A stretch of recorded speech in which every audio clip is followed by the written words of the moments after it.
Oh, you are. Good morning and welcome back to the July 31st, 2019 continuation of the hearing for the general plan update. We will be going into closed session. We'll be returning at 9:30 for 9 o'clock for our regular continuation of this public hearing. Thank you. Do you want me to read it? For closed session? We are ready. Yeah, sure. Okay. Item 1 on the closed session agenda is conference with legal counsel, anticipated litigation, significant exposure to litigation, one case pursuant to Government Code Section 54956.9D2. Is there public comment on this item? Seeing none, we will recess to closed session.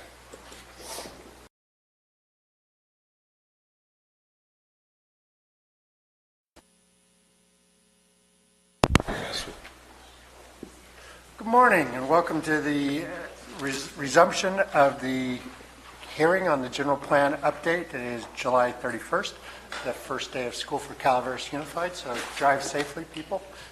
Don't run over my kids. They won't run over yours. We're gonna pick up where we left off yesterday. At the end of yesterday, we had a couple remaining items around the circulation element, particularly C2.1, and once we wrap that up and finish the circulation element, we'll move on to the resource production. Yes. Excuse me. Just because we're resuming doesn't mean we aren't starting a new day. If you are able, you please rise for the Pledge of Allegiance. Thank you very much. I will read. Ready? Begin. I pledge allegiance to the flag of the United States of America and to the republic for which it stands, one nation, under God, indivisible, with liberty and justice for all. Thank you, and my apologies for forgetting that up front. Madam Counsel or Madam Clerk, I want to report out on closed session, which is still open. The closed session from today, conference with legal counsel, anticipated litigation, significant exposure to litigation, one case pursuant to Government Code Section 54956.9D2. This item remains open. Thank you. Peter, we had some issues around fire access brought forward by Supervisor Toffanelli, and you were working on some language last night. So, yes, there were two issues that were sort of left hanging last night on the circulation element. One had to do with requiring 2 points of access. I have crafted an additional policy. It's up on the screen as well. I just passed out hard copies to the board members. I'm hoping that this covers the concern that you had. It's to require new discretionary development to provide 2 points of access unless the local fire district and CAL FIRE find that a single point of access meets minimum emergency ingress and egress requirements. I wanted to make sure that it was discretionary development, not just a single building permit on a house, on an existing road system. They still need to meet the fire safe standards required of the building through a building permit process, but that we would make sure that 2 points of access is required for larger developments. Didn't know exactly where to draw the line if we say anything over 20 acres, but this way the fire district has the ability, and CAL FIRE have the ability to look at it and say, well, in this circumstance, one is okay because of whatever reason that they come up with. And hopefully this is satisfactory. Supervisor Toffanelli, does that meet the standard? It's fine with me. Anybody else?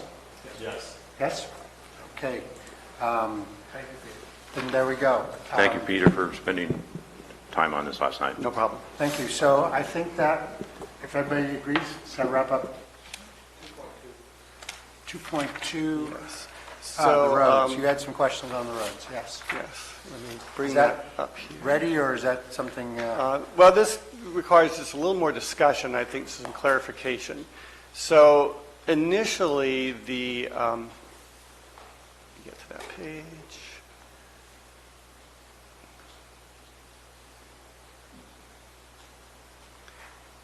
This policy, with the original draft only, doesn't want to zoom in, I'm sorry.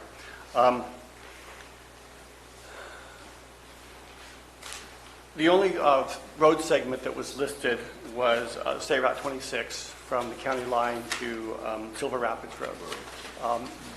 And then we analyzed the potential impacts both from, through the expected sort of build-out scenario to 2035, and there were no additional impacts. And that's reflected on the map, the second map that's in the element that shows where those roads would go. The EIR also looked at post-2035 build-out. So, if we never change the general plan and we continue to build on it, what roads would be impacted? And all these other road segments came up at sort of full built-out scenario of the plan, not just the expected growth over the next 20 years. These road segments were as a result of that analysis of what happened if we totally built out the whole thing. We then received a comment letter from, the reason it was identified in the EIR because it conflicts with Caltrans standard of LOSC for all of their state highway road system, with the exception of they have already accepted LOSD at that one point. So this was added because it conflicted with Caltrans standard. We received a letter from the City of Angels Camp that said, we've already accepted LOSD in the city, and so we would just soon you not have these roads listed, because then if there is some change within the city, there might be a potential conflict between the city and the county's plans.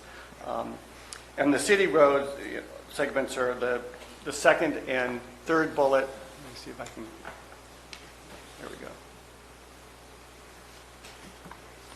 Well, actually, it's more than that, Peter. Well, the second and third bullet, and then if you go to the next page, the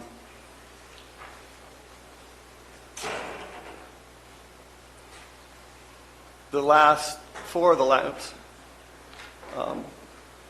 basically everything from this point down to there is within the city. And also, I'm not sure this was sort of oddly worded, but from Vallecito Road to the city limit, I think that those two must have been combined somehow.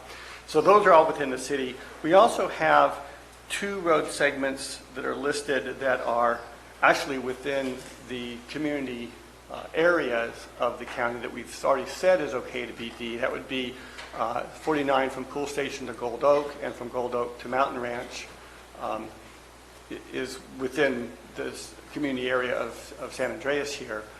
And so those don't necessarily need to be in the plan because it's already, the provisions of this policy already say it's okay to go to LOSD.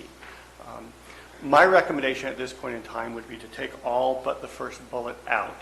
The information is in the EIR. We've identified that it is in conflict with the state's state highway plan for their system. The other thing that's happened is that when this was first analyzed, we were looking at a higher growth rate over time. The likelihood that we will be getting to any of these LOSD thresholds in any time in the near future is very limited if the growth projections continue the way they are. I think that the provision that we can add another road segment if we find that it's necessary provides us the opportunity that, if suddenly growth starts happening up in Arnold to the point that those roads are scheduled to go to LOSD, we can make a determination at that point in time whether or not we want to allow that to happen, or we require that development improve those roads to the point that it doesn't happen. So I think that it would be actually premature at this point to include these road segments in this list of roads, and we should make that determination in the future if we ever get to that point. So your proposal is to remove everything, all their stuff except bullet point 1? Yes. Supervisor Mills? Yes, I would speak to the wagon trail project of needing to have that one included in here as a road segment to help us to support our grants. Well, the plan actually include, if you look at page C9, the roadway expansion needed to serve growth through 2035, it shows the wagon trail project. Yeah, it does. And so that is the mitigation for road impacts to Highway 4 in that section. Okay. So when the wagon trail project gets built, we maintain LOSC. And I noted also about the passing zones on our Burns Ferry, Yes. which is another critical piece. So as long as we have something in there to support, and we can use it in our grant applications to help us further that project, that's what I was primarily looking for. Yes. Thank you. So this Exhibit 3 is the one that sort of says, here's what we need to do to maintain the LOS levels that we established through 2035, based on 9,000 person growth over that 20-year period. So Chair, do you want to poll the board? Yeah, poll the board. Why don't I poll the board for Peter's suggestion, which is we take out all these bullets except for bullet point 1. Supervisor Toffenali? Yes. Supervisor Stopper? Yes. Supervisor Mills? Yes. Supervisor Callaway? Yes. Supervisor Garamendi, yes. 5-0. Are there other items on circulation, or can we close the books on that one? I think we can close the... Everybody good? All right. We will move forward on number 5, resource production element. Peter, if you could queue up and lead us through it. Okay.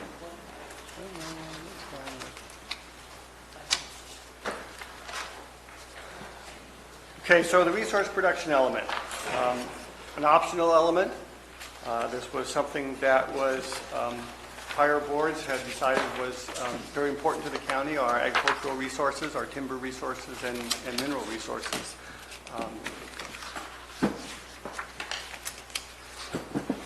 I think one of the more controversial issues that the county has faced, the Planning Commission grappled with it at length, was mitigation for the loss of these resources. And I think that's something that we'll, I'm sure, have a lively discussion on in a few minutes. The plan, or the element also addresses things such as agritourism. How do we promote the agricultural industry in the county?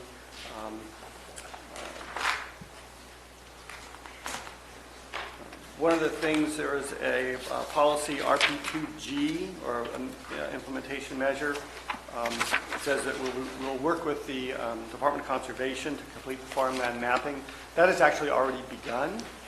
We finally got the Soil Conservation Service, or the Natural Resources Conservation Service, to complete soils mapping for the county earlier this year.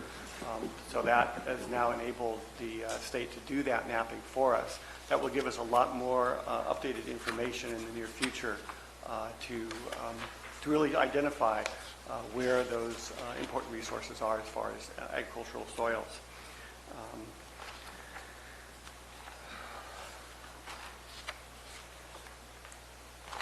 I'm not sure I have much else to say. Let's just get right into the discussion on it. All right. Take it back to the board. Board members, are there items that are concern and that you may want to bring up for a change or modification in this document? Supervisor Stopper, do you want to lead off?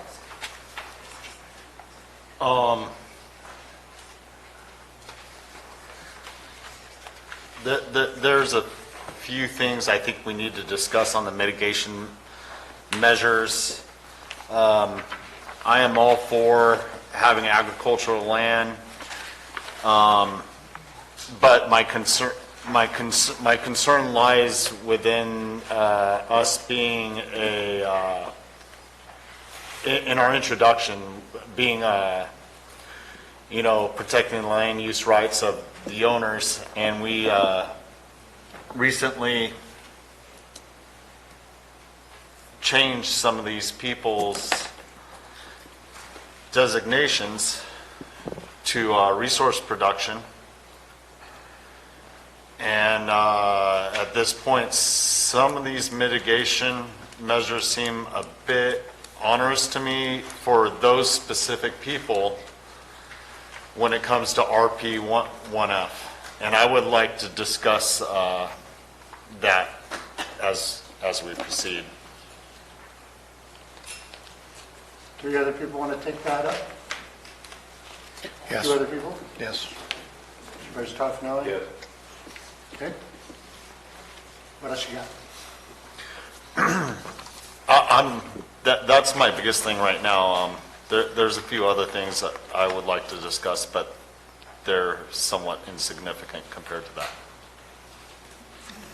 Okay. Supervisor Mills?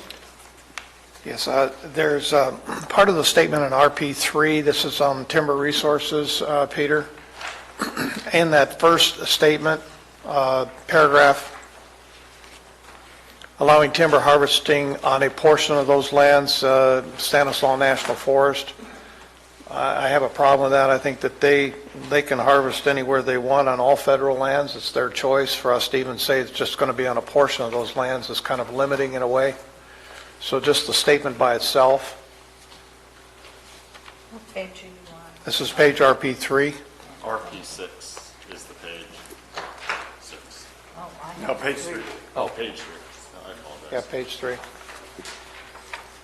First paragraph, on a portion of those lands, I would like to see that changed to on all lands, all federal lands.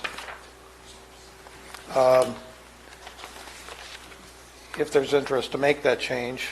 I'm sorry, Dennis, could you tell me what that is again? Our page RP3, first paragraph, almost to the end, this says Calaveras County, U.S. Forest Service manages 75,072 acres of Calaveras County and the Stanislaus National Forest and allows timber harvesting on a portion of those lands. Why is that? They obviously don't allow timber harvesting on all of their lands, so what's the matter? But it's their option, not ours. Does anybody want to spend time on Forest Service policy on this one? Doesn't seem interest, so, Good? No? Leave it? No? okay. No? RP 2.4 on page RP6.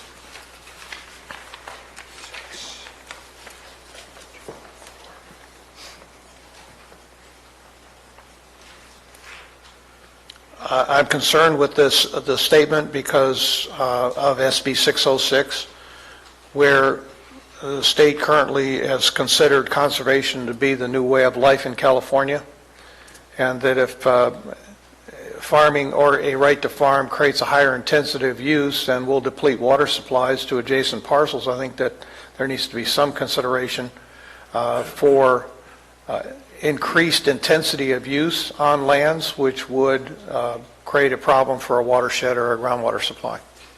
Does anybody want to take on the right to farm ordinance? No. Good? Yeah, I don't think this is the time to do what Supervisor Mills is speaking of. I think when we get to the zoning, Title 17, what you can actually do that discussion there, and you can put restrictions on in Title 17. Chair, I would be willing to forego to, when we have that discussion on Title 17. And that's set forth in measure RP2B, where it says we're going to update the right to farm ordinance, so that would be the opportunity to do that as well. Okay. Supervisor Mills, what else you got? If we're going to do the right to farm there.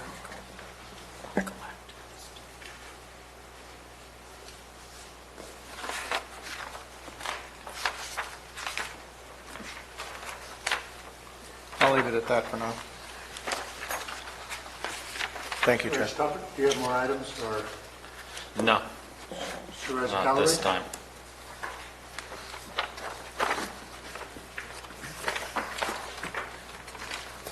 Okay. Page 10. RP1D. Okay. First paragraph, on significant criteria, the last sentence where it says, "In the interim, the county will utilize," et cetera. I'd like to remove "in the interim," since this has gone through numerous public processes, and just going back just to using Appendix A. So I don't see why we have to say the interim. It'll totally be a low priority, and by the time planning department gets to it, it'll probably be time to redo the general plan anyway.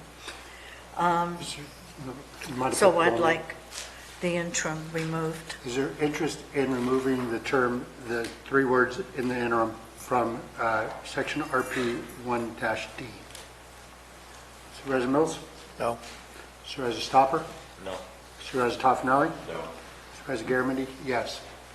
Okay, also on 1F, under mitigations, I know this is probably the most controversial, but I would like to add for prime land that there'd be a 2-to-1 ratio instead of 1-to-1. I know it said we don't have any prime land. We really, at the moment, don't know that we do or don't.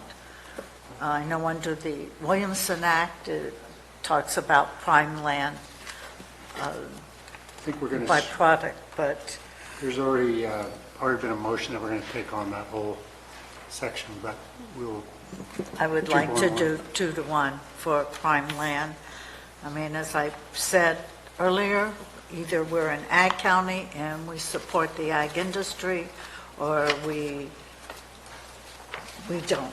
And I know there was an ag element, which the board at some point said we don't want it, we don't like it, so we are now resource production element. I understand that. But then why even have a right to farm if we're just going to give away the store to all development rights? okay, all right, so we've got, looks like we're going to have a discussion about section RP 1-F. We will take that on deep after public comment. Unless there's something else you want to add, Peter, before we go to public comment? Public comment, 3 minutes apiece. Please continue to, everybody's being very polite, getting along, and I appreciate that greatly, and I encourage us to continue that activity today. Sir, you're up first. Robert Brunker again, Rancheria Del Rio Stanislaus, Brunker Landing Cattle. This resource production is a difficult situation, and some might suggest that, if you're in resource production, you can just get out of it if you want to do something and move forward. And this is not the case. If you read Exhibit 3 of that letter that Ms. Kinderman presented yesterday, you'll see that that's not the case. You speak of property owners' rights, protecting them, and I feel like my rights have been taken away from me in this situation. The circulation issue came up yesterday, kind of put me on the spot. But we are, yes, aware of circulation issue, of course. And it seems to me that it was suggested that the fire typically comes from 4. Yes, that's right, it does. But you're also suggesting that you want to run all the traffic right into the fire to the north. Well, it seems to me that south is a smarter way to go, away from the fire. So, and I don't think that we're here to discuss circulation issues at that degree. I think when we apply for a project, that circulation issue should be taken care of at that time, and it shouldn't be a condition for my land use designation here at this point. So, thank you for listening.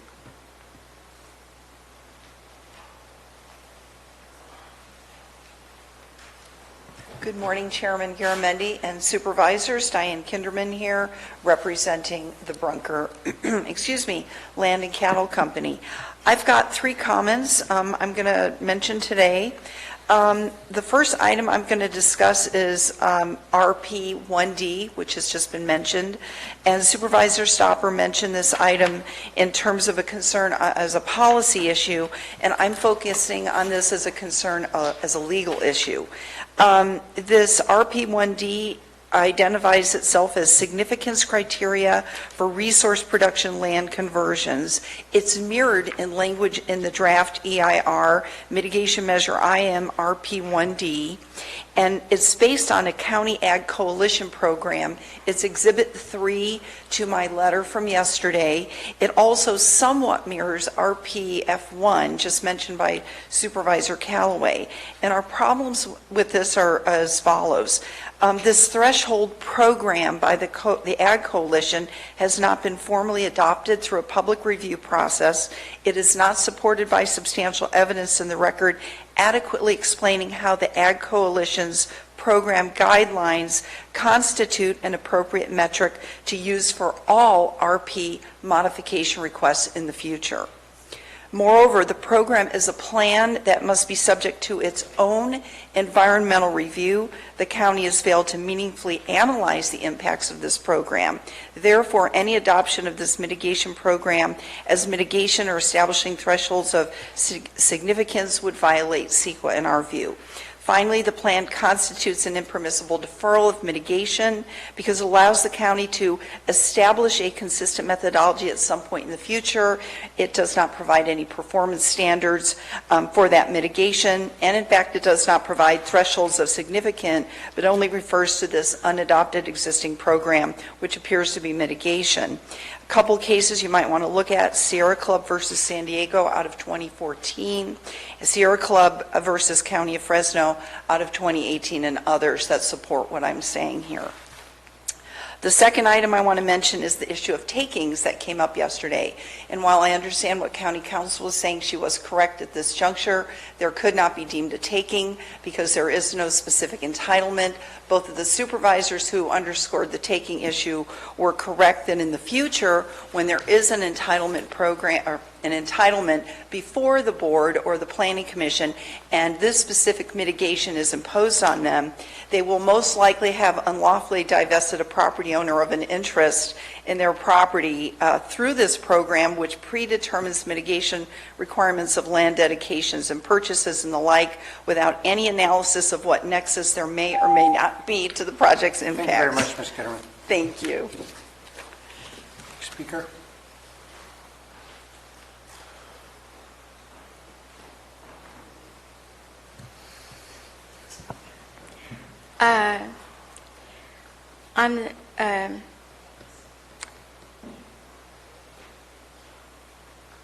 There's an increase of traffic because of pot being transported on our roads and in large trucks. And one of the other things that I would like to address is the road between Rancho and Copper needs to be improved. Ms. Corda, if you could hold the clock for that's on the circulation element. We're on the resource production.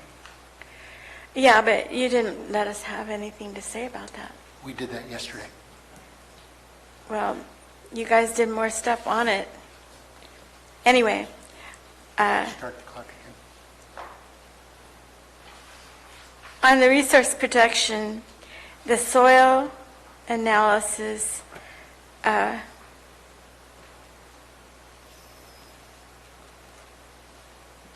you know, I'll just skip that. The timberland goes all the way down to where Hogan is. And the reason I know that is I saw on one of the properties history that you get over at the courthouse or the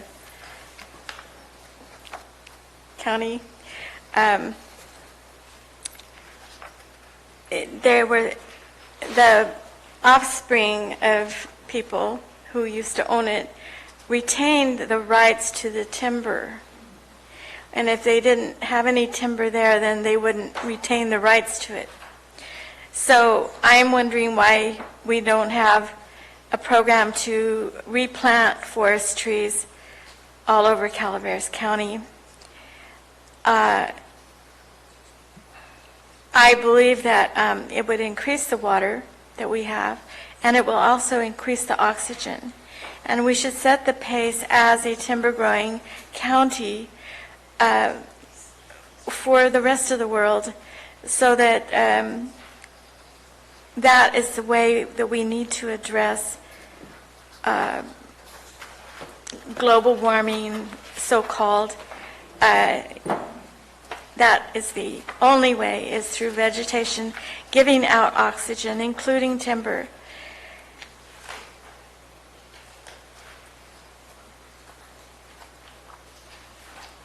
So that's about it for me. Thanks. Thank you. Mr. Messino. Tom Messino, Calaveras Planning Coalition. You need to appreciate how the ag land mitigation got into the document before you bless it or before you condemn it. Your draft EIR was commented on by the Center for Biological Diversity, one of the most litigious defenders of an endangered species in the nation. Your experts did a very, very smart thing. They added impact mitigation for the loss of habitat. They added ag land mitigation using the Ag Land Coalition standards, twice reviewed by the Board of Supervisors in public hearings. They added mitigation for breeding habitat for sensitive species. They added oak woodland mitigation measures above the state standards. They added wildlife corridor and wetland mitigation. Now, was it the best mitigation ever designed in the world? No. But it was enough to raise a shield to protect the county from an injunction when one of the 48 sensitive species you currently have is pushed to the brink of extinction by climate change. They got the county off the CBD's naughty list. Well done. At the Planning Commission, Kelly Wooster took the shield down.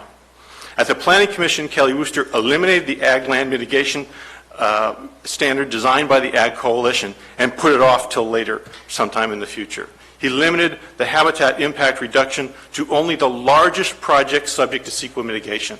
Why is that a problem? Imagine these circles are the habitat you have to consume before the injunction hits. If you have 8 developers with applications in for approval, and the first 4 use up all that habitat, then the injunction's there before the other 4 get their projects. On the other hand, if all 8 applicants mitigate their impacts, they all get a piece of that impact mitigation pie. They all get their projects approved before the injunction. If you don't restore the mitigation proposed by your experts, you won't be protecting the environment and you won't be protecting property rights. Thank you. Next speaker.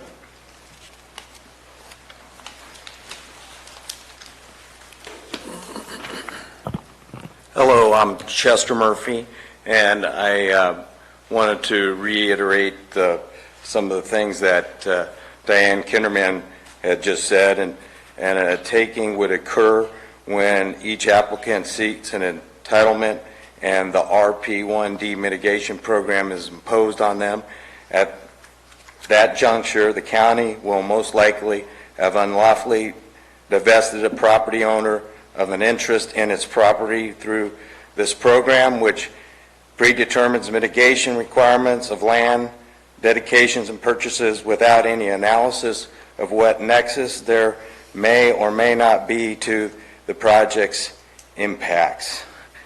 And I request that the RP designation not be applied to my property, Calaveras Murphy property, LP, the bunkered property, or any others in the Copperopolis area.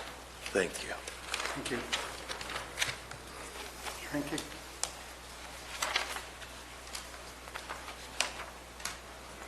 Good morning, Vicki Reinke.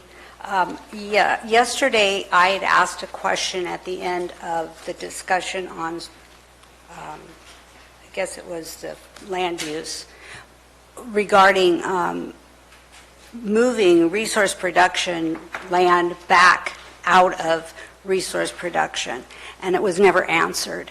And I wanted it answered publicly because the people don't understand. And thank you, Supervisor Stopper, for recognizing that and bringing it up today, so I guess there will be a discussion about that.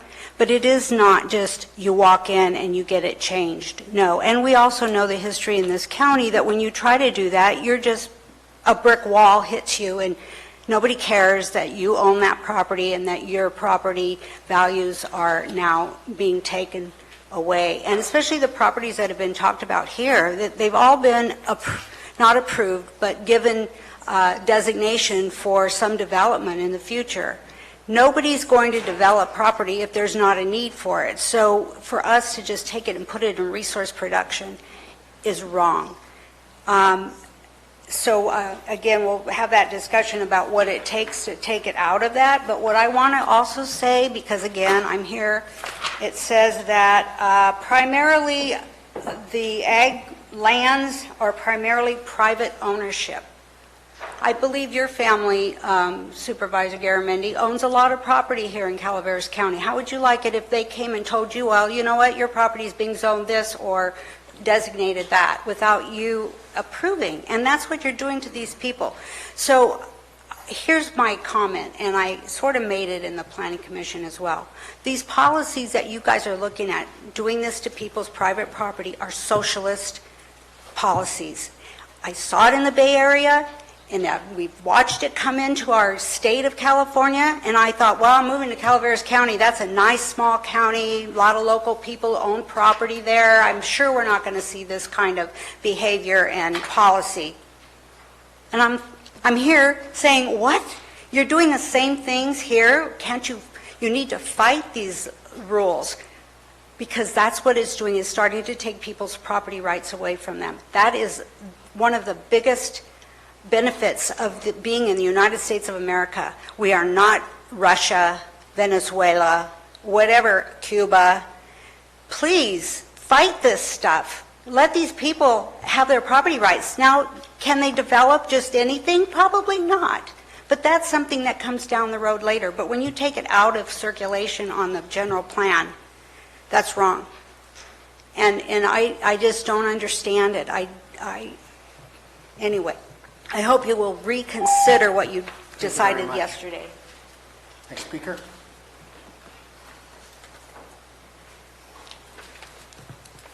Good morning, Supervisors. Colleen Platt with MyValleySprings.com and the Calaveras Planning Coalition. We'd like to discuss what we've been discussing here, RP1D, RP1E, and RP1F. We agree with Marita's support for removing in the interim in RP1D. These mitigations were in the final environmental impact report, and the consultants did recommend that they be kept in there to mitigate impacts. It was already, all of these, RP1D, 1E, and 1F, were analyzed in the FEIR, and determined there was a need for specified mitigation measures, not vague in the interim, to be determined. Specified mitigation measures now for ag land conversions. All of these are important. So we support the removal of in the interim in RP1D. And 1E and 1F, we disagree with the term onerous that's been used on these. If you read them carefully, they're not onerous. They might, maybe the word weak or toothless comes more to mind, because these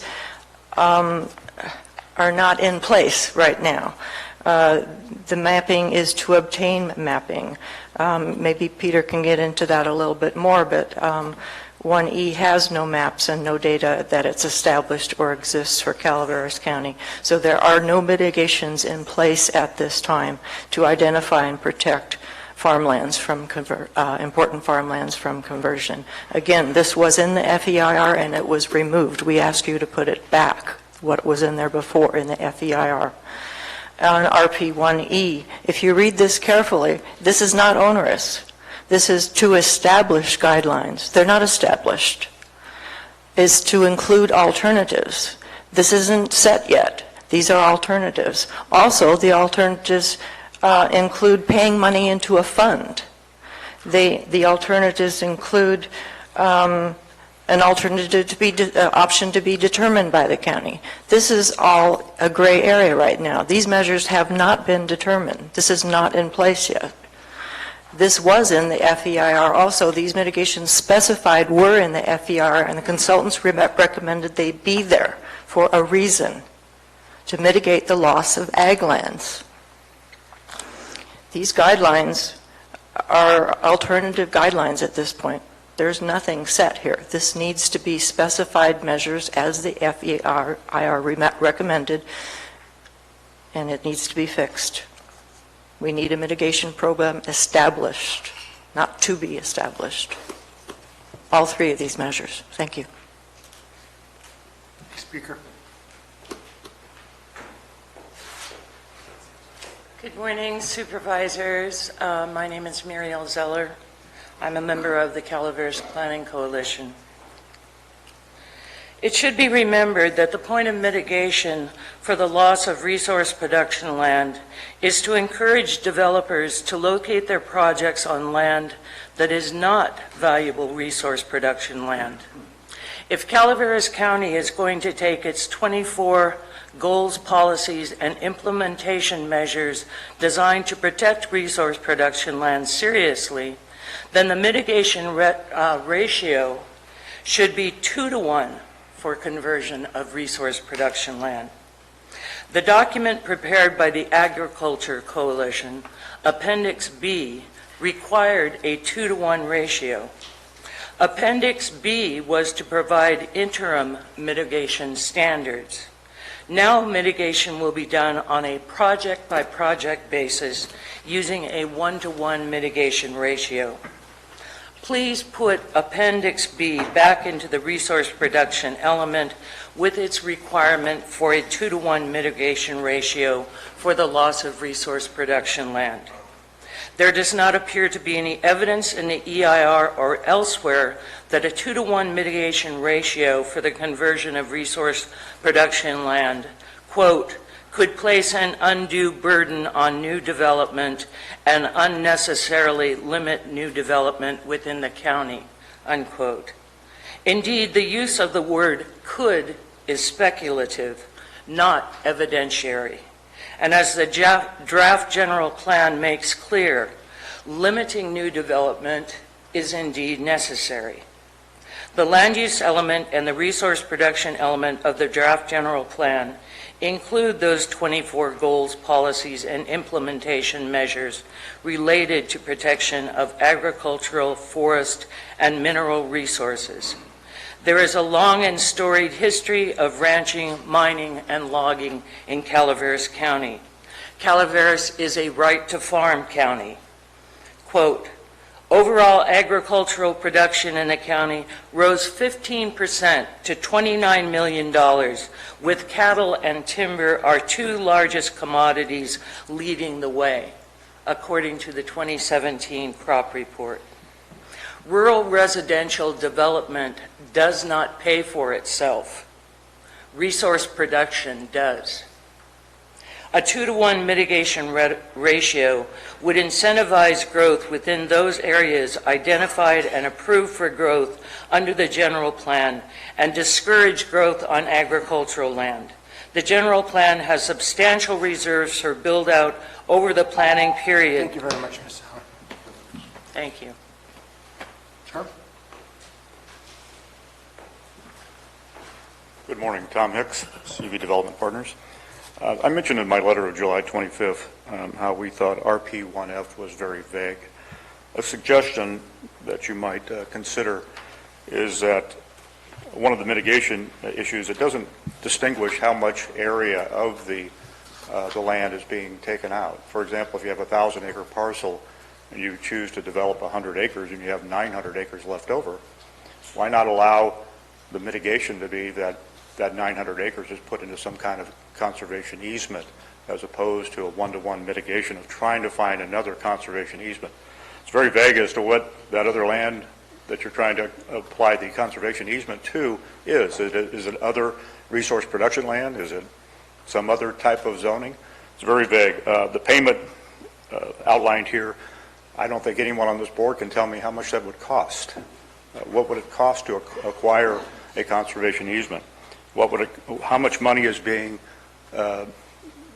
allowed to be, or what's the requirement for the fund to be paid into? Is that $1 per dollar acreage? Again, very vague, and I would urge the board to consider some additional mitigation options. Thank you.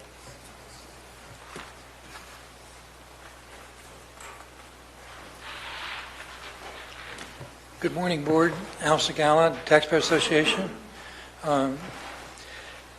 There's a book written called Animal Farm by George Orwell. And in the book, the pigs take over the farm. And to make everything equal, except that the pigs are preferred species and they get to rule and control everything.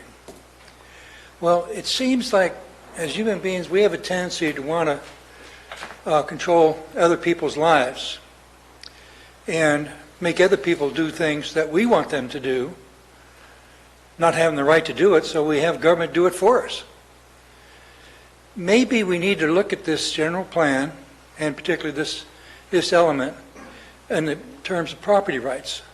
Basically, property rights mean the owner can do anything with his land that he wishes, providing he respects the rights of the neighbors and the public. Whether a group of people think that his use of the land must be promoted or discouraged should have no bearing on it whatsoever, providing he protects the public and his neighbors. So, looking at this definition of property rights and applying it to what's going on here, we're getting really complicated on particular land uses. We think that agricultural land has got to be superior because it's food, and everybody loves food, or it's beautiful to look at. Everybody likes beauty. So we'll use government force to require that use.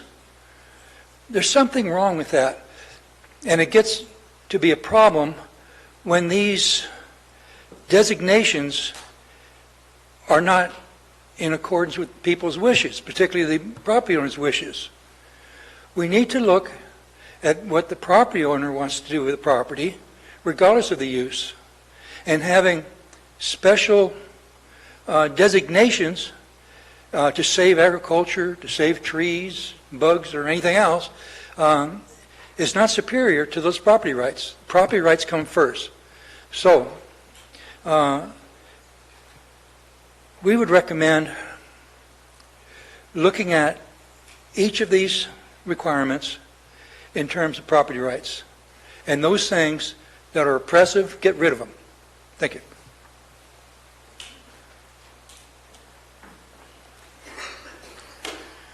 Greg Meyer, Copperopolis. Again, just focusing on Copperopolis. And I'll say this just to lead into this.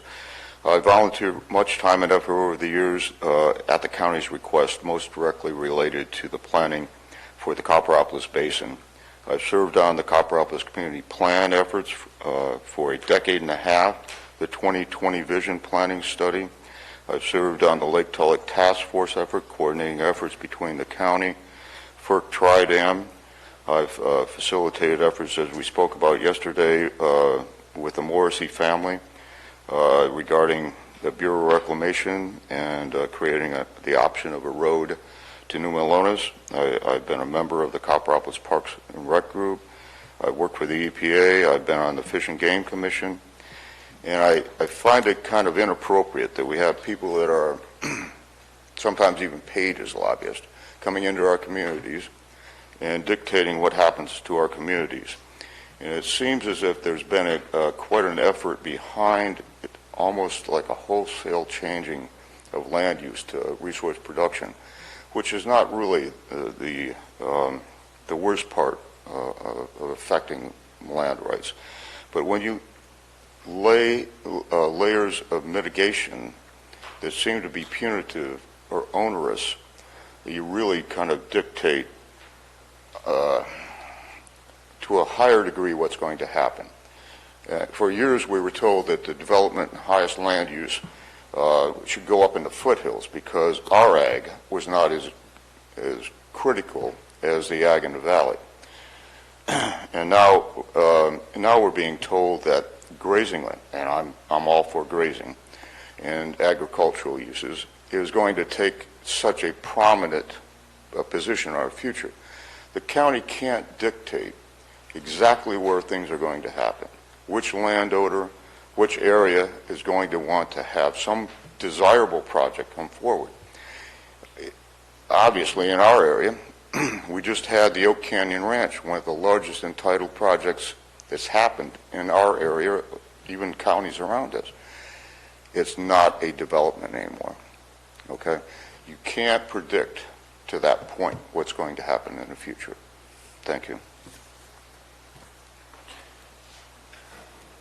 Are there other speakers after Marty?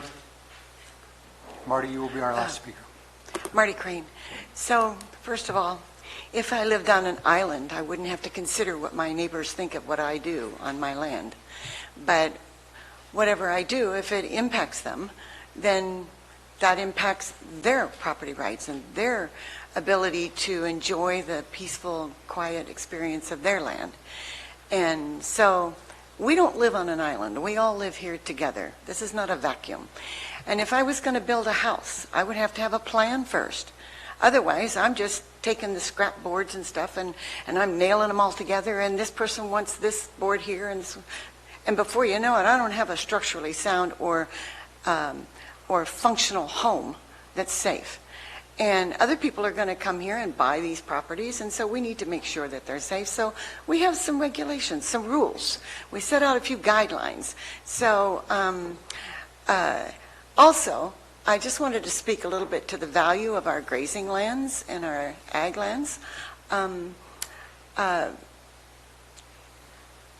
Along with being leaders in the economic engine of our county, they do pay their way, like Muriel Zeller said. They pay their way big time. Unlike residential and businesses and all the other development, they don't call 911. Cows don't call 911. So they don't cost us anything in our services. They're just there adding to the economy big time. So thank you.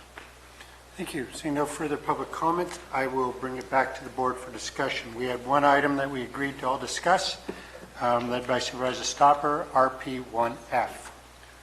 So, Mr. Chair, could I address one comment sure, that was made? Please go rebuttal. Ms. Kinderman referenced an exhibit in her letter she passed out, Exhibit 3, which is Appendix B, which was not included as a part of the general plan. So this document is not a part of the general plan. Appendix A is the reference in RP1D. With that, I mean, Appendix A is the guidelines for land conversion. She had mentioned that to adopt thresholds of significance, we would need to go through a secret process, and she's absolutely right. These are not thresholds. These are just simply guidelines of what we'd use in the interim until we establish more formal guidelines and possibly thresholds at that point in time. I would suggest that unless there's other changes we make to 1D, that we, even though it doesn't say anything about significance criteria, we might want to revise the title of that measure and just say evaluation of impacts for resource production land conversions rather than significance criteria. So there's no confusion that we're not establishing significance criteria with this measure at this time. We may in the future, but that's to be determined at that point in time. What is your exact language you would propose? Strike significance criteria and replace it with evaluation of impacts. For resource production land conversions. 1D, yes. RP1D. Any objection to that change? Evaluation of what? Impacts. The potential evaluation of impacts to land conversions. Dennis? Is that what you're saying? So the title would just be evaluation of impacts for resource production land conversions. Okay. And maybe, and that might be a good idea, just to evaluate the impact and strike the potential significance in the first line of that measure as well. I think this more accurately reflects what what we're saying we want to do in the future, and what Appendix A actually does. Okay, Supervisor Mills? Yes, and that was a point that I had underlined about the potential significance, that I wanted it struck, but I'm glad to see we brought it up again. So to read, evaluation of impacts for resource production lines conversions, establish a consistent methodology for evaluating impacts of agricultural land conversion. Is that correct? Yes. Is there any opposition to that change? No. Seeing none, I think you're good. Do you want to say anything about RP1F before we dig in? I'll give our comments on it. How about it? I just have one question. Yes, question. Mr. Mauer, I thought I heard Mr. Bunker say that the circulation element should not be a condition for his designation. It wasn't a condition, was it?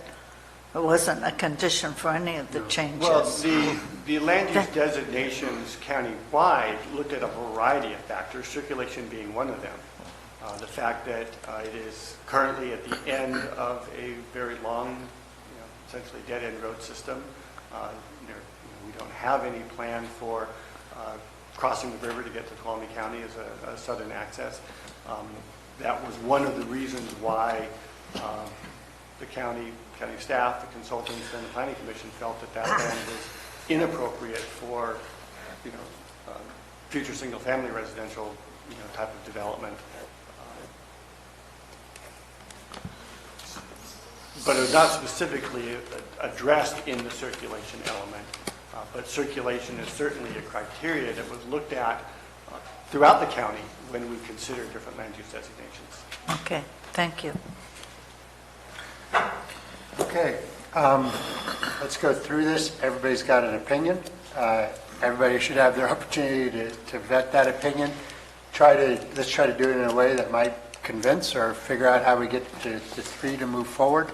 But I want everybody to get a chance to speak. Who would like to lead off? Supervisor Mills, your light's on. Well, first of all, I took the time to go back to what the USDA said regarding agricultural farmland or agricultural land in general, and using the U.S. National Resource Conservation Service definition of 7 CFR 1491.3 and also 7 CFR 657 and 658. Even the Central Valley of California is not listed as prime agricultural farmland, so I took the time to actually print up the map from their website that says there's no prime agricultural farmland in the majority of California. We're not even in the top 10 of states in the United States. So then to try to figure out what that all meant. Excuse me. Yes, sir?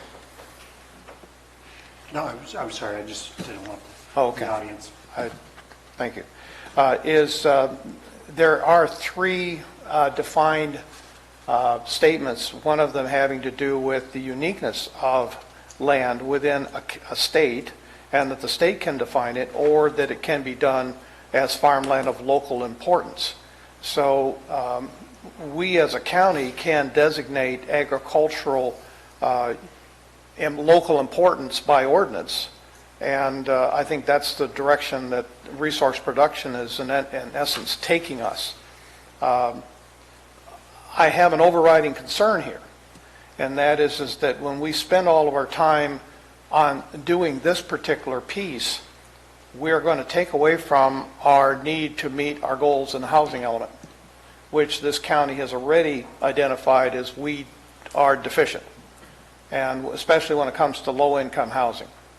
And that is one that has, if we want to use the term onerous, that has some very onerous statements regarding the removal of funds from this county for transportation and others, and even the ability to intercept money that would be due the county if we don't meet those goals. So I don't take that lightly, that yes, we do have agricultural land here.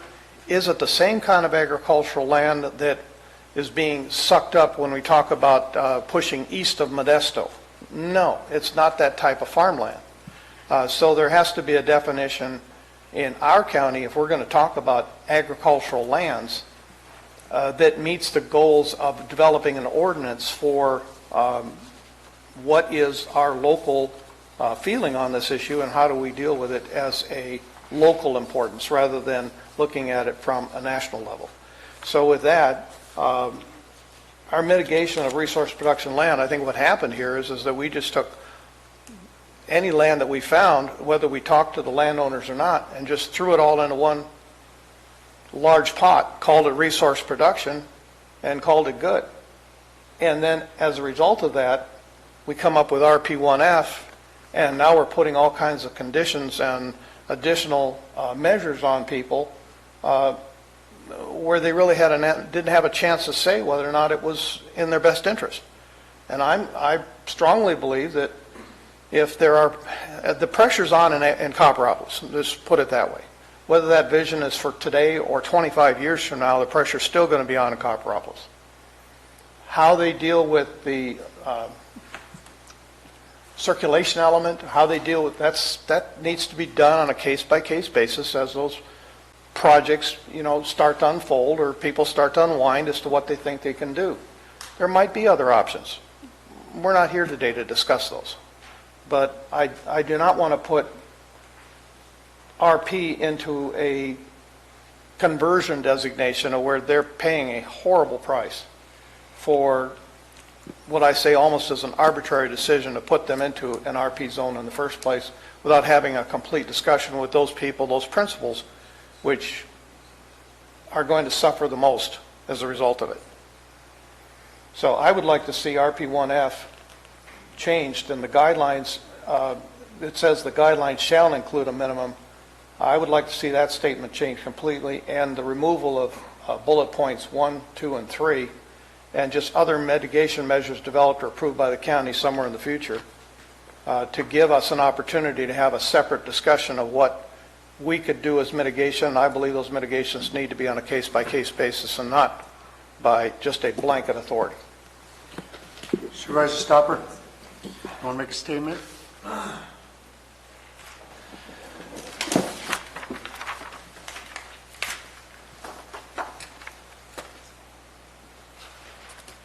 Yeah. I think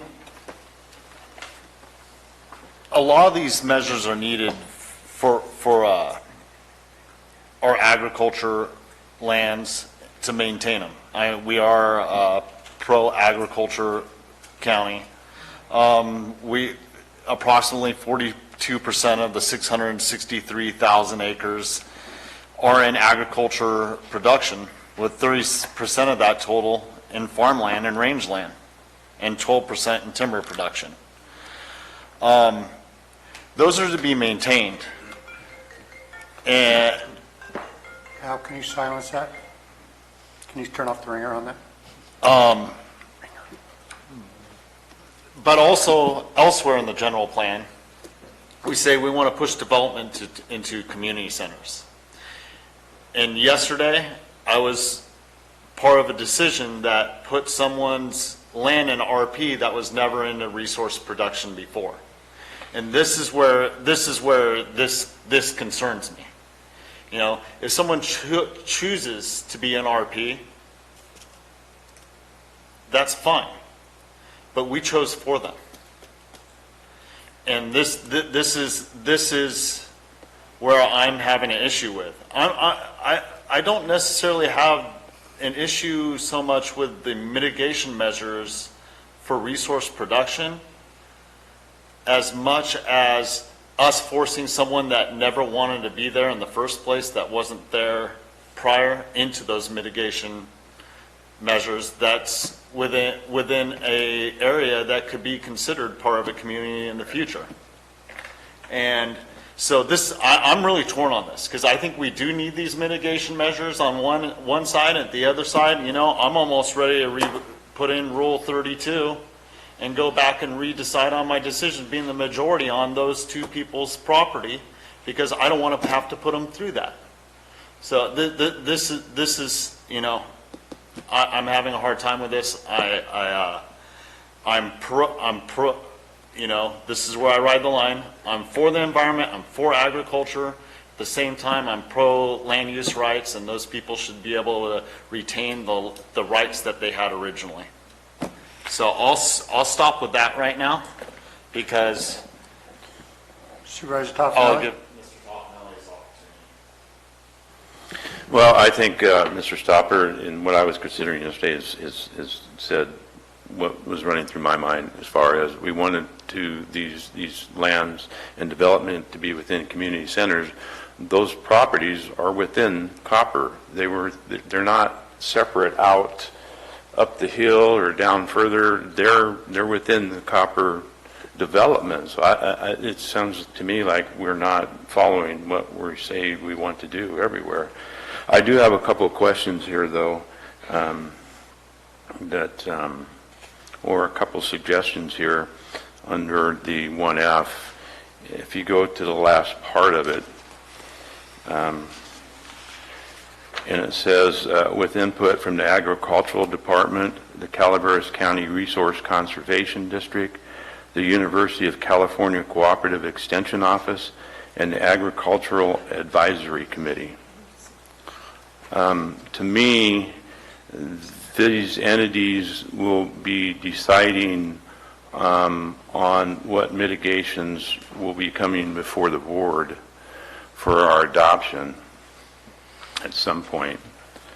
I don't see in any of those anybody being included from the other side of the fence.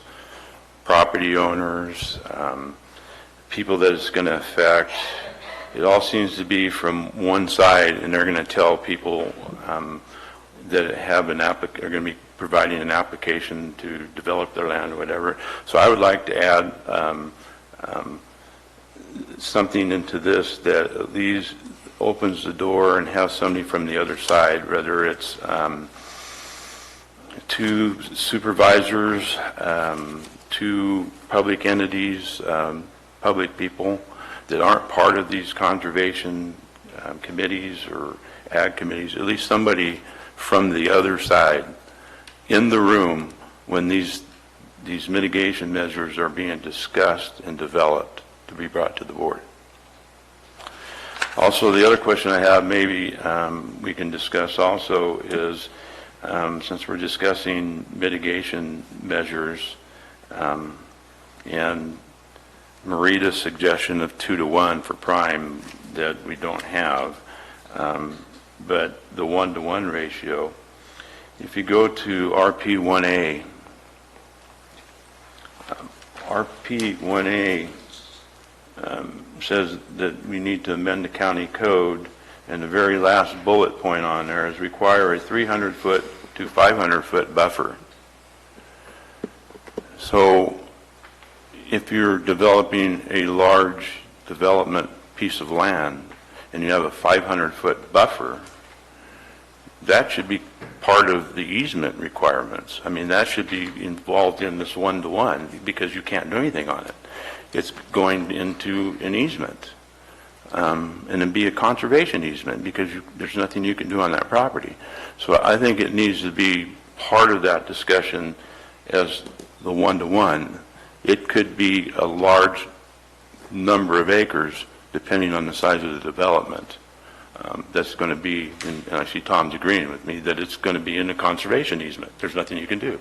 So that needs to be part of it. So if you're developing 4,000 acres into a development and you have a 500-foot setback all the way around you, you're probably talking 1,000 acres right there that are going to be in a conservation easement. So I think that needs to be part of this discussion, since you're already dedicating that land or going to be required to dedicate that land. The verbiage could be the 1-to-1. If we end up with the 1-to-1 conversion ratio, would include whatever land was designated for a setback through 1A. Supervisor Callaway? Sorry, Supervisor Toffenelli. That's it. Thank you. Supervisor Callaway?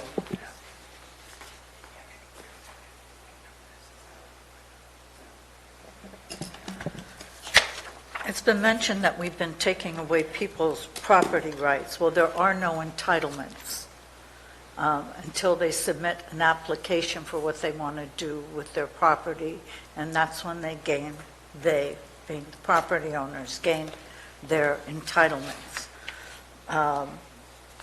It was also mentioned that we're saying where things go, but we are. That's what a general plan is.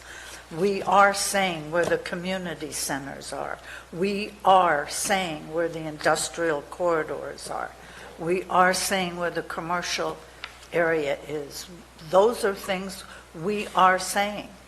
And if we're saying, well, we're just going to protect private property rights, that's it, then we might as well not have a general plan. Whatever you buy your property at, that's what you get. So that means you can have an industrial complex in the middle of Mr. Runker's property. And what will the people around his neighborhood say when he puts in his widget factory? I'm just picking on you at the moment. So that's what a general plan is about. So we are not taking anything away from anyone. And I've heard Supervisor Mills talk about we don't have any prime land. Okay, maybe we don't have any prime land. But according to the general plan, what's in here on the mapping section, RP1E, it is yet to be determined that if we have prime land. And I'm just saying, if we have prime land, which is more valuable than non-prime land, and under the Williamson Act, you pay more for prime. You don't pay more. You get, what is it I'm asking? What is it? Relief from taxes. Yeah, got it. You get a relief from taxes. Thank you, Mr. Segala. So, no, I understand that. So, and we do under the Williamson Act, I'm kind of going from memory, we've had some land be prime land. But until that mapping's concerned, till we get it per this general plan, I'm recommending if we're all concerned that there is no prime land, then there's nothing wrong with saying if some point in the future we do have it, it should be a 2-to-1 ratio of mitigation. Mr. Hicks brought something up, Mr. Maurer, and I kind of want to take that, sort of explore that. He said he has 1,000 acres, he develops 100 acres. Can he just mitigate on the 900 acres? So, I mean, what would that look like? Well, I think that certainly, I think that's really the intent of this measure and the whole concept. And I was just thinking that maybe it's the language of this policy or this implementation measure that we're getting sort of hung up on. We might, I think that if someone is not developing 90% of their land, there is no impact. There's no conversion of that. If they're just developing, 10%, then that's the area of mitigation that we need to concern ourselves with. We might consider changing this language. Go back to 1F here for a moment.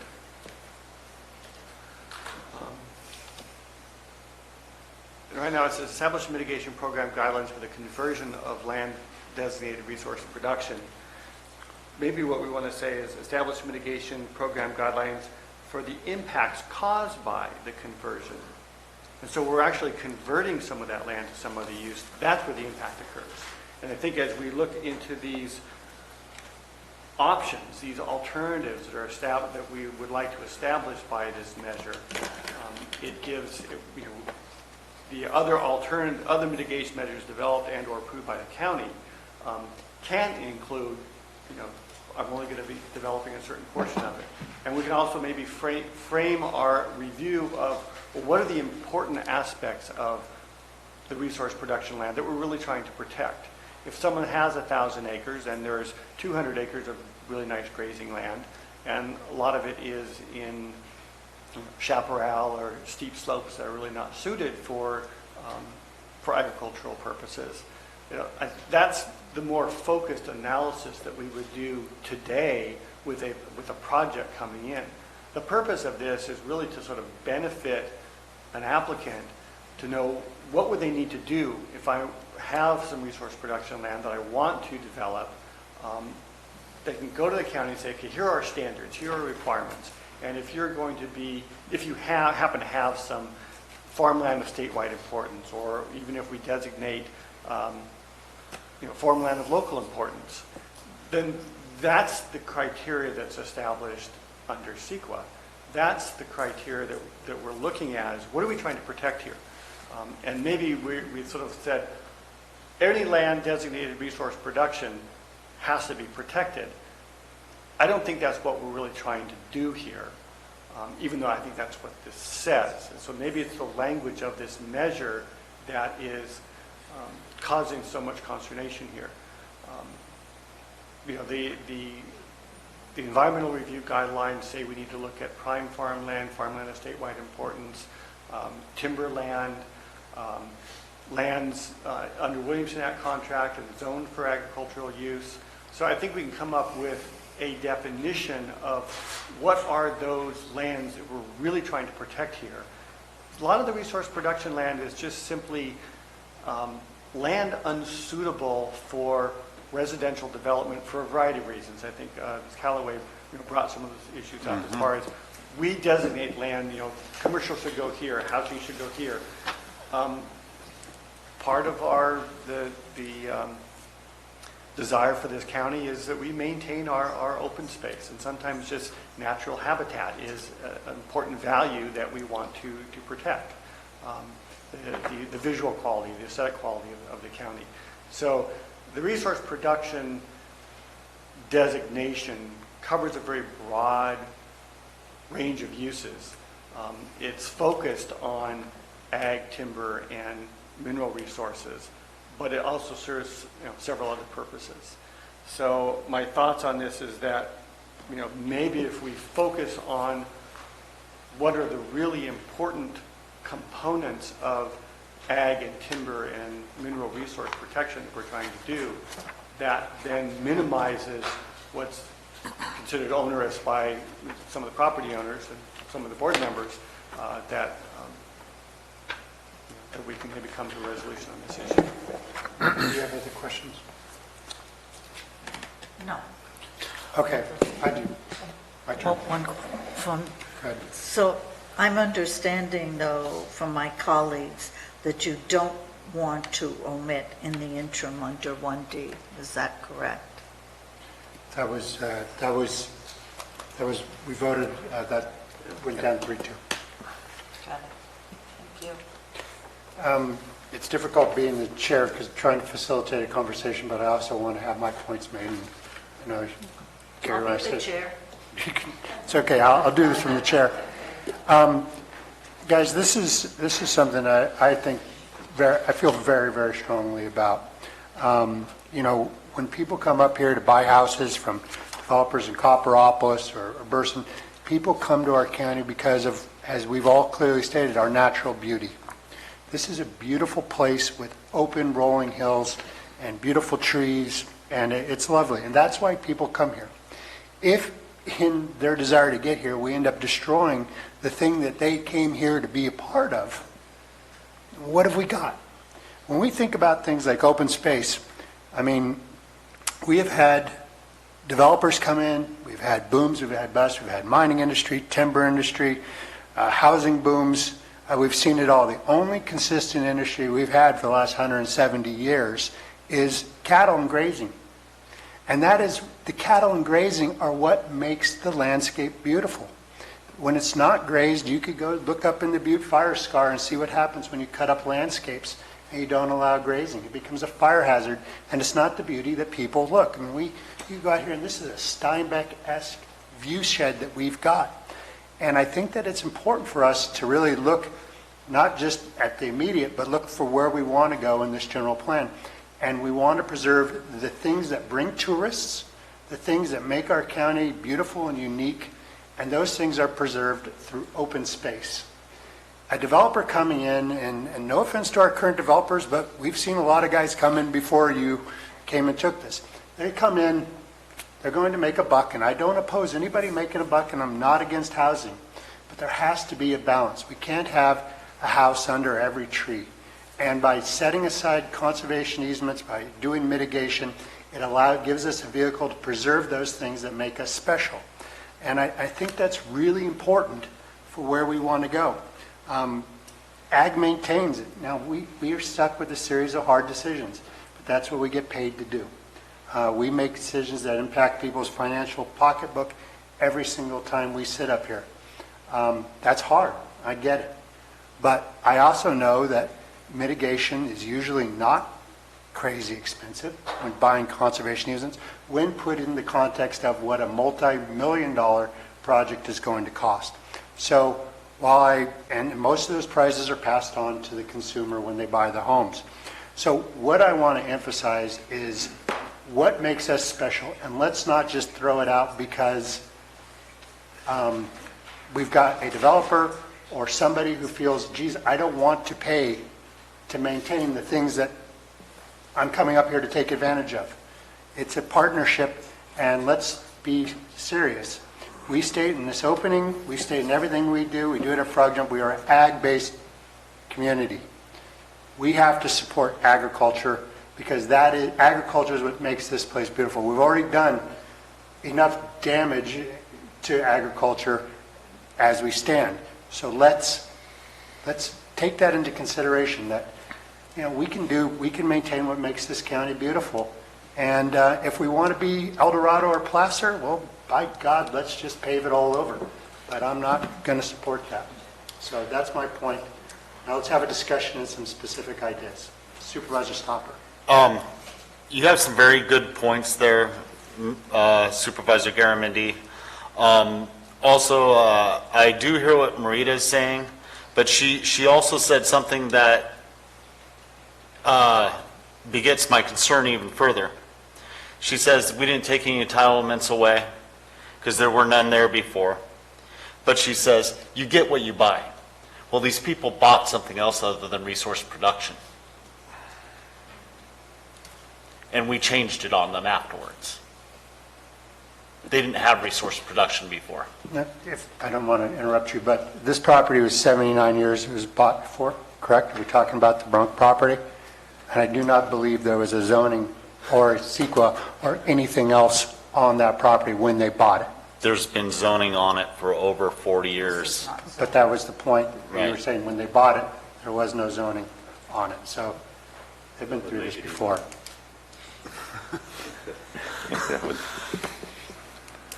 Can I have a 5-minute break?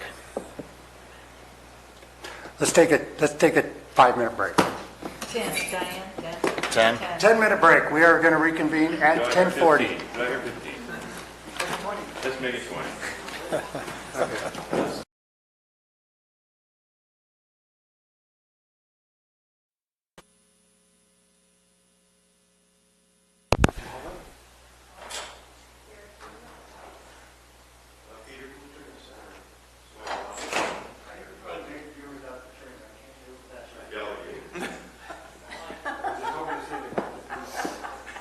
Okay. Pretty instrumental. Welcome back to the Board of Supervisors meeting. We are discussing the resource production element of the general plan update. We just discussed, everybody made their points. Now we have to figure out how we're going to move forward. And Peter, during break, did you come up with some solution to the Gordian knot here? It's on your shoulders. Or are we going to have to try it up here? I wish, I mean, it looks like there's maybe, two different directions to go. One would be, I guess, for some members, to revisit some of the lands that are designated as resource production. The other is to somehow amend this I suggested that we could maybe focus on the critical components of the resource production lands that we're really trying to protect, so that it's not a sort of blanket application to all lands zoned or designated resource production. I don't have that in front of me right now, so I can't just say, here's a suggestion, but it's something we can certainly work on. And then, there's umpteen variations on that theme, how we might modify this so it's more palatable. Let me try this for you guys, if that's all right. I want to once again confirm that people want to change RPF and how much. And then I would like to ask if there are specific suggestions. I know Dennis made a couple, Gary made a couple, but let's see if we can't boil it down to critical elements and get something done. Supervisor Mills. Thank you. The thing that is creating the most heartburn, I think, here is that we as a county have not really decided what farmland of local importance is. If there was an ordinance in place and there was a way to really truly define what that is, much of the other parts of this discussion would almost fall into a moot category. But with that, there needs to be a conversation with the landowners themselves as we move in that direction. So the guidelines, when it says in RP1F, the guidelines shall include, and then it gives these bullet points saying these things got to be there, that's what's creating the problem. So you'd said, Peter, something about up there at the top of changing the first line. Yeah. To state what?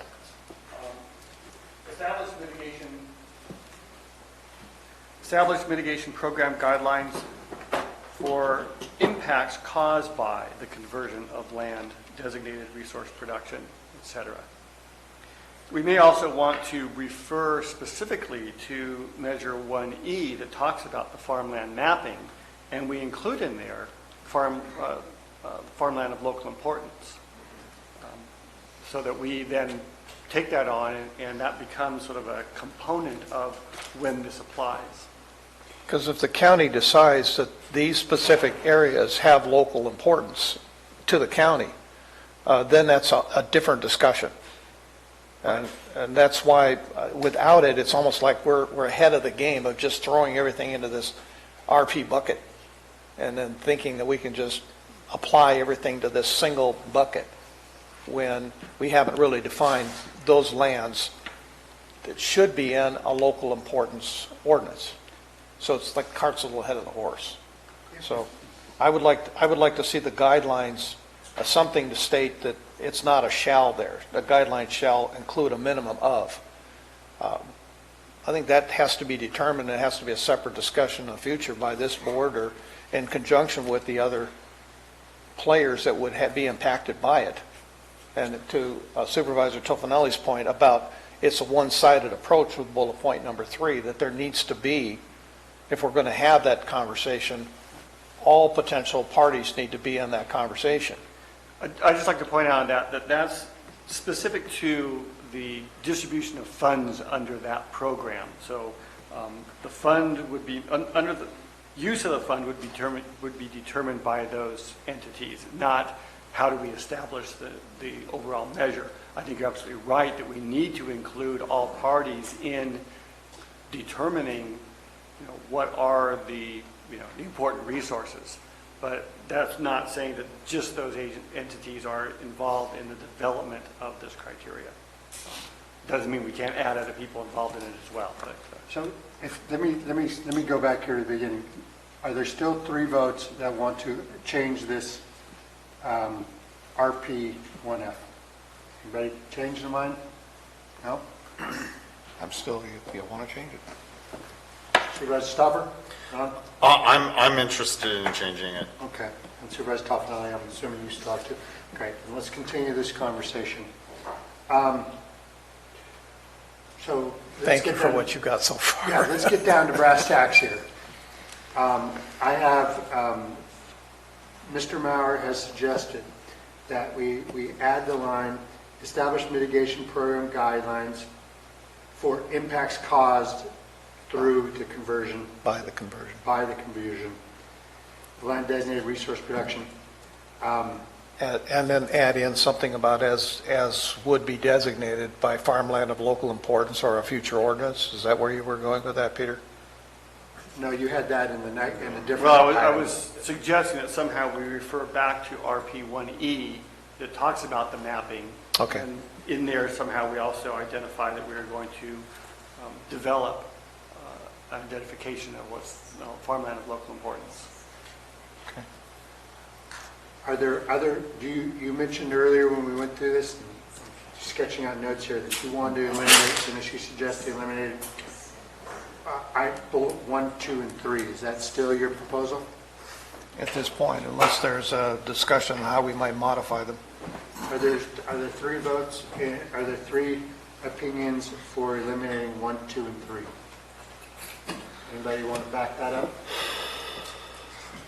You want to take a vote? 3 Bullet point. bullet point, all 3 of these bullet points? Dennis is proposing to eliminate them. No. I would Supervisor not. Stopper? No, Okay. going back to when Peter started, this does need some trimming, but I don't know if this solves my issue with the properties in question. I think this mitigation measure is needed, for RP in general, but I don't know if this is my final solve for the properties in question. So, Gary, you had to point, and just going through the stuff that we talked about before, and we'll come up with new, better ideas. Gary, you suggested on the final bullet point, somebody from, and Peter just addressed that. Are your concerns met, or did you want to change that? Well, as long as we can put in here, and local landowners, so we're covered there. And I understand it's for the funding and where the funding's going, but I still think we need to have somebody from the other side in the room, and as we go down this road, I would be fine with, and local landowners in the room. I mean, certainly, the Board of Supervisors, we're all local landowners, I assume, or renters. I'm just wondering, do you want the developer who we're collecting money from, part of the committee that says I'll spend it? I don't think that's necessary, but unless we have local landowners that, Okay. Is local ag property owners. Is there any, Peter, is that? I don't have a problem with that. I think that particularly if we're we're going to spend it by acquiring a conservation easement somewhere, the landowner is going to have to be involved at some point in time. So I think having a phrase "and local landowners" is sort of a general provision that says, of course, we have to communicate with the property owners who are affected by it. That's fine. Well, we're not saying that. We're just saying people who own property. We say and local landowners, which is fine. I mean, people on this committee are going to, I don't have an objection. Is there any objection to that? Well, there's a difference between the property owner involved and local landowners that opens it up to everybody in Calaveras. So It should be open to everybody. I mean, we're not saying everybody in Calaveras is going to be part of that. I mean, that would be up to discretion, I think, of Peter when this comes. I mean, responsible parties, it says, finding an agricultural department, agricultural advisory committee. And with input from, it's not that they make a determination. Yeah. The key word is input. Yeah. We're going to still make, a board of supervisors in the future is We'll still going to make the that decision. That's correct, but they're going to advise us, going to come to us with what they came up on where the money should be spent. I don't see that as being a problem. I think at least it opens the door to having another avenue for the other side to have some conversation in this.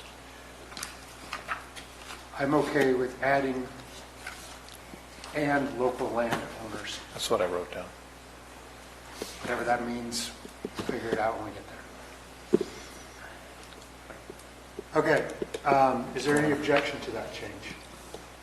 Okay, so So now there was no objection to Peter's suggestion. Now we're just looking at 4 bullets. Right? No, we're looking at 2 of them now. We've got the third one covered. That was the third one that was covered. Okay. So we're looking at the first 2 bullets.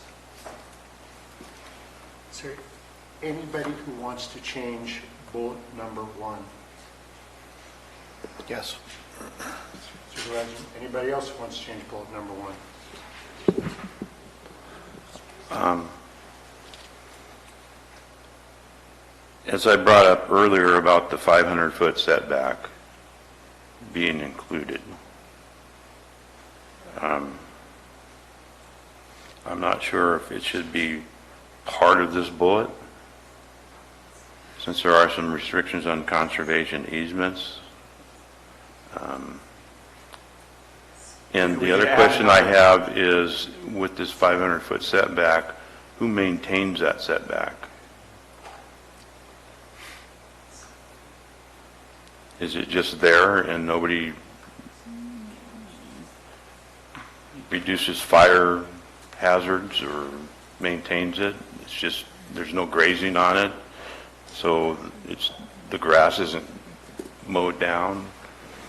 What happens to this property?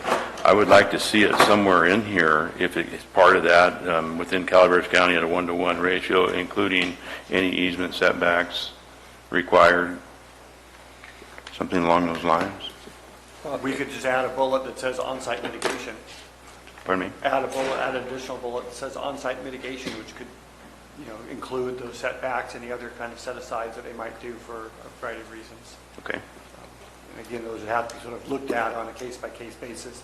Your concerns about maintenance of that is very valid, and that would be addressed at the time that a project would go through. It's okay, we're proposing this area, something we do it now, and we need to do a better job of in the future. Peter, how would you word that? I would just simply put an extra bullet and just say on-site mitigation. Is one of the options here. Yeah, it's one of the options.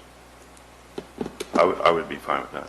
I mean, it sort of falls under other mitigation measures developed and are approved by the county. Kinda but this does, but- becomes more specific, So and it's clear that we can do that. So Gary, if we said, if we keep bullet point 1 the same, if we add bullet by on-site mitigation. Yes, I'm fine with that. Anybody else have issues on number 1? I want to change it. I mean, Dennis wants to change it. Gary's okay now. Ben, where are you? I'm okay now. Supervisor Callaway? I'm not clear why we're doing it because the other bullet says other mitigation measures developed or approved by the county. It seems redundant. What am I missing here? I think it's just to clarify that this will be one of the options that will be contained within this. We're saying that, at least so far, the guidelines shall include at a minimum. So this will be one of those that will be included. So it shall be other mitigation measures developed and are approved by the county. That's saying the same thing. I understand that. Why don't we eliminate 1 then? It says 1-to-1 because it says other, the next bullet says the same thing. Yeah, they're all redundant. So why don't we just eliminate them all and just go with that one? The reason that last bullet was added by the planning commission, because the thought was that there could be something else we're not thinking of today that could be equally effective that we just don't know about. So we wanted to make sure that there was the opportunity to do anything else that came up that provided sufficient mitigation. That as we develop this program, that would be the case. So I'm looking at this, so we're good on number 1 for the majority. Bullet point number 2, does anybody have a problem with bullet point number 2? Dennis has a problem with it. Oh, yeah. Is there 2 other people who have a problem with number 2? Not seeing any indication, so I will take that as a no. Okay, so I want to review what we've sort of seemed to have a consensus, and this seems like it's probably a good consensus because I don't think any of us are happy, which could be a good indicator. I'm not happy. So we've decided that we'll establish mitigation program guidelines for Are you ever happy? impacts caused by the conversion of land designated resource production. Okay, Peter, you got that one? Yes. There seems to be a consensus that we will add one more bullet point as on-site mitigation. We will add on the second to the last bullet point, which I believe is number 3, the line include and local landowners. Have I got it? Is that enough unhappy for all of us? Or Well, have we three of still said that the shall is going to be included in that statement? The guidelines shall include? it hasn't been proposed to take it out. Are you proposing to take that out? I would like to change that word, and I know we had discussed, didn't you have an option to that? Word shall? Well, you had suggested previously, I think, the word may instead of shall. I don't have any other alternative. By making it may, then a future board could pick on any one of these bullet points and use them? Well, I think they can now. The guidelines shall include the following alternatives. But that requires all of them to be included. As alternatives. That's the way And that's the my- following alternatives, that's the way I read it. That's my problem. If you're saying, Any one or, Your maybe mic, the shall, Tom. sorry, Dennis. That's quite all right. I'm Continue. stopping on what I'm going you're to saying. remind everybody, we could change this 4 times a year. yeah, I get that. Thank So you. this is, Supervisor, the sorry, I cut guidelines you will off, I'm include sorry. these various alternatives. No, I cut which him means off, the- so we're all doing it. So the guidelines will include these alternatives, meaning that an applicant can choose which one, or something else that the county can accept. Here's how I'm mitigating this loss. I think the other thing we still may want to discuss a little bit more is, are we refining this at all based on farmland mapping, identification of important resources, or are we still applying this just carte blanche across all Right now, of resource we production haven't lands? gotten to that piece yet, but No. Gary, you've been patient. I don't have a problem with shall, because it just says that the guidelines shall include these. You can, once they form them, you can have more. Just this list here that's included. Once they bring this back to the board for our approval, they could have added 6 more different mitigation measures. So it just says these guidelines shall include this. It's not saying that they have to do each one of these things. They could, like Peter said, they have a choice, and there may be more mitigation measures being brought forward. And we can amend this 4 times a year. So We could pass it now. I'm fine with shall. Are there 2 other people, I'm fine with shall. If there's a clear understanding that what you said is what's going to happen, I'm comfortable. If the idea is that all of these will have to be met, no matter what, I'm not comfortable at all.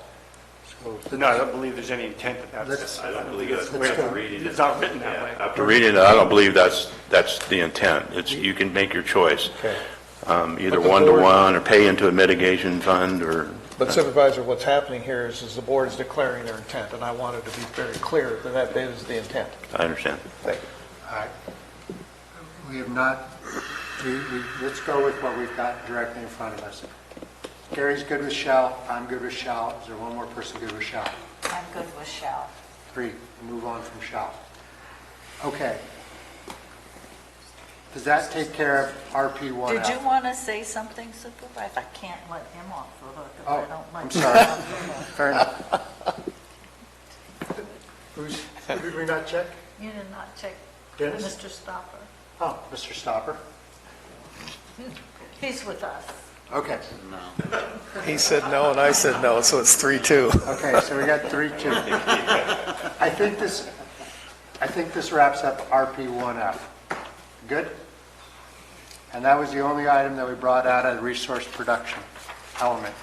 So, resource production, going once, going twice. Do we want to make some statement about RP1E and farmland mapping, about farmland of local importance? We brought it up. Does anybody want to talk about, what was the number again for this? RP1E. That's on the same page. It's the farmland mapping, just to make a statement of some type that what we would define is farmland of local importance to determine. Does anybody want to take up RP1E? Rita? No. Dennis? Yes? Yes. Gary? Yes. Germany? No. And I will say no because these maps don't exist, and I'm not quite sure what you want to add, so take a pitch, Dennis.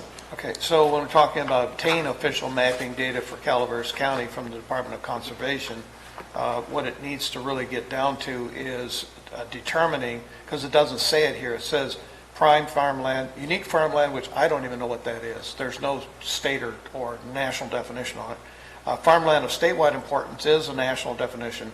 So I would like to include farmland of local importance to be, comma, farmland of local importance, and then require mitigation for any conversion of such.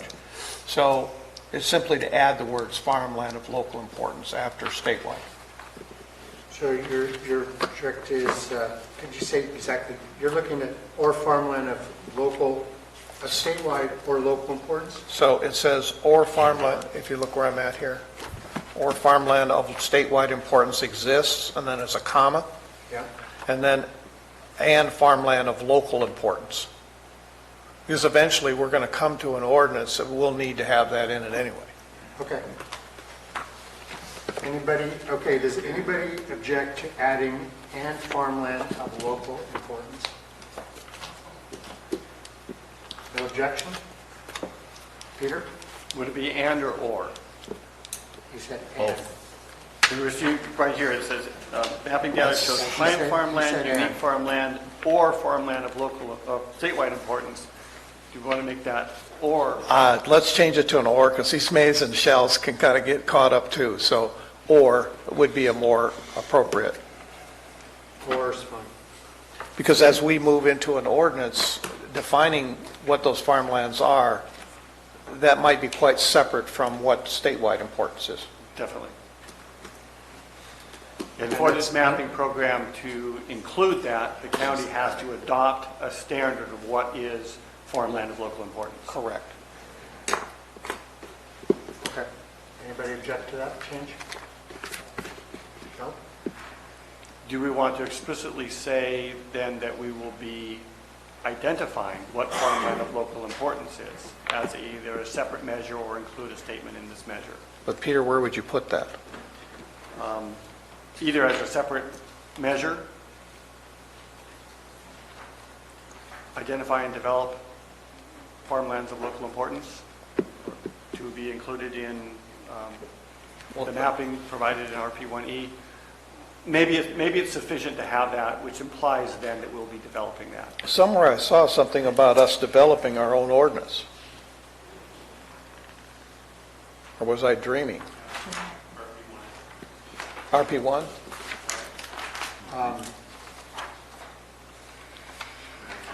Okay. Yeah, it could be part of RP1, you're right. There's no objection to Dennis's putting that in there. I think we could leave it there. Okay. So, resource production, going once. Going twice. On to the next element.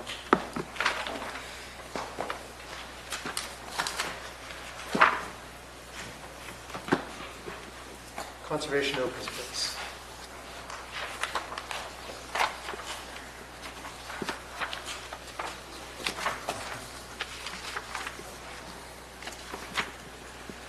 Okay, this is a very broad, far-ranging element. Covers a lot of different issues, includes water resources, biological resources, air quality, recreation, cultural resources. Lots of different components are included in this element. I think this is also one that is quite controversial. There are a lot of mitigation measures that were identified through the EIR that were included in the Planning Commission's recommendation that were not in the original draft that we started with back in 2016.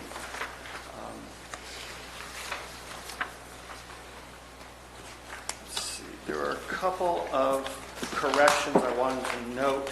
On page 7, talking about the recreation facilities, it notes that most of the recreation facilities in the county are operated by private or nonprofit entities. There was an error in the last sentence in the public and quasi-public park and recreation facilities paragraph that we left out the Jenny Lind Veterans Memorial District. I would like to amend that last sentence to read, the San Andreas Recreation and Parks District serves the area in and around the community of San Andreas, period. The Jenny Lind Veterans Memorial District serves the Valley Springs area. These are the only publicly funded parks and recreation districts in the county. And they're all in District 1, Marita?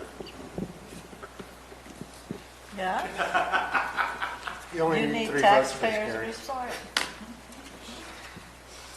Is there any objection to that from the board? No. Okay, Peter, that's good. The other thing that came up the other day was the issue about access to the south side of Malonis Reservoir. And this would probably be the appropriate place to put some policy language in if that was something the commission or the board desired. I don't have any specific language at this point, but we can certainly develop something under the goals and policies and recreation resources under goal COS 6. So we could develop some language there if you felt that was appropriate. Is there any interest on the part of this board taking up that issue? Yes. Yes. Mills, yes? Yes. Stop yet? Yes. Okay, we'll talk about that after public And it comment. may be that if you'd like, I can, sort of craft some policy during the lunch break or something, and bring it back to you if we don't finish this by noon. Okay, then let's move, if there's nothing, Peter, is there anything else? No.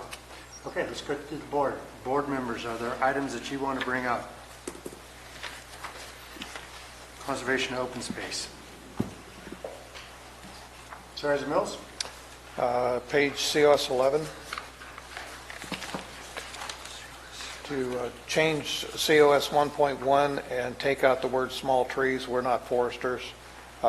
This should state ladder fuels. You want to take on COS 1.1.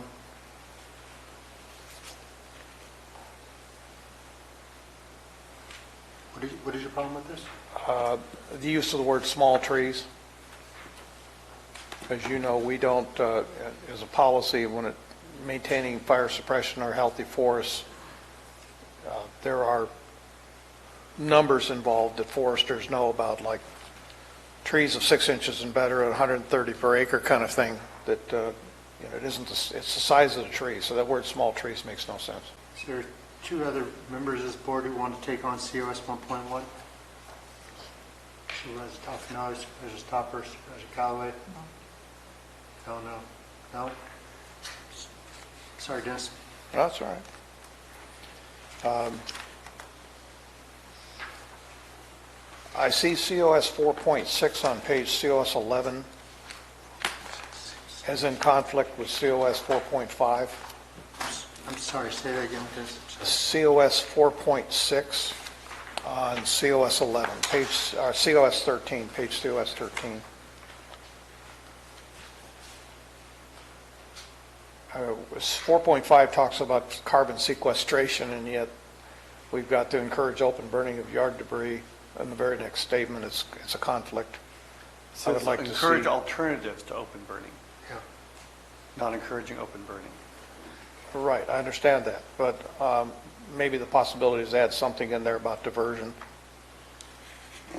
There's other parts within here that also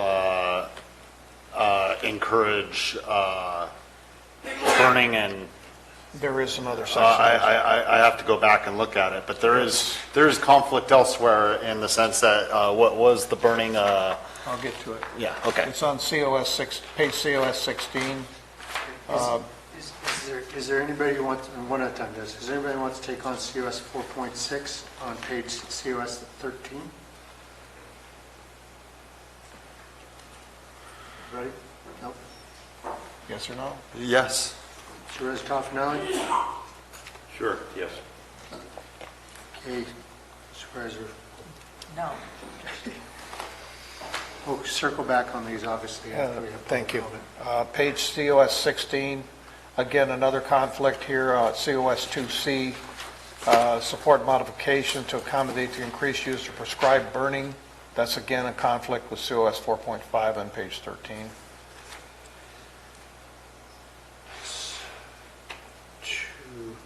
Two- 2C, right? 2C. Okay, is there anybody else who wants to take on the COS at 2C?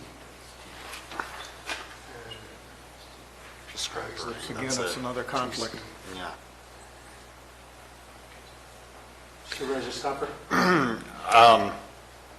I may want to take that on. I think that can be resolved in the proper wording in the other one. Correct. That's what So we'll get to. it's, These three kind of tie together. Supervisor Toffenali?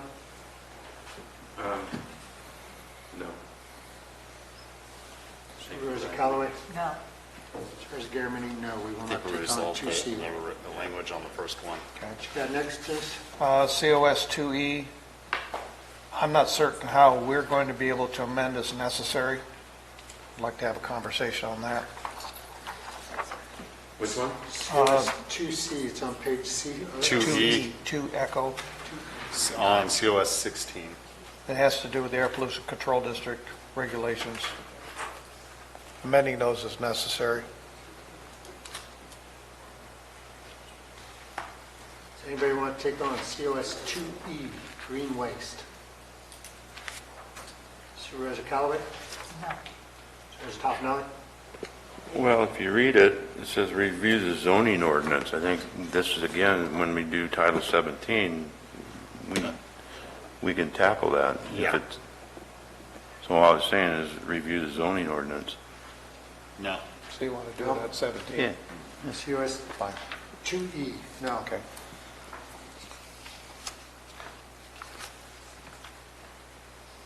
Aldermoss? Working here. Where's that one?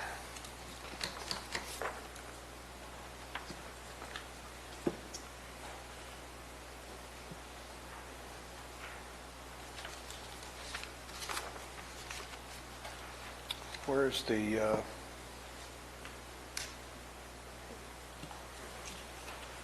AB 32 statement?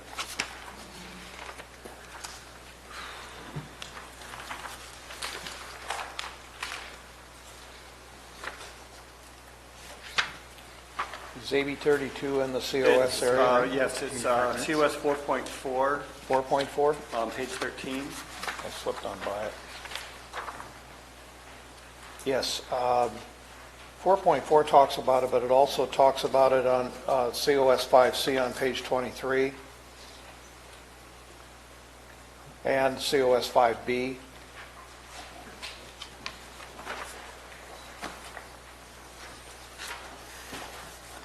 I'm sorry, I lost you for a second. Where were you?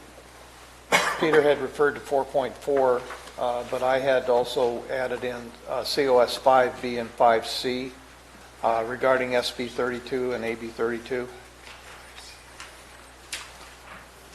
Okay. Anybody want to take on COS 5B or 5C? These are greenhouse gas reduction plans. Mr. Mauer, is this is fitting in with what the regulations are on AB 32 and the timetables? Yes. So the dates that were established here were set by the Planning Commission. The majority of the commission felt very strongly that this was a very high priority the county should take on. The goals of AB and SB 32 have a deadline of meeting the reduction requirements by 2030. And so the commission felt that if we don't start now, there's no way that we can contribute to those statewide goals. So it's not starting in 2030, it's meeting it by Right. 2030. Okay. So Other questions, or are there two other people that want to discuss COS 5B and 5C? Yes. Supervisor Toffenelli, yes. Supervisor Stopper? Yes. Okay. We'll discuss 5B, 5C. What else you got, Dennis? Did you notice there's a Mills Act? So let's take that on. You want to take that one on? No, We can that's- strike that. yeah, we'll strike that one. No, that's all I have. Chair, thank you. I have one. Okay, so we have, we'll give, is that mine or yours? Let's see, let me go Maria, back. would you like to go next? I just have one for clarification on page 18, on 4C. We've talked about over the years of having a habitat conservation plan. We've kind of put our finger in the water and not. I like the idea of countywide, but if I remember, Tuolumne already has one. So, because I thought we reviewed it. That may be true, I'm not familiar with Tuolumne County. So when we talk about coordinating our efforts with neighboring counties and assisting in preparing the plan, if Tuolumne already has one, then maybe we're just talking Amador. I mean, I like the idea of joint and It could be regional. Amador, it could be San Joaquin or Stanislaus. Particularly the amphibian habitat is more at the lower regions of the county, so it's probably more as likely as that habitat would extend into that area as well as to the north and south. Okay. So I think the purpose of this was that if there is a desire to do a regional habitat conservation plan that's not just our own county, that we could pool our resources and participate in such a program. So is there anything that, by anything, I'm not clear what anything means, if it's state or federal, for us to get funding or for impacts on projects, that we have a conservation plan for amphibians? There isn't now, doesn't mean it won't be in the future. The problem that we're faced with is when individual projects come in, they essentially have to do that level of analysis for a relatively small project. It can be very expensive. By having a plan in place, then we have the broad scope. So rather than looking at impacts on a parcel by parcel basis, we're looking at how do we mitigate this impact to amphibians on the whole of their habitat as opposed to isolated spots. And so it may be that we say, okay, there are some isolated spots in Calaveras County that aren't critical in the overall preservation of the amphibian and the habitat throughout the whole region. And the HCP will typically then identify very specific mitigation measures that can be applied. So again, the developer can go in, know exactly what it is they need to do to mitigate rather than try to reinvent the wheel for each individual project.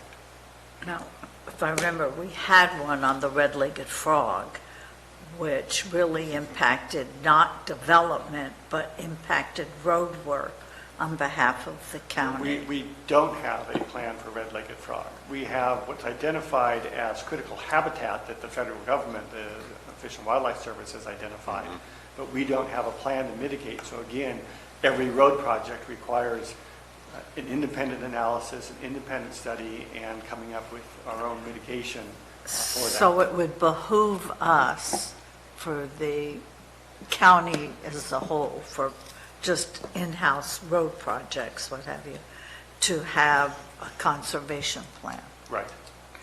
So I guess at some point, when should we consider doing something like that? I mean, having this here is fine. Would it be at budget time when you say, board, if you want a habitat conservation plan, it's going to cost $50,000. Exactly. When I come back with this list of implementation measures, and we start setting priorities, we look at costs, we look at, in this case, because it, an ACP or what's also called an NCCP, different kind of sort of a statewide and federal level review. To the degree that we get all the parties involved in it, they might have some funding available. We'd have to look at, how does this go? Developing an HCP is a long, complex process. Any specific change you'd like to make? Contemplating there? So, no, in the interest of making the chair happy, let's move on. I told you y'all were going to be pissed off at me by the time this was done. We're trying. Everybody's working through it. I told you good luck. It's okay. Supervisor Stopper, what ideas do you have? I got some questions like Marita. COS 7A, which is on COS page 26, states recreational facilities revised Calaveras Code Chapter 16.24 to reflect a minimum standard of 3 acres of park and recreational facilities per 1,000 residents. We'll address that when we revise that code and chapter, but where would that responsibility fall? If we say we want 3 acres of parks per 1,000 residents, would that fall to the new developers, or? Well, that's, or is that, will that be the conversation of with 60? state law, there is what's known as the Quimby Act, which the county can require parkland dedication for new development, so that there's ongoing park development that goes hand in hand with the residential development. The Quimby Act provides either for the dedication of land or the imposition of fees, which then is earmarked for parkland acquisition elsewhere to serve that population. The standard here is essentially in the state law that says that 3 acres is the minimum that you would want to have per 1,000 persons to provide sufficient recreation space, active recreation space for the citizens. If you already have more than that, you can require that same amount. So let's say a community has 4 acres per 1,000 people. You can require them, new developers, to come in and dedicate or pay into the fund to match that. The maximum is 5. You can't charge more than what would be comparable to 5 acres per 1,000 persons.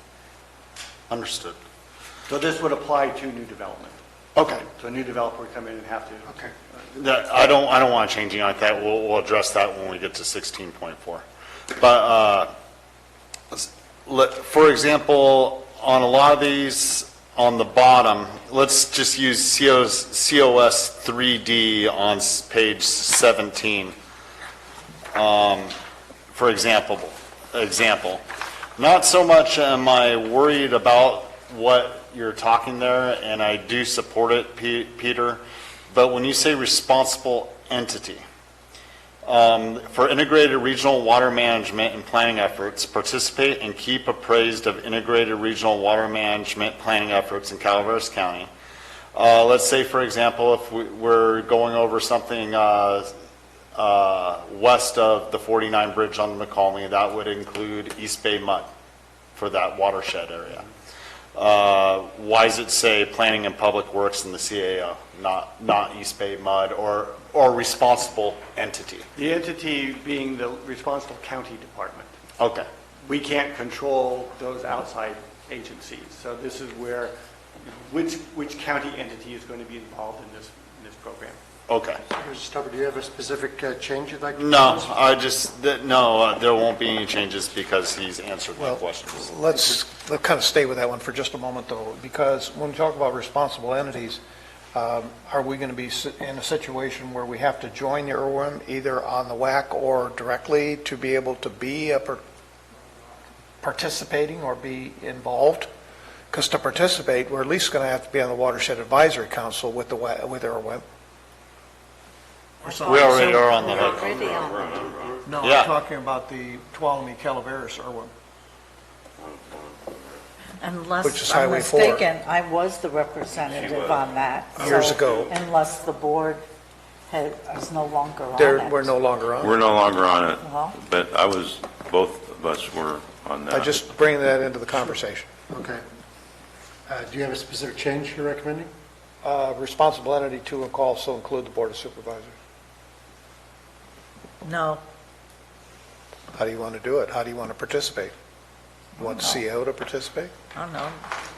Somebody- Josh Pack's not here, he can be on it. Well, we're talking about the responsible entity, right? I mean, we're Yeah. talking. It's CAO. I mean, I just think that if we need to, we can assign, if the board needs to Later. be assigned, yeah. Let me check here. Are there two other people that want to take up COS 3D? Okay, sorry, Dennis. Gary, you've got your turn? Your turn. I have a question for Peter on COS 2C on page 16. Yes. In the errata, there was verbiage at the end of that, at the end of private lands, it said, where such activity would not pose a threat to nearby sensitive receptors and regional air quality.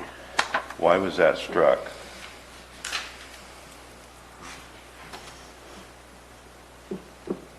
I think the planning commission felt that that was just unnecessary verbiage. Gary, where are you at? I'm on the errata, that's part of our package, and that would be on That was page, included in the, page 32.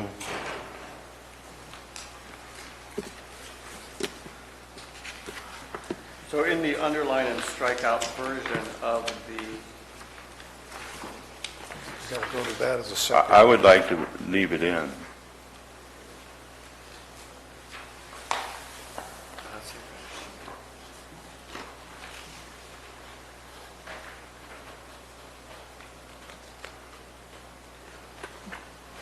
I'm on our board packet, page number 32, on your computer. I don't have it. It's today's agenda, you go to WeGov. I'm going there now. Yeah, yeah. It's 32 of 40, page 32 of 40.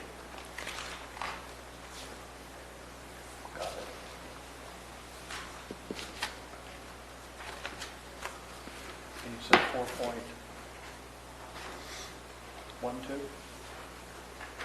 4.3-1C, but it's under the COS 2C, which in the final version, that sentence is left out. I would like to include it. I think it's very important.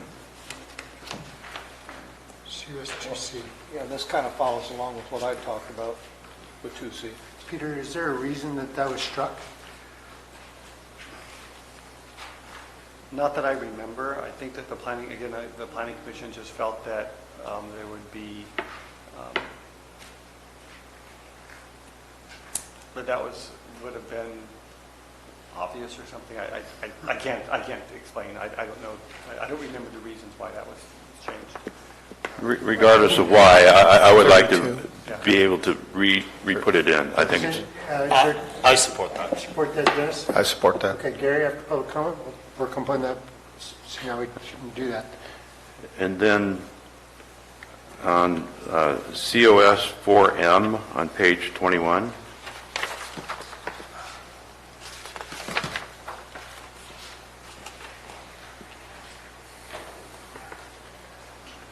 Gary, I'm sorry, I don't mean to put off track, but what was the number of the one we just agreed to?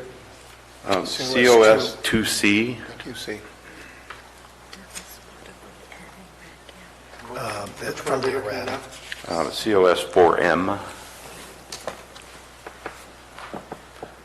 Add this back in. Concern? Upland habitat. It has to do with upland habitat. and we don't have any downland habitat, so I question the reason for this, and it says in the second sentence, work with applicants to preserve or enhance upland habitat for wildlife species to the extent feasible. There's plenty of wildlife habitat, especially in the Wallace area by Lake Comanche. There's an abundance of it. Even further up, going towards Burson, an abundance of wildlife species. I think that needs to be included. Gary, I'm not a biologist, but I'm pretty sure upland game's referring to stuff around Wallace and Burson. I just want to make sure that we're... Yes, upland means okay. not in the riparian corridor, essentially. Okay. So it's not up the hill in District 2 or 3. No, it's your quail and your squirrels. And we, that issue came up, what is upland, and we defined that in make sure the that glossary. we're covering all bases here. Okay, thank you. If I could go back to 2C for a moment. Just a second, real quick, since COS 4M, do you want to make a change to that? No, I'm fine. Okay. Okay, any other items, Gary? That's it for now. Okay, you wanted to go back. So there was a question as to why 2C was changed, and the Planning Commission felt that those qualifiers would override the necessity for fire protection. So whether you believe that or not, that was the rationale that the Planning Commission had, was that they felt that the air quality and effect on neighbors would always be something that would prevent prescribed burning to occur. And so that's why that was taken out. I'd still like to leave it in myself. Okay, well, let's circle back on that. I have a couple items I need to pull the board on, see if we make them. On section COS 5L, page COS 25, I wanted to end that long sentence at simply forest management. Instead of focusing on renewable energy, because I don't want us to be in a situation where a pellet manufacturer or somebody else with technology we've never thought of can come in. So I wanted to leave it and investigate the potential uses of woody biomass generated through forest management. Just Two put a people period. Put a period right there. Just a period right there. Is there two other people who want to join me in looking at that? I would agree. Yes. Okay, thank you. One more. Sorry, guys.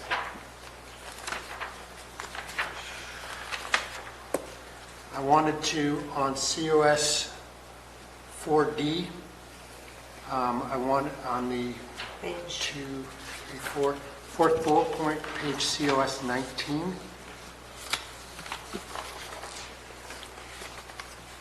Fourth bullet point, when we get down to mitigation, I wanted to take out the words "and to the extent feasible" and basically force mitigation to happen inside Calaveras County. So I don't want a developer buying mitigation rights in Tuolumne County to offset their impact in Calaveras County. What page are you on? COS 5D. It's 4D, Oak Woodlands. COS 14? COS 4D, Fort Delta. Oh, 4B. It's page 19. Oh, got it. Okay. The last bullet point. Is there two other people want to join me in looking at that? So you're actually on COS 19 then? I'm on page COS 19, and basically... Yeah, it's the fourth bullet point. What I'm falls on saying 19. is that if you have to mitigate, you have to mitigate in Calaveras. It says shall take place in Calaveras at the very end. At the very bottom. To The very extent- bottom. To the extent feasible. You want to take out "to the extent feasible"? That's correct. Well, that's because as part of that project, so you can only mitigate feasibly to a certain extent, and the rest fall, and then it finalizes the sentence, and then mitigation shall take place in Calaveras County. What I'm thinking is that somebody could feasibly say mitigation is expensive in Calaveras, and I've got a inexpensive option in Mariposa, Tuolumne, Amador, that's already there, and so I'm going to mitigate with that, which doesn't help. Sure, it helps the global community, but it doesn't help our county. I'm willing to have that conversation. but Anybody else want to join that conversation? Yes, I'll help you out. All right. I want to hear what you got to say. Yeah, no, let's go for it. What I've got is what we'll discuss after public comment, unless there are new ideas that come up and are brought forward by the board, are COS 4.6, COS 5B, 5C, and 4D and 5L. Did I miss anything? Probably.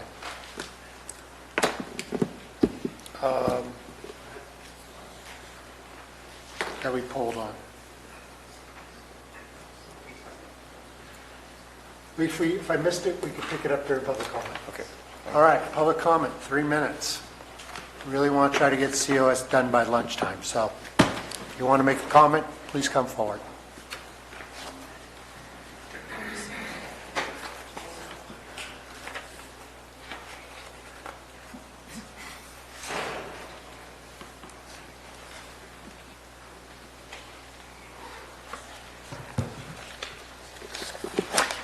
Colleen Platt, My Valley Springs and the Calaveras Planning Coalition.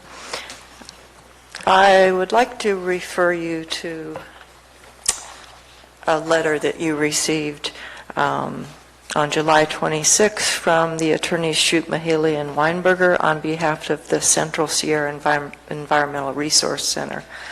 That letter summarized the worst problems with the general plan, including lack of mitigations for conversion of ag lands, which we've just discussed, and also loss of oak woodlands and other problems. So we're under the loss of oak woodlands section now, and also there's a few other issues they mentioned that I will highlight. So I'm discussing COS 4D on page 18, COS 4L, streams and wetlands, on page 21, and COS 4N, riparian corridors, also on page 21. And I just want to point out those problems that the specific standards and mitigations that were suggested by the final environmental impact report and consultants were removed in this final draft. And that's not what we recommend, nor what has been recommended to you. We would suggest the specific mitigation standards that were laid out be reinserted, as the FEIR suggested. Some other changes that happened in the Planning Commission were that non-discretionary projects were removed, from all of these measures, and it was only to apply to discretionary projects, which means a project coming before the planning department. So in other words, non-discretionary, somebody like that's going to build a house on their property that doesn't have to ask for a permit, or a commercial structure that already has the ability to build a commercial building. They don't have to come in for a discretionary permit. They have been removed from these measures because they all have had the language added with discretionary project approval. That's in COS 4D, 4L, and 4N. They all talk about discretionary entitlements only. So the non-discretionary entitlements will not have any of these mitigation measures applied to them. So you're going to have impacts from that. The FEIR did not suggest that non-discretionary projects be removed from these measures. So we believe that those phrases, discretionary entitlements only, should be removed from these three measures. And again, we respectfully ask that the specific standards that the FEIR did put in these measures that were taken out be put back in, please. Thank you. Muriel? Muriel Zeller, Calaveras Planning Coalition. I just wanted to make a couple of quick remarks. COS 5C regarding greenhouse gases. I just wanted the reduction of greenhouse gases specifically. I just wanted to point out that rangeland is a huge carbon sink, and that there are state programs which would allow our local ranchers to actually be paid to put compost on their rangeland in order to increase It's removal of greenhouse gases from the environment. And rangeland has a wealth of ecosystem services, including habitat, watershed protection, water quality, and scenic beauty, in addition to greenhouse gas reductions. Regarding habitat conservation plans and natural communities conservation plans, which is the state version, and they're usually done jointly between the federal and state government. The only neighboring county I know of that has one is San Joaquin County, and they have divided the county into zones, 3 zones. Zone 3 requires mitigation of 3 to 1 with a permanent habitat conservation easement for any land converted in Zone 3, and then it goes 2 to 1 and 1 to 1 in Zone 2 and Zone 1. So their program is administered by the San Joaquin County Council of Governments.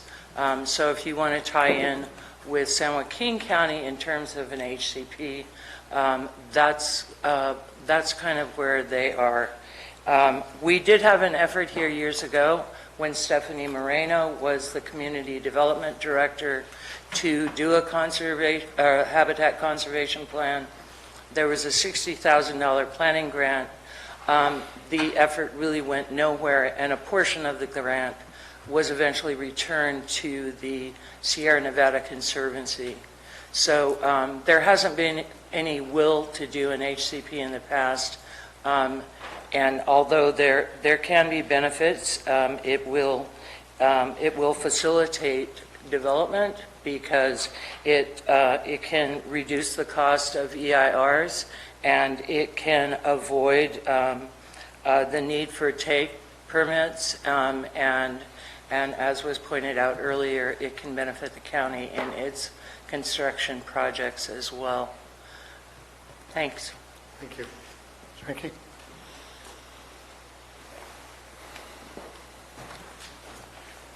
Vicki Rinke, I guess you know where I'm going to come from, but this section here is one that makes you go crazy. And I'm probably not going to be able to be as precise about this as I am with other things, because conservation and open space, I know the state of California is starting to push all this down our throats. This is, to me, control, control, control. Stop growth, stop growth. Are you kidding me? We care more about a frog than we do about the people and where they live. And anyway, so, for example, the oak woodlands, that is absolutely absurd how controlled we think we should be about oak trees that actually die on their own. We have them in our yard, and we've had to cut a few down because they die naturally. But anyway, it says in the oak woodlands, you have to enlist the services of a qualified professional, biologist, botanist, arborist, whatever. That's nuts. But the other thing, too, I want to say before I keep going is a lot of this was added very recently. It wasn't added the first round of the EIR, but recently, a lot of this in this section was all added.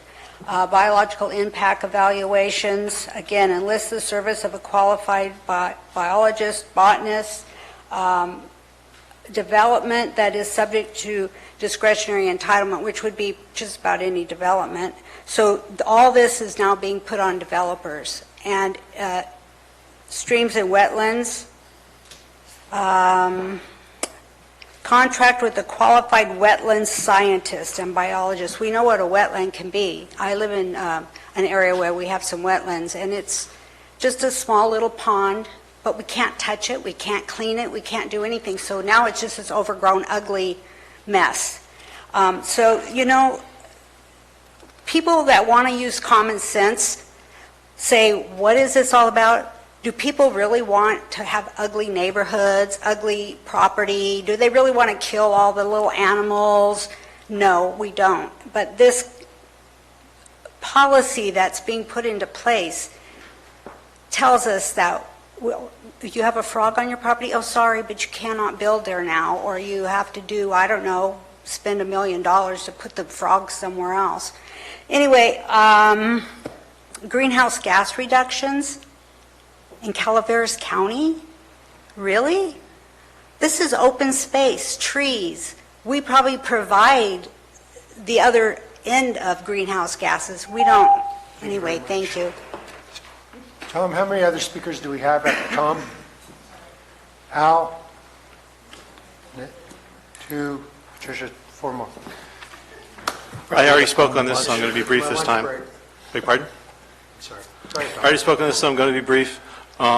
It's important that we restore the oak woodland mitigation policy proposed by your consultants in the draft FEIR. It's important that you restore the specific riparian corridor setbacks recommended by your professional consultant. These give safe harbors for applicants to follow when they make their applications. You already heard from Peter how case-by-case analysis on every project is time-consuming and expensive. Your consultants gave you good advice here. It got removed by the Planning Commission. Put it back. Thank you. Okay, next.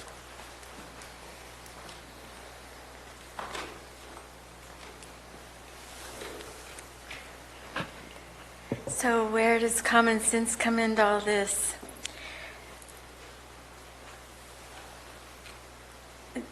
The very people that are interested in saving the red-legged frog have no problem with people growing marijuana upstream. I find that a lack of common sense. I believe that people should have equal rights with frogs, but and I think frogs are kind of like a canary. If they die, then that means that we're endangered.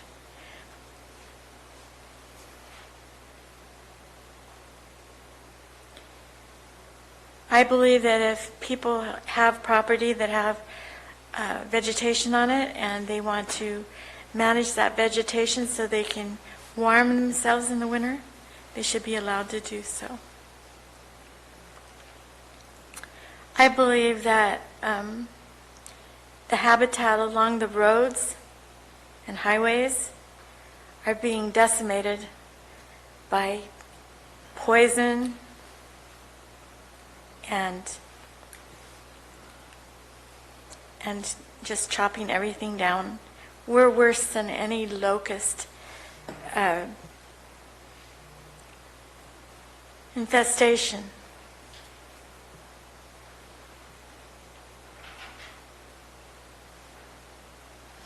I believe that we should try to think about fire and try to clear so that the fire does not have as much fuel load. But I think that there should also be thoughtfulness about what all that vegetation does for the wildlife.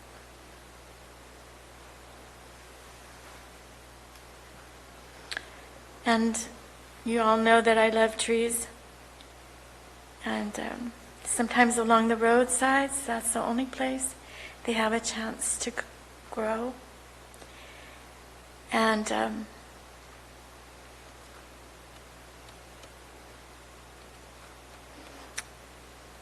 the ones that are alive should try to be saved, but not at the expense of a really dandy project. And we should be planting more trees. They're very hard to grow, so we should try to save what we've got. Thank you very much. Al? Mr. Smart. Before, yeah. Way to go, Al. Anthony Worcester from McCollum Hill. I don't really have much to say, but I do have a friend who lived up on 26, and he was told by a county employee, and I have no idea if it's building department or where, that he could not touch these oak trees that were close to his dwelling. Well, he told me after the Butte fire that it wouldn't have burned down if he'd been able to cut those oak trees. So I love oak trees. So I'm not here to save the trees, but I do enjoy trees. But I don't know if there's still anything wrong as far as our general plan and our county codes go. But if there is, I'm just hoping that to avoid more homes being lost in fires, it would be really great if there's a lot of common sense used for oak trees and whether or not you can cut them and how close they need to be to a building. So you want to be able to have a clear space. So I just think that whatever you do, that should be one consideration. Thank you. Al? Getting close to lunchtime. I'm getting hungry. Al Segala, Taxpayer Association. Taxpayer Association. I got an easy one for you. If there ever was anything in here that's totally malarkey, it's the air quality greenhouse gas part of it. Which one? Particularly COS 5B, COS 5C. The science is not settled on global warming. Between ice ages, there is global warming. We are getting global warming, but a political agenda has been set up to claim that carbon dioxide is causing global warming. This is in the face of the Arctic core sample showing that the global warming precedes increases in CO2 gases. CO2 is a nutrient for plants. It's a good thing. To claim that it's almost claim it's like it's a poison. This is caused by a bad law that the state passed. It's AB 32. We need to do everything we possibly can legally to protect property owners for the application of this false law not based on science. Thank you. Thank you. Sir? Chester Murphy. I wanted to talk on just the woodlands. My dad that grew up in Telegraph City was there most of his life, and he said, when all the mines were working around Copperopolis, they would, were powered by steam. And he said that he remembered a time when around the Copperopolis area, as far as he could see, there was no trees. They actually cut them all down. And so all that growth you see has come back in his lifetime. The other thing that is a concern to me is, any trees under any power lines. I think instead of mitigating those, they should just be cut down. A couple months ago, this was on Highway 50, there was a pine tree up through power lines where there was 2 lines on one on the other. It's up about 10 feet. So I called my rep at PG&E, and they went out there, they looked at it, and said, for some reason it was protected. And I thought it was crazy, if you saw it. And that tree's just going to keep getting bigger, and the limbs were out beyond the wires. So I just think, with all the fires that have happened, that, trees underneath any power lines should just be cut down before they become a problem. Thank you. Thank you. Is there any further public comment on this item? Seeing none, I'll bring it back to the board. We're close. If you guys are all right, we can finish this thing before we break for lunch. No. Well, let's try it. Is there anybody who wants to add any items for discussion? Right now, we've got 4.6, 5B, 5C, 4D, and 5L. And 5B and C would also include packet page 37 in our agenda. We've already 2C, we've already agreed on adding that verbiage back in. Yeah. Yeah. Yeah. So we're at 5B. Is there anybody who wants to reconsider, or are we still where we were? We're looking at 5B, page 23. So, yes, ma'am.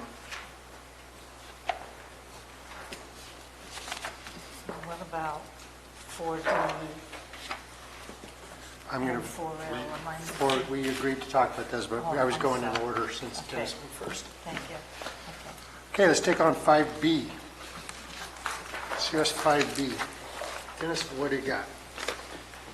Well, 5B is a continuation of, again, this idea that this county is going to go the way of Berkeley and establish that new homes won't have gas supplies to them in an area that is subject to public power safety shutoffs.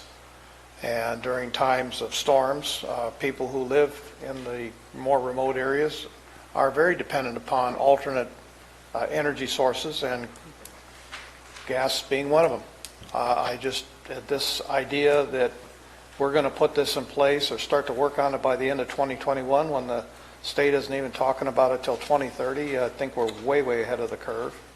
And I would prefer not to have anything referencing AB 32 or SB 32 in this document. If a future board or a future revision wants to add it, that's fine. But considering the state of our power generation capability, remember that 46% of all power generated in California, according to California, is gas.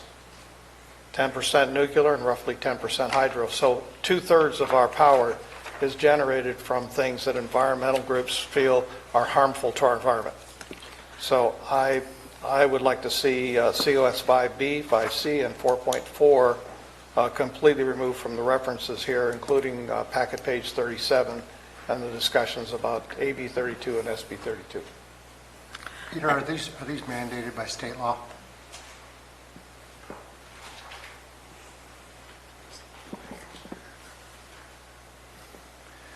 Yes. I mean, AB 32 and SB 32 are the law of the land. So we don't have the option to do it? Well, we have options of how we implement it. And the commission made the determination that this was important enough they wanted to put a date on it. One of the few measures that we actually have a date on it. The 5B is basically establishing a baseline. Where are we today? It doesn't mandate any particular action. 5C, of course, would, it says that we're going to then develop a plan of how we then contribute to the overall goal of the state. Obviously, we have much less impact than larger urban areas, but we all contribute, our cumulative.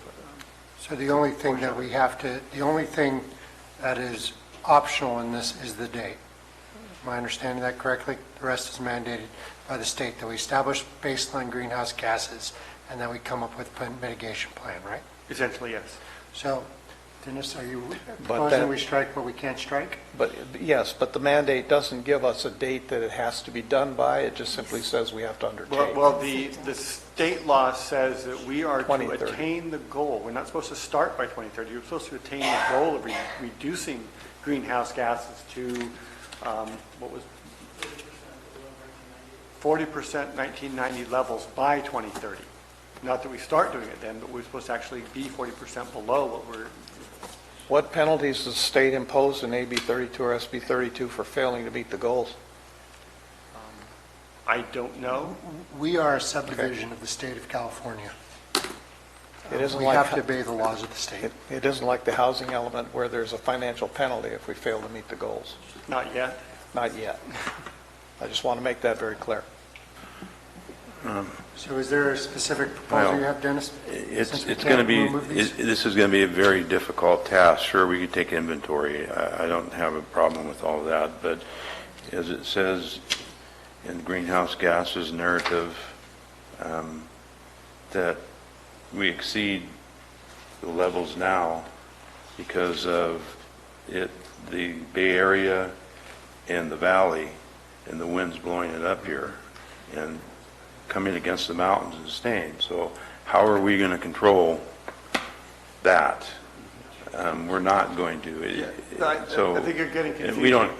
Okay, but and I understand the whole theory behind this. We need to inventory. We need to do our part in reducing the gases, and say this is what we're going to do to reduce the gases.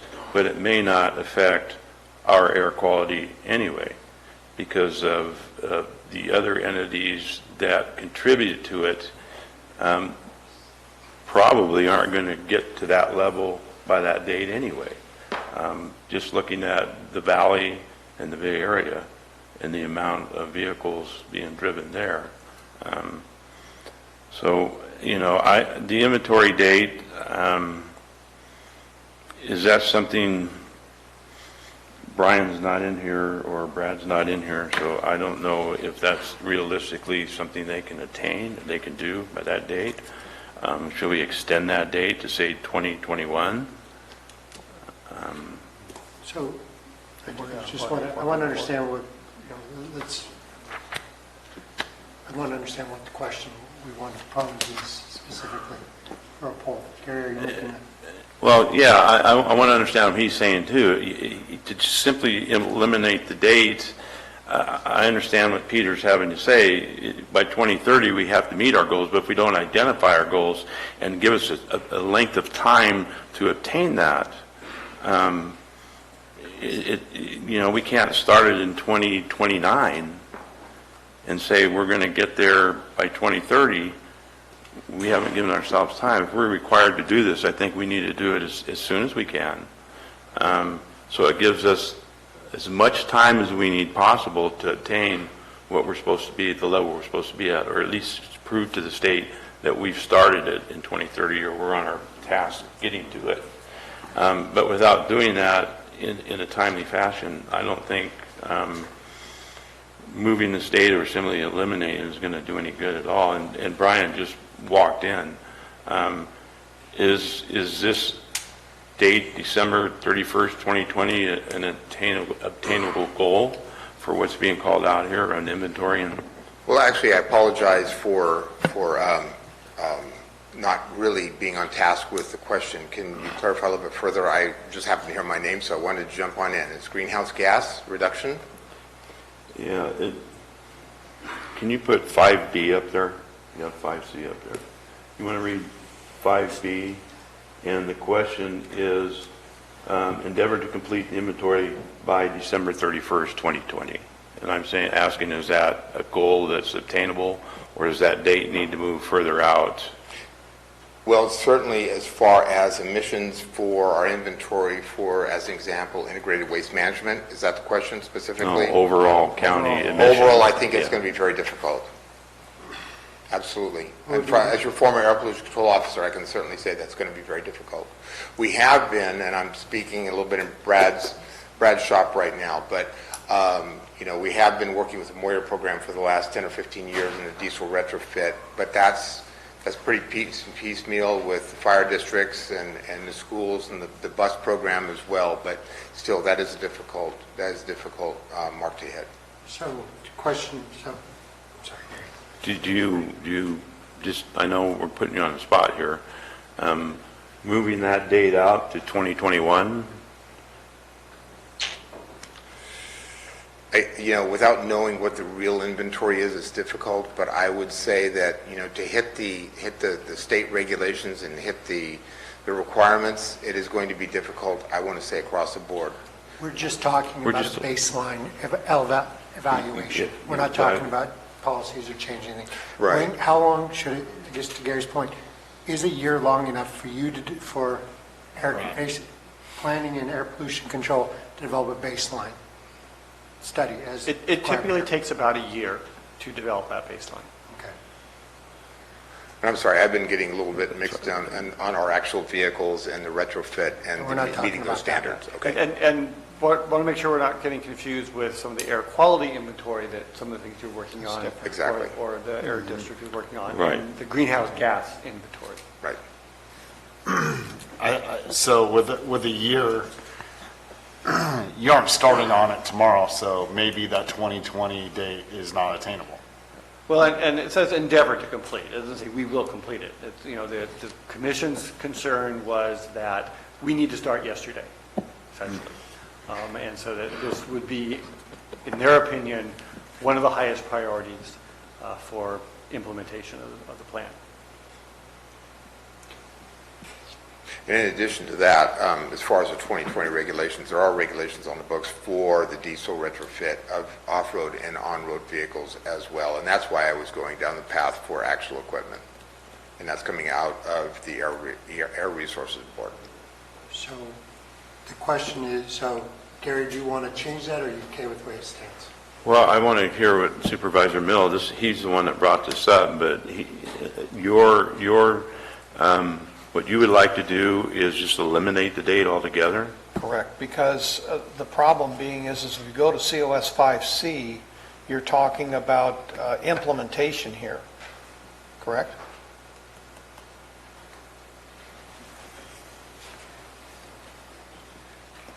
So 5B is sort of the precursor to 5C. Once we have the baseline, then we know what our responsibility is for trying to meet the statewide targets. And again, I think that instead of having that as a goal right here, it needs to be a separate discussion at a future point. That isn't something that I would like to put a hard line in the sand at the end of 2021. We're going to be, this is it. That's knowing what the tenuous nature of our electrical grid is in this county. This just creates one more problem for new home construction in our area, especially when you talk about the additional cost of being a medallion home. Anybody that lived in the 60s and 70s certainly remembers the little brass medallion on the concrete sidewalk, and my mother had one. But if we're going to go down that road, there is an additional expense now that you know that electricity is 44 cents a kilowatt hour for a peak period. We're taking low-income housing and we're going to make it a whole lot more expensive, Dennis, just with this alone. Dennis, the only thing we have an option on here is the date. That's where I'm. The rest of it. We could have a broad conversation about global warming and national politics, but this is what we got in front of us. So I don't want the hard date. Okay. Anybody else not want the hard date? Not seeing any. My concern is, here's our chance, and I understand it says endeavor, but we have a chance here to at least move it out to 2021, December 31st, 2021, to give you a little bit more time to get that information. Because when I'm reading this and what it says, this looks to me like a tremendous amount of work to identify all the major sources in the county. It's not something that, if we put somebody full-time on this, it may take them a year.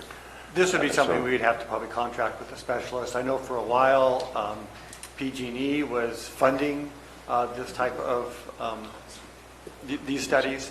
When I was over in the county, they're in court right now. Those monies are gone. I don't know what's available. We have to be looking at other kind of grant programs that might be available to help fund that. But there's not something that we have the resources and staff in-house to do. We would have to contract with some other entity or agency to do that for us. Well, if you feel comfortable with this date, then if we can move it 6 months, we can make it July 1st of 2021. Whatever you feel comfortable with, that we can get it done. My concerns, again, though, is after it's completed, the rest of the tasks, giving us time to complete the rest of the tasks, so we're in line in 2030 with our part.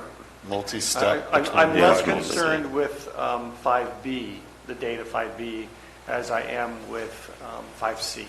I think to complete the plan, once we have the inventory, to complete the plan in a year, I don't know if that's feasible. By the end of 2021? Yes. What date did you have in mind? I understand the Commission's concern about having a deadline. I don't know what I would choose as a date.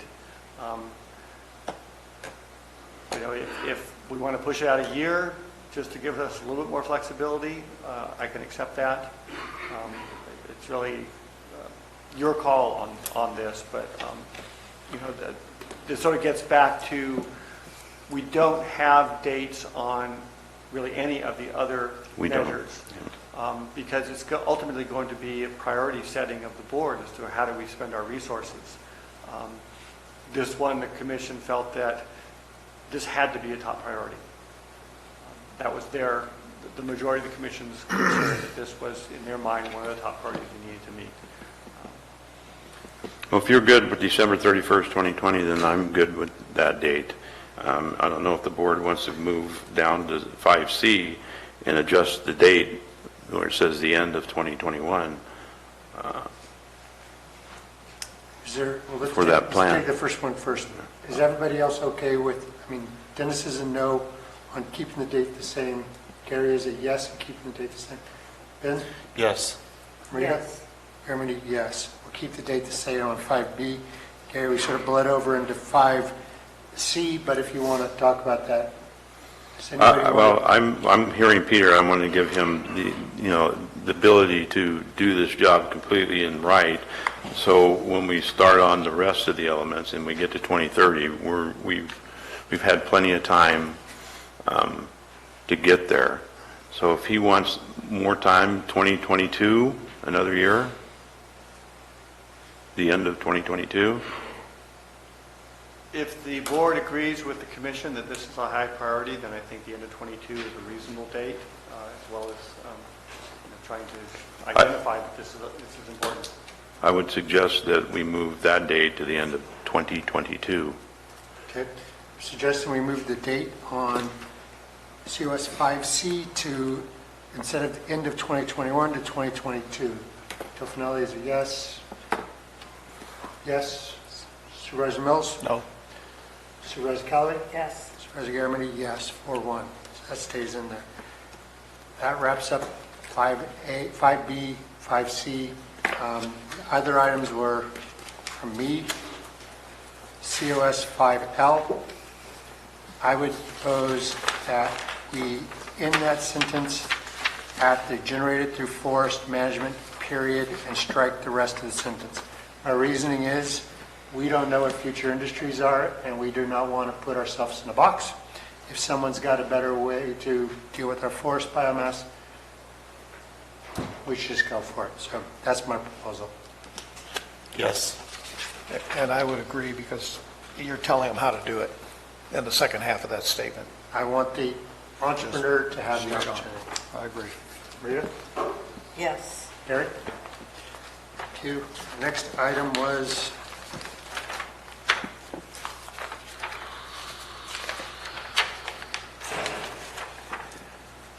page COS 19, COS 4D is in Delta under Oak Woodlands.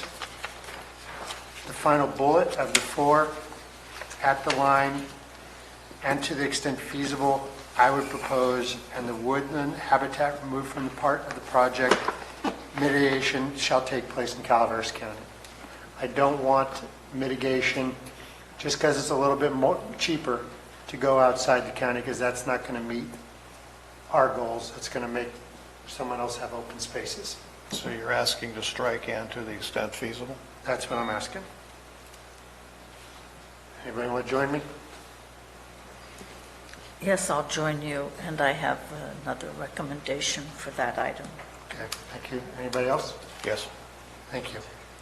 The one thing just to consider is that it does say based on the recommendations of qualified professional. Yeah. And in some cases, you might have something say in the county line, and the most biologically appropriate would be to find something that's as close as possible to the habitat that's being lost. And that might be, say, just across the river on the other side. I think, where that's happening, we can probably take that on a case-by-case basis. If there's key habitat, maybe down a corridor that includes a river, and part of it's on either side. But the removal of this language Doesn't- makes it mandatory that it's in the county. Doesn't provide that level of flexibility. Well, then they'll have to have better biologists who are more creative and can find things. The word shall is not included in that statement? Just a point. Okay, so we got that one. Marita, you had one more point? I'm- Thank you. Under Oak Woodlands, I'd like to add in non-discretionary, Where? Where's that? where it said, in the interim, which I hate that word, required development that is subject to a discretionary entitlement. That means it could also be non-discretionary, you're building a house. And I go back to when I look at the real estate ads, and there's oaks there, it'll say, oh, the property's covered with oaks, so there's beautiful oaks. And now we're saying, if it's, if it's zoned RR and I want to build a house and I have beautiful oaks on it, the property, I can just take them all down. And I don't think that should be acceptable. Okay, is there two other people who want to take on that issue in this item? No. No. Okay, is that it? Yeah, something came up a long time ago about cutting on ag land, cutting a tree for personal use. Well, it probably could also be for residential. If I want to cut a tree for my own personal use, I can do that. Yeah, why wouldn't you be able to do that? It had been part of a discussion some time ago, mostly from the ranching community, when we talked about oak woodland habitats. When you have a stretch of oak woodlands and then you keep chopping up and breaking up the corridor, you have now decimated the oak woodlands corridor. I don't know where And that.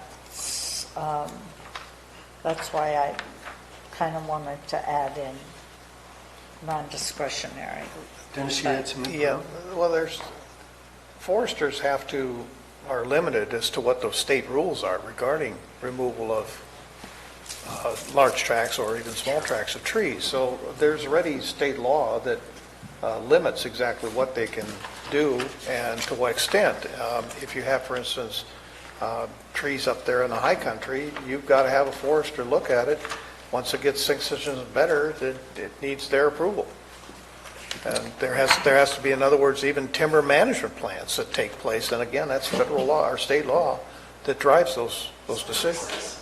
So I don't know what is going on here. Excuse me. Okay, so there's no direct proposal to this. Okay. So unless there's something else that somebody wants to bring up, we might be done with COS. I have one more. Okay, no more. This goes to- 4L, streams and 4L. wetlands. Yeah, page 21. Uh-huh. I want to add in non-discretionary because I've had the scenario up in the Ebbets Pass corridor about building a house that impacted streams and the wetlands, and the property was zoned RR, and the person went in and built and made changes to the stream bed. And if we don't have some control over that, then, because I have They changed the stream bed? They changed the stream bed? Well, if they change the can't- stream you bed, that can't- goes you to can't- Fish and Wildlife or the Corps of Engineers. Yes. There's already a But- path for that to So be dealt with. the question But is to remove if discretion. I want it can't to just be, do that. to move discretion and say for any permit. Is there two others that are interested in removing discretion and just take any other permit? No. No. No. Okay. Going once, COS. Going twice. We are closing COS. We will return to here at 1:30 to continue with the noise element. Can you make it a quarter or two? I understand. Sorry. 1:30, we got to get back to work, guys. Back at 1:30.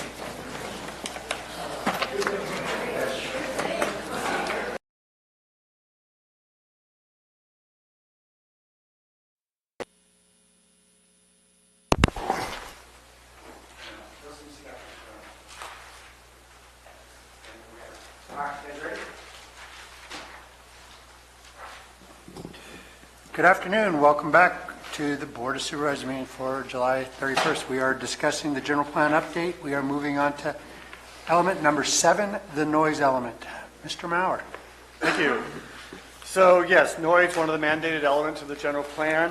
A lot of technical detail in the introductory discussion. The commission had a lot of concerns about that. We went back and revised that based on our noise consultant's input on the language. The commission did not have a lot of changes to this from what was initially released, and I don't really have any additional changes or comments on this. Turn it back over to you. Thank you. Board members, are there items that you would like to take up? Supervisor Mills? Page N9. I'm sorry, say again? Page N9, and it's N.1.14. It's the additional change there. In 1.4? Right. What is the, what are you It's suggesting? the vibration shall not exceed In 1.4? N1.14, Thank you. at the very bottom. Sorry. It's the last one On page 10, on page 9. 1.14. Yeah. Is there anybody who wants to take that up? Supervisor Stopper? Rereading it just to make sure that I have the same understanding. My feeling is it's too specific, and to change it to a more general statement. There are other ways around this and still complying with state code, and I'm just wanting to not put our staff or anybody who's doing construction work into a corner where they have to have the type of equipment necessary to keep that kind of measurement in the mix. Supervisor Toffenelli, do you want to take this up or no? Yes or no? I'll hear it. I'm going to hear what Supervisor Mills wants to present. Okay. Supervisor Stopper? Yes. Supervisor Callaway? Hope that's 30, so shall we go on the record anyway? I don't know. No? Okay. I'll listen.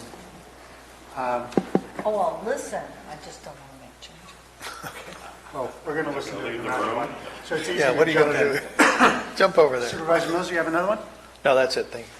Thank you. Does anybody else have an item? Seeing none, I'll go to public comment. Are there comments on the noise element? Diane said just a moment. I'll ask one more time. Is there comments on the noise element? Okay, great. Bring it back to the board. Supervisor Mills, you had some questions and some Thank you. thoughts on it? I guess the first question to Peter or to staff would be, what drove this particular section to be added? And would there be another way that we could do this without having to require on-site measurement and equipment and subcontractors to keep in compliance, et cetera? Is there another way we could do this if the state's requiring something without having to get to the very specifics of this particular section? So this was a mitigation measure identified in the EIR, which is why it was added to the plan. I would like to defer to my colleague Rod from Rainey, who's much more aware of the specifics of those kinds of things. So I'll take a moment, we'll pass the mic over that way.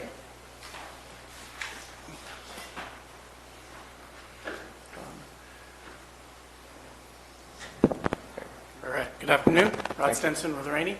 Yeah, that measurement was derived from what Caltrans typically uses to identify any potential for impacts from vibration to historical or weakened structures.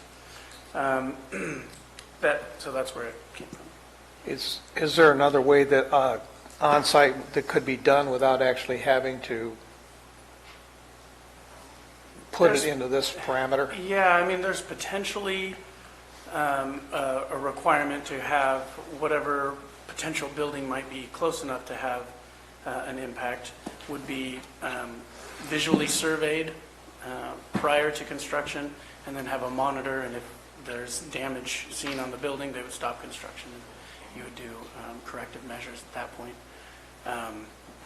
That's the only other thing I've really seen as to, to mitigate impacts to historical buildings if there's So- strong vibration going on. Rod, we could actually add in something here to state, or have a monitoring process during and after construction, before, during, and after construction.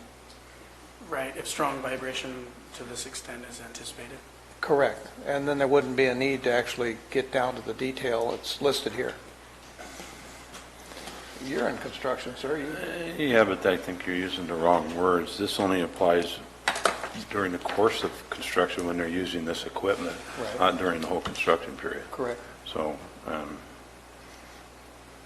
I don't see anything wrong with it now that I read it completely and gone over it in my mind.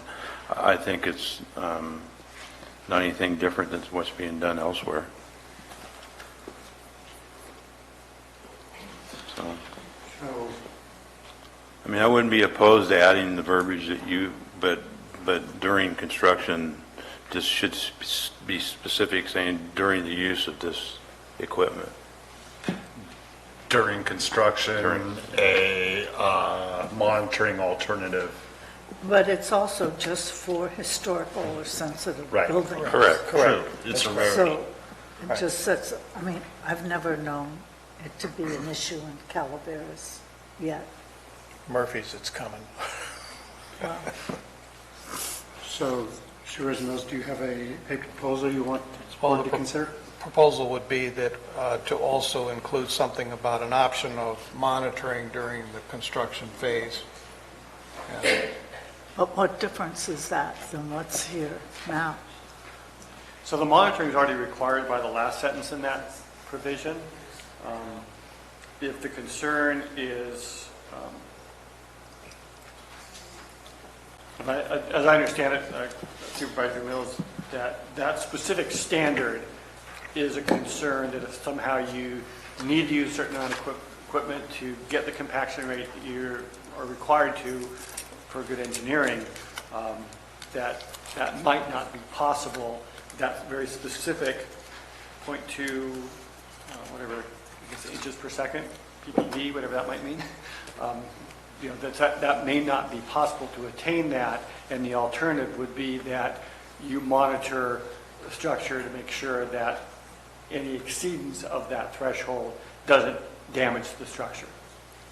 because in undergrounding, we were absolutely required to get to 92 to 95% native. And that by itself, there were times when I was in projects where we would exceed that. Simply we had to get to that compaction rate that they were looking for. So I just want to be sure we don't create something here that's insurmountable. So is there specific, or you good with it? I would defer to try to give it some kind of idea what that.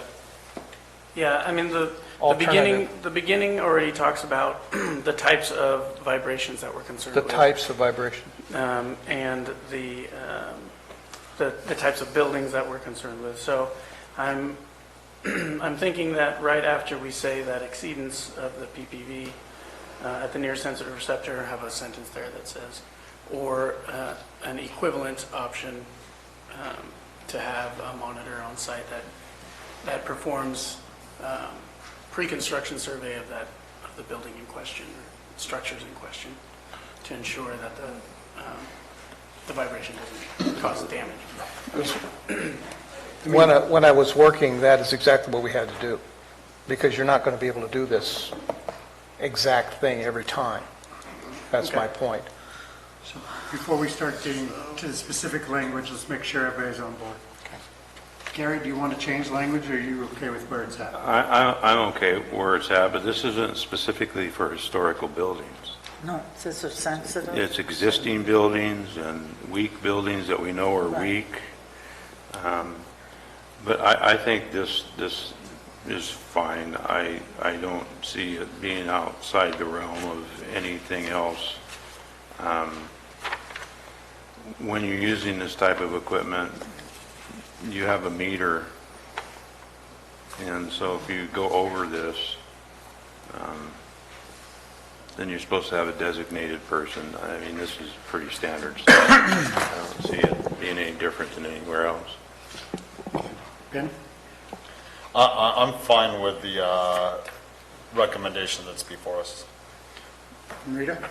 I'm fine with it. Thought you were a no. Now you're fine. Jeez. Oh, Okay, gotcha. so that change will stay as it is. If there's nothing else on the noise element, going once, going twice, we're on to the safety element, number 8. Mr. Maurer? Okay, thank you. The safety element, again, sort of addresses a broad range of potential hazards in the county, flooding, dam failure, fire hazards, which is a big one, obviously, geotech hazards, emergency evacuation.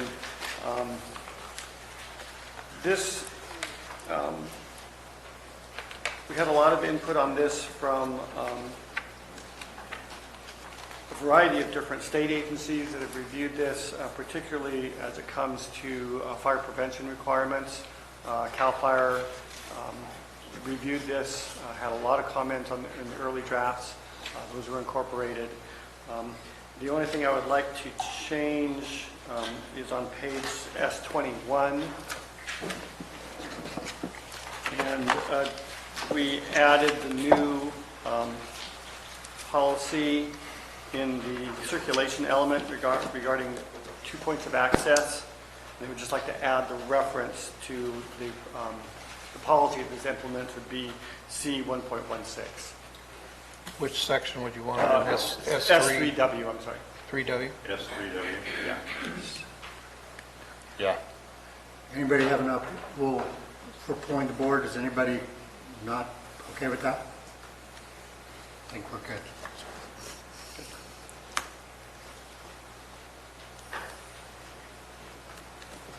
All right. Items. Marita, your microphone, no? Yes. Yes. On S5, Mr. Maurer, wildland fire, What page are you on? That's S5. That's fine, I'm sorry. I can't, the SRA doesn't exist anymore, does it? Yes, it does. Oh, yeah. Are we still referred to as SRA areas? Yeah. Even Yes, though we're we're in not paying the tax? Fire tax? The I'm state not- responsibility area, all but the City of Angels Camp, and I believe a small portion of San Andreas. But Governor Brown made a switch, and we're not paying the SRA fee anymore? The fee that was collected is unrelated to the fact that we have. We're the state still in responsibility. SRA? Yes, definitely. Oh, okay. Thank you. Mr. Stopper, Dennis, I'll come to you next. Thanks. Dennis, you got it now. All right. Oh, I got it now? I thought Ben had an idea. I would be asking whether or not there should be power safety shutoff in this element. It's a new item that's kind of popped into our radar screen post everything that's been done. Or is it something that maybe we would want to go back and address somewhere in the future as an addition to or an amendment to the general plan so that we can address it? I would definitely suggest that. We can always add things to the plan later, and rather than delay adoption of the plan to add a new provision, this would be something as we work towards that. It's not a requirement under state law to include it in the general plan, so it doesn't have to be. We certainly can do that if we want, but at this juncture, I think it'd be better if we add it at a later date once we have a better understanding of what's going to be required of that. I just need to bring it into discussion. I think it needs to be I added. mean, it won't prohibit us from addressing the issue. It No, just, no. On page S4 about the dam failure inundation maps, I know full well that all of the dams in Calaveras County have been subject to a revision of their inundation maps within the last 12 months. And where those inundation zones are going to play a great role in some of the other future discussion I have here. On page S5, and regarding wildland fire, this is the second paragraph.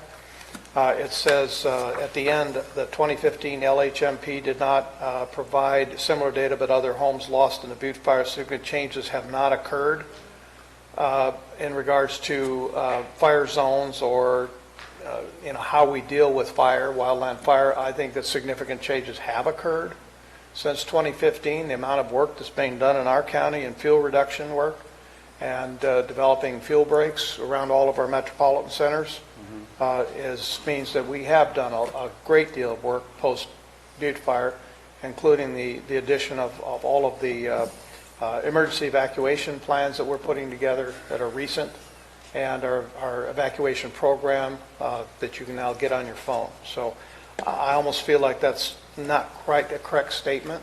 I would be asking for some type of a change to that. On page S6, this is soil related, and down there in that soil related hazards area right at the very bottom, therefore subsidence is considered unlikely to occur in Calaveras County. I generally would disagree with the amount of subsidence that we had in the 2019 storms, spring storms, as well as Highway 26 being closed for an extended period of time. That subsidence, soil-related subsidence, is a potential hazard, and we've had enough evidence of it occurring over the last 4 or 5 years to say it is likely to occur, not unlikely.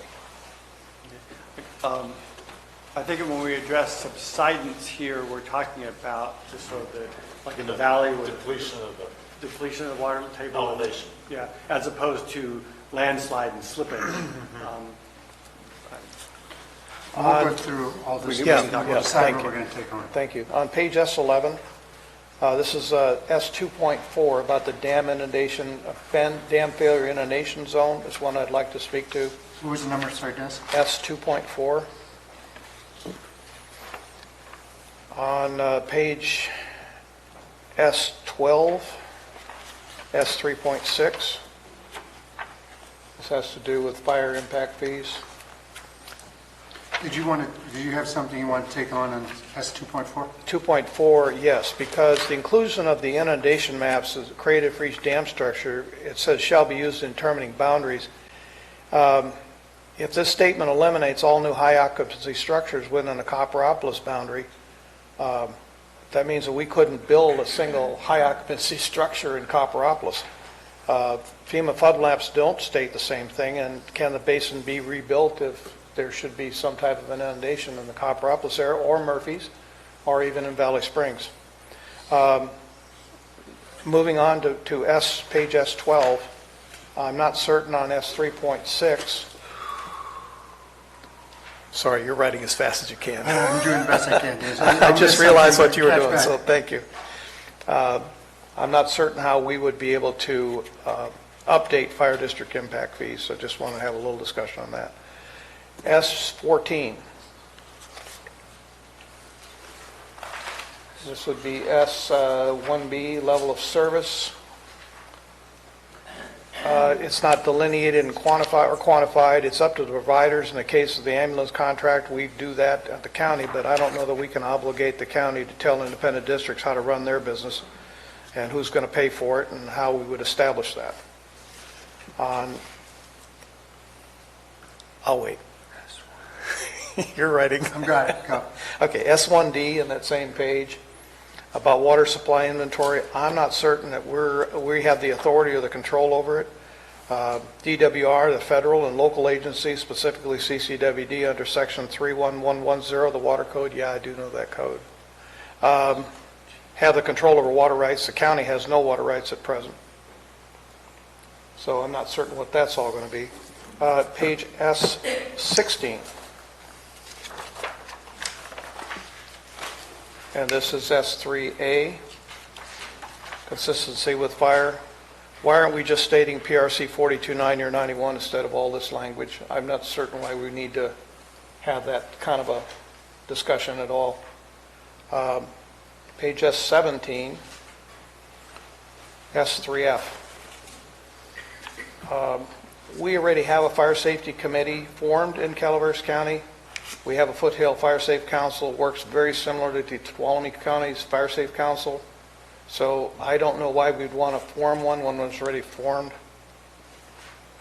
On page S21, this is S3T, about work with FEMA to have employees undergo CERT or NERT training. We already have 3 recognized CERT agencies in our county in Copperopolis, Murphys, and West Point, and they are already recognized within the last 30 days with the state of California. So I don't even know why that needs to be there.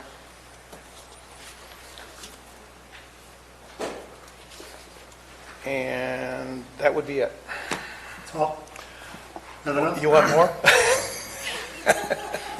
If it's all right with you guys, just as we go through, why don't we take a look at these? We'll get the whole list and then we'll circle back on it. Thank you. Stopper. There's no gaps I need to fill in on that. Sorry? The only couple things I want to bring up, he got. Okay. Mr. Toffenelli? Do I high-five him now? Okay. Ms. Callaway? No. We've already asked him. Okay, so, here we go.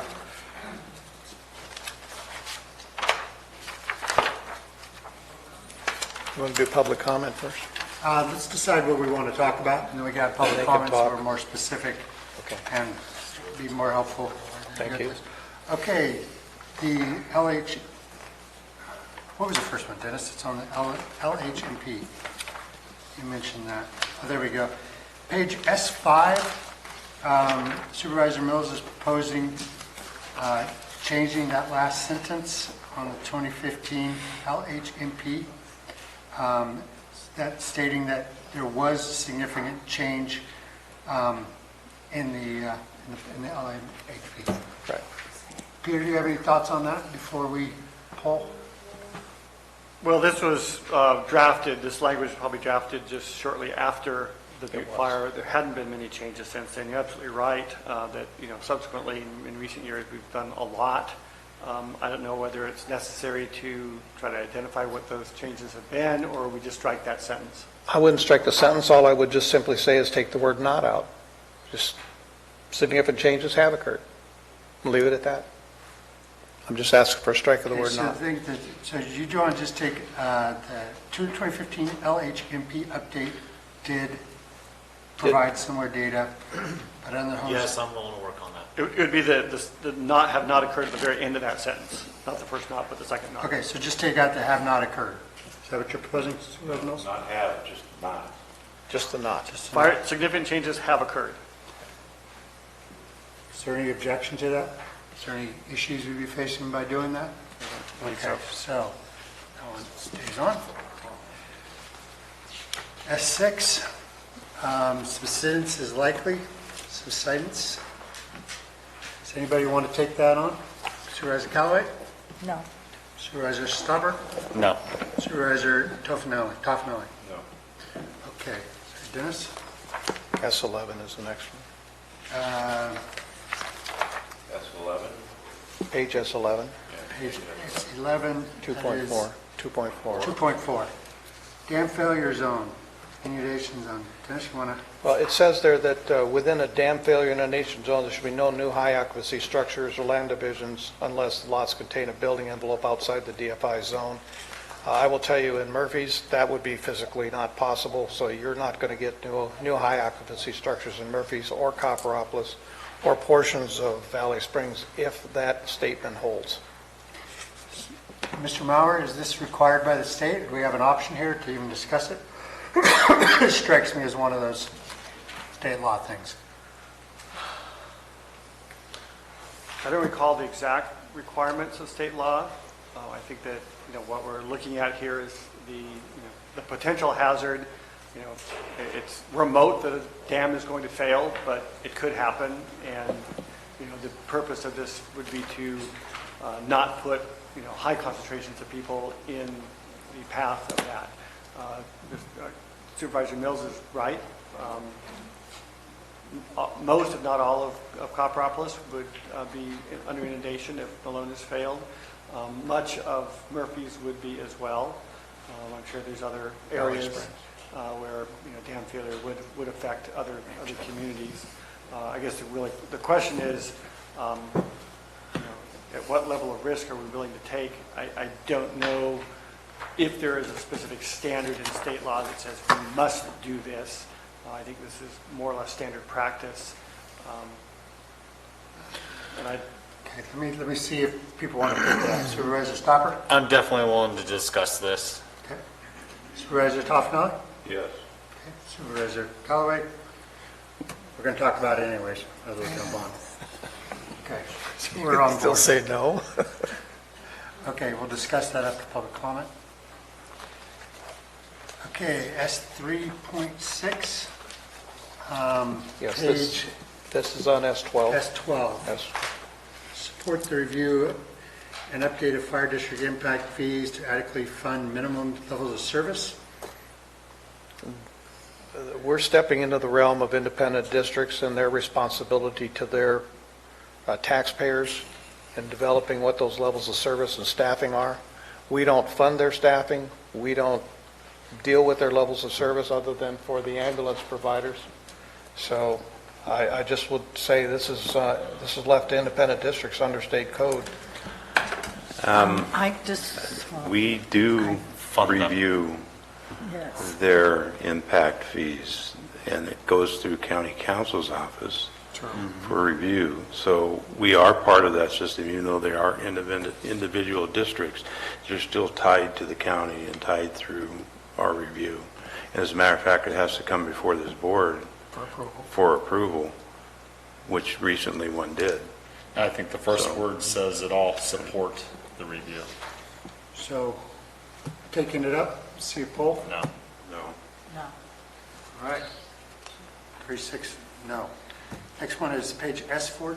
Excuse me, I think you had another one. No, that was it. Okay. S14. S14. 1B. S1B, level of service. This has to do with establishing minimum level of service thresholds for fire protection. I understand that we do it for ambulance services and EMS and other related providers. We do that. But to provide service to new development, I guess I'm concerned about establishing whether we have that capacity to, or whether or not we leave independent districts to determine their own, because, for instance, Abbott's Pass's level of service and what they're capable of doing is very different than Murphy's or Copperopolis or Central Fire. So if we establish minimum level of service thresholds for fire protection and thinking of it as an Abbott's Pass level, you're never going to get that level of service in Central Fire. So I'm very concerned that we would want to step into their territory with that. Mr. Maurer, do you have any comments on this? So the focus of this is the level of service necessary to approve new development. And it could vary from district to district. I don't think we're saying that the county shall establish the level of service. What the district says is appropriate. But what we say is, if the district establishes a level of service, say it's 15-minute response time for a district, and new developments proposed that doesn't meet that level, that would be up to the county to determine, if we don't meet that service level, then we can't approve the project. That's what this measure is trying to get at. I understand the intent, but I also say in consultation with, and then stop right there, comma, establish minimum level. The point is the way it's written in such a way as to say that in consultation with, we're going to be doing something. I don't want us to be in that realm. I'd like to see the verbiage changed to where they're the ones that are going to establish that, and they have the responsibility to do it, but we will be in consultation with them. We'll assist them, but not to have us establish. But we're the ones that approve new development and all conditions thereof. Let's see what the interest level is. Thank you. Taking on S1B level of service. Ms. Callaway? I leave it as is. Mr. Stopper? I'm fine with it as it is. Mr. Toffenali? I'll discuss it, see where it goes. I'm good with where it is, so. Next item is S14. No, yeah, S1D. S1D, water supply inventory. Supervisor Mills? Well, again, going back to what I said, it's not under the county's authority or control. It's under the authority and control of the federal government, the DWR, local agencies. They have the water rights. The county has none. If we're talking about, and it says major water storage facilities here, this isn't about other water supplies like groundwater or surface water. This is storage facilities, so. What I see reading here is mapping their locations to identify potential water supplies available during emergencies. We should definitely have that map. Anybody want to change the way it's written? Supervisor Stopper? No. Supervisor Toffenali? Supervisor Callaway? No. Supervisor Germain? No. Okay, next item is page S16, S3A is an alpha.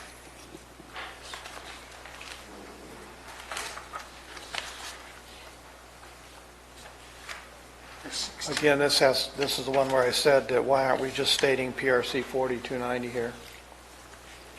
Rather than go through all of this language.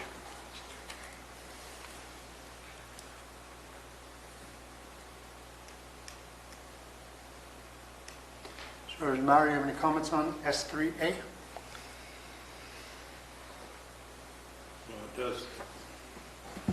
It does say continue to update Title 15 of the county code to incorporate fire protection measures required by the current editions California Building Code.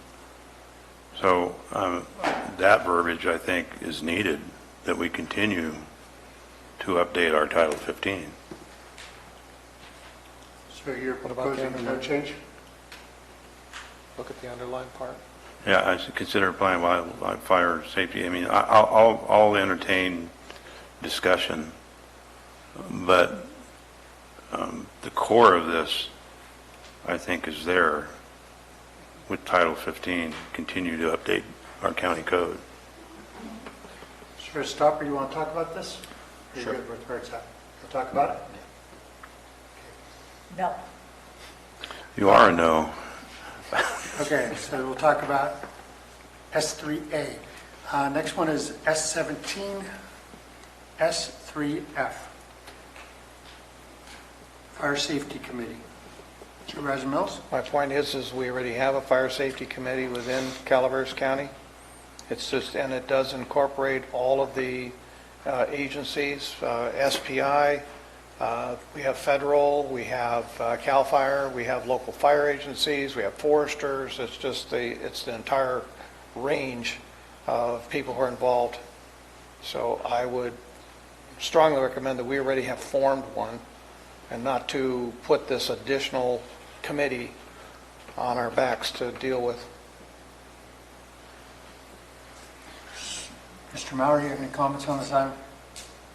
So these were changes that were made by the Planning Commission.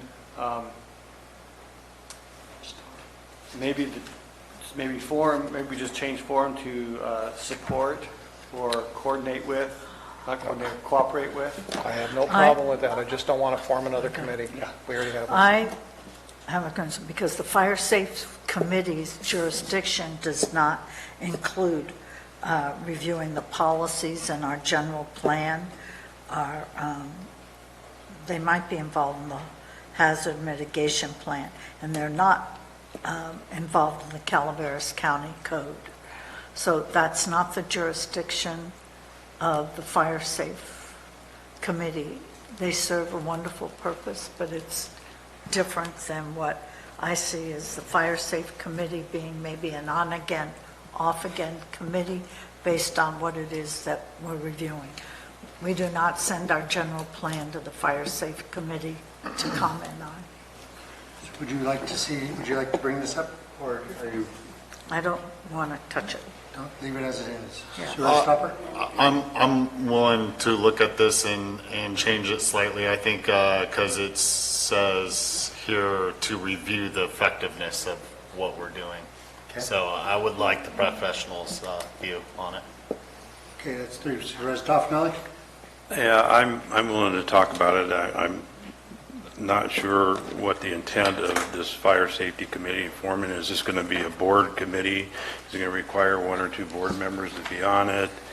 Is it count? I mean, it's not very clear exactly what we're forming or doing. I mean, you can read what it expects to be done, but how do we get to that point where we have a committee that we agree on to do this? So I think we should have a discussion on it. Okay. So we'll talk about that. S20, page S20, item S3T is in Tango. Page 21. S21. You want to talk about S3T, right? Oh, you got it on 20 on yours. I'm sorry. It's S3T, Community Emergency Response Team, Neighborhood Emergency Response Team. Supervisor Mills, what do you have in mind? Well, it says work with FEMA to have employees undergo CERT. Your local fire districts are currently doing this, and as I said before, there are 3 fire districts that currently have state-recognized CERT organizations that are active. So I'm not certain where this all fits in. Maybe we could ask our OES director what he feels, after public comment, what he feels about this. Well, let's see what the board thinks. Supervisor Stopper, you want to talk about S3T?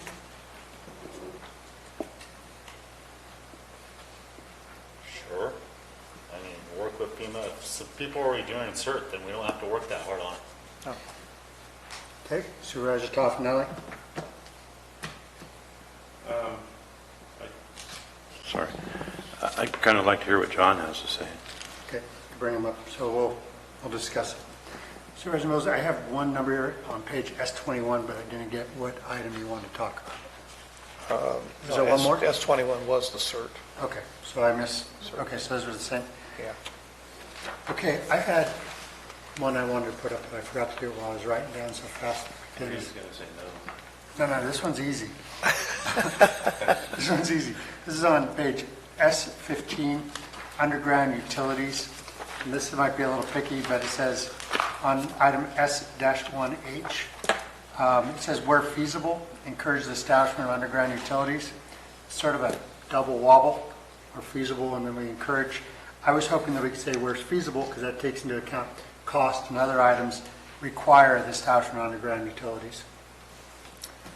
I'm willing to discuss it. Want to discuss it? Yeah. No. All right, Marita says no. Thank you, Marita. You're the resident no, is that Did you want to know why I said no? Did we discuss it? There's a song my kids have. The answer is no. Let's go to public comment. What we will be discussing as a board when we come back is the S24, S3A, S3F, S3T, and S1H. Public comment is now open.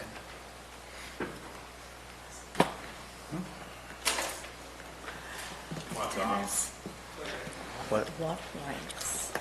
What's that? Unless that's been adjudicated the last 4 years, it is not decided. Thomasino, who has CPC. water rights. The safety element shall identify, I think we have to wait. We'll shut up. Oh, yeah, let me make clear, you may speak on any item on this element at all. I just wanted to make sure that you guys knew where we were thinking. Thank you, and thank you for letting us know what you want to talk about. Safety element shall identify flood hazard zones, historical data on flooding, and it must develop a set of comprehensive goals, policies, and objectives to protect communities from the unreasonable risk of flooding and fire. The following maps and data required by the government code to be in the general plan are relegated to the technical background report that is not part of the general plan, can be amended at any time without public input, despite the past difficulties with accuracy of information in the draft baseline report from 2008 and the draft background report from 2014. And according to the planning director's testimony at the Planning Commission, the document is a one-time snapshot of data that will not be maintained in an updated state. Those include the historical flood data on repetitive losses of properties, flood hazard zone maps showing the location of essential public facilities, existing structures, roads, and utilities. In addition, the general plan update contains goals and policies, but no objectives to protect communities from the unreasonable risk of flooding. So my question is, why is that information not in the general plan? Why are we going to allow it to be updated without public input, given the fact that we've had problems with it being accurate in the past? In fact, I was at a planning commission meeting before Supervisor Mills was supervisor, and he was going through the background report with the planning commission, going, with his vast knowledge of CCWD, saying, this data is not current. That's the reason we have this information in a general plan, so it's updated in a public forum so that people can correct it if there's a mistake. Thank you.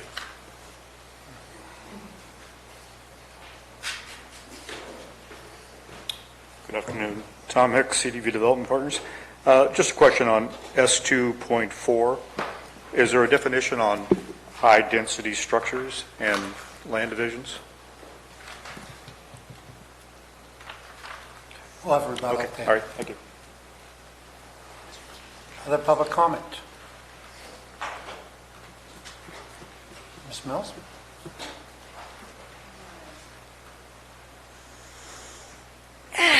Okay. My name is Vicki Mills. Somebody was going too fast, so I couldn't write down all the things he was talking about. But one thing on the Fire Safety Committee, since our Foothill Fire Safety Council does some of this, not all of it, as Marita pointed out, I could see having a committee at the county level doing the general plan, local hazardous mitigation plan, although Fire Safety Council does get into that, and the county code. To do anything more than that would be redundancy, and I'm sure the Fire Safety Council would love to have a county representative at every one of their meetings. Other than you. You don't count.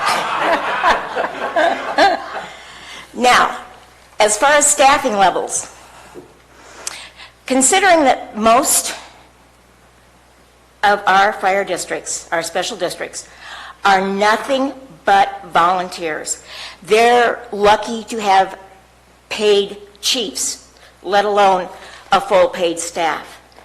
Trying to say that they need to maintain a certain level of response just is, it's undoable. There are times that you will only get 1 or 2 people because everybody else is at work, because we're all volunteers, because we cannot afford to have paid staff. So to say that they have to be at a certain level is saying, okay, if they can't maintain that level, there will be no development in their place. No development in Copper. No development in Vallecito. No development in Murphy's. That's what you're saying, and that is wrong. And it's putting our fire districts behind the 8 ball. Thank you. Thank you. Ms. Gordo? How many speakers do I have next? Okay.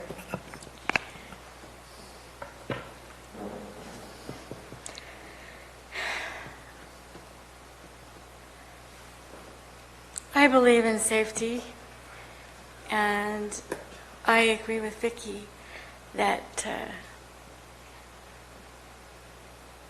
it's better to have somebody out there with wet towels trying to put out a fire than letting it get away. And I don't care if it's grandma's doing it. And I believe in the volunteer aspect of the fire department, which apparently we don't have. And so that said, I also believe that if people want to climb Mount Everest, they should be allowed to do it. I don't think that this world is made to be so safe and so jerry-rigged to make it impossible to breathe. Thank you. Ms. Worcester?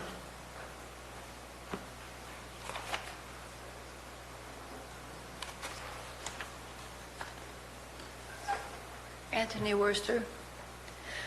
My concern is regarding fire safety and I guess flood safety too.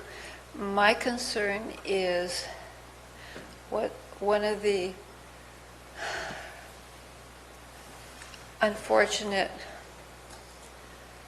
parts of the general plan, which is complete streets. Complete streets is a federal concept, came from federal highways, and that was to get all of us ready on any street, any road, including the state highways with a 55-mile-per-hour speed limit, to accommodate bicyclists and pedestrians. To do that, unfortunately, federal highways pushed Caltrans and pushed, I guess, all the state highways in the United States to follow this. Well, if you're a traffic engineer, you might know better. And I'm not a traffic engineer, but I worked with traffic engineers for over 20 years. You don't want to make the road more narrow. If you have a 4-lane highway, you want to leave it 4 lanes. You want a good LOS, and the main thing of the LOS, if you go look it up, in AASHTO, you will find that the number one part of that is speed. You want to be able to speed away from the fire. You do not want to do what happened in Paradise, where they took a 4-lane road and changed it to 2 through lanes, 1 combined right and left, and parking. People died in their cars because of that. And if you don't believe me, you can go online, you can Google it, and you will find it. You will see the picture of the before, the 4 lanes, and the after of the 2 lanes. So that is my main concern. I was here during the Butte fire. I did have to evacuate. I'm very lucky. My house didn't burn. But I think that this is something that needs to be looked at very closely. Not all streets should be complete streets. And it's something that your engineers need to really look at is, okay, does it fit here? Does it fit there? Is it appropriate? Because I think all of us in this room are interested in being able to evacuate, whether it's a dam breaking or whether it's a fire. So I really hope, I ask you with the greatest respect to please consider this and put it into the plan. Thank you. Thank you very much. Is there any further public comment? Seeing none, I will close public comment and bring it back to the board. Chair, I'd like to Yes, sir. offer a disclaimer because the young lady in the back of the room was a 3-term director in Murphy's Fire. Okay. Just so we understand where her voice was coming from. Very well. We are, the first item up for discussion is item 2.4, damming failure inundation zones. Supervisor Mills, you are proposing to strike this or change it? Sorry. Oh, Peter. Yeah. Would you like to rebuttal? Or say, Thank you. not rebuttal, but answer. Well, the only, Mr. Hicks asked a question. Yes, high occupancy structure is defined in the glossary of the general plan, although the definition is somewhat general. Structures capable of being occupied by a large number of persons at any one time. Examples include schools, theaters, healthcare facilities, hotels, apartments, and large stores. Okay. That's a general term. Supervisor Mills, you have a suggestion? Well, is there a way, Peter, that we could reword this? Because truly, I don't want us to be so restrictive as to not permit.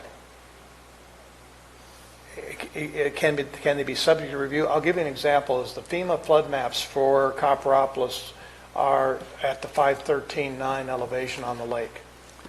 That's well below Tuscany Hills. It's well below what would be there with the Sanguinetti property. It's well below the majority of it. Yet, in a dam inundation map, they're in it. how do we get around that? Because I know that, for instance, on the Sanguinetti, there might be at some time in the future, commercial, right there along Burns Ferry Road, that would be something they'd want to do, and yet by this, there wouldn't be any capability.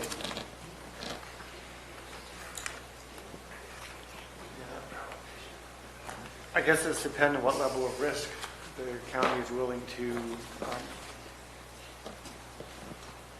provide or not provide. I understand it's a sticky wicket, but at the same time, is there a way that, because this dam inundation zone that they talked about here just recently is a whole new procedure as a result of Oroville, which wasn't even discussed at the time that this was all put together. Yes. So we're kind of in a new territory in how we want to respond to providing high-density structures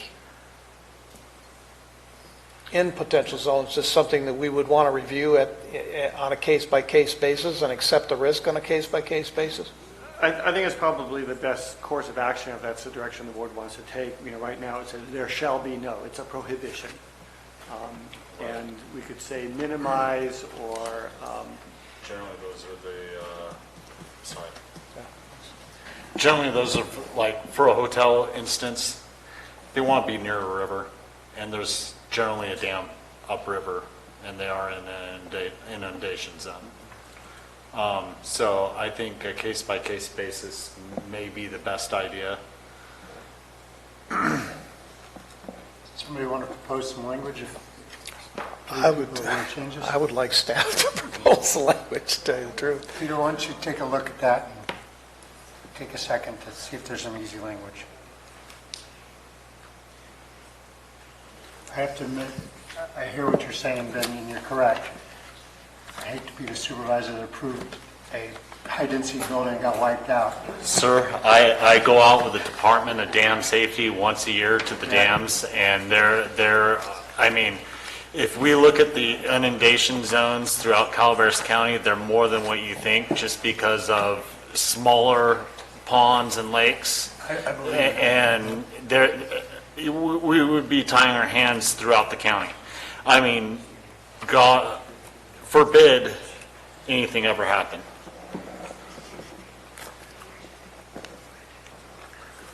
Well, we made mistakes in block antenna and letting people build. And if we take a 5-minute break.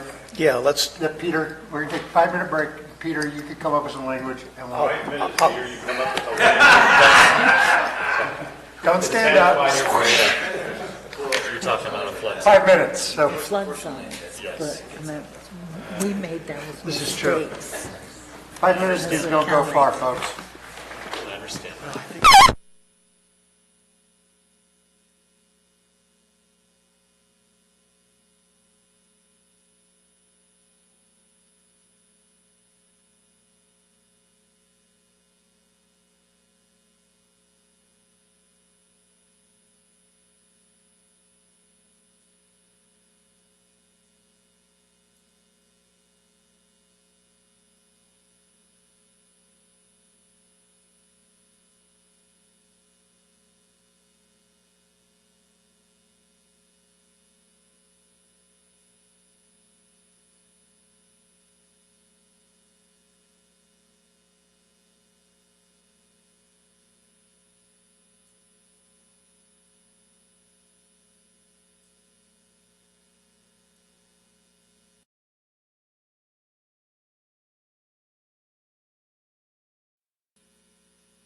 Okay, let's start here.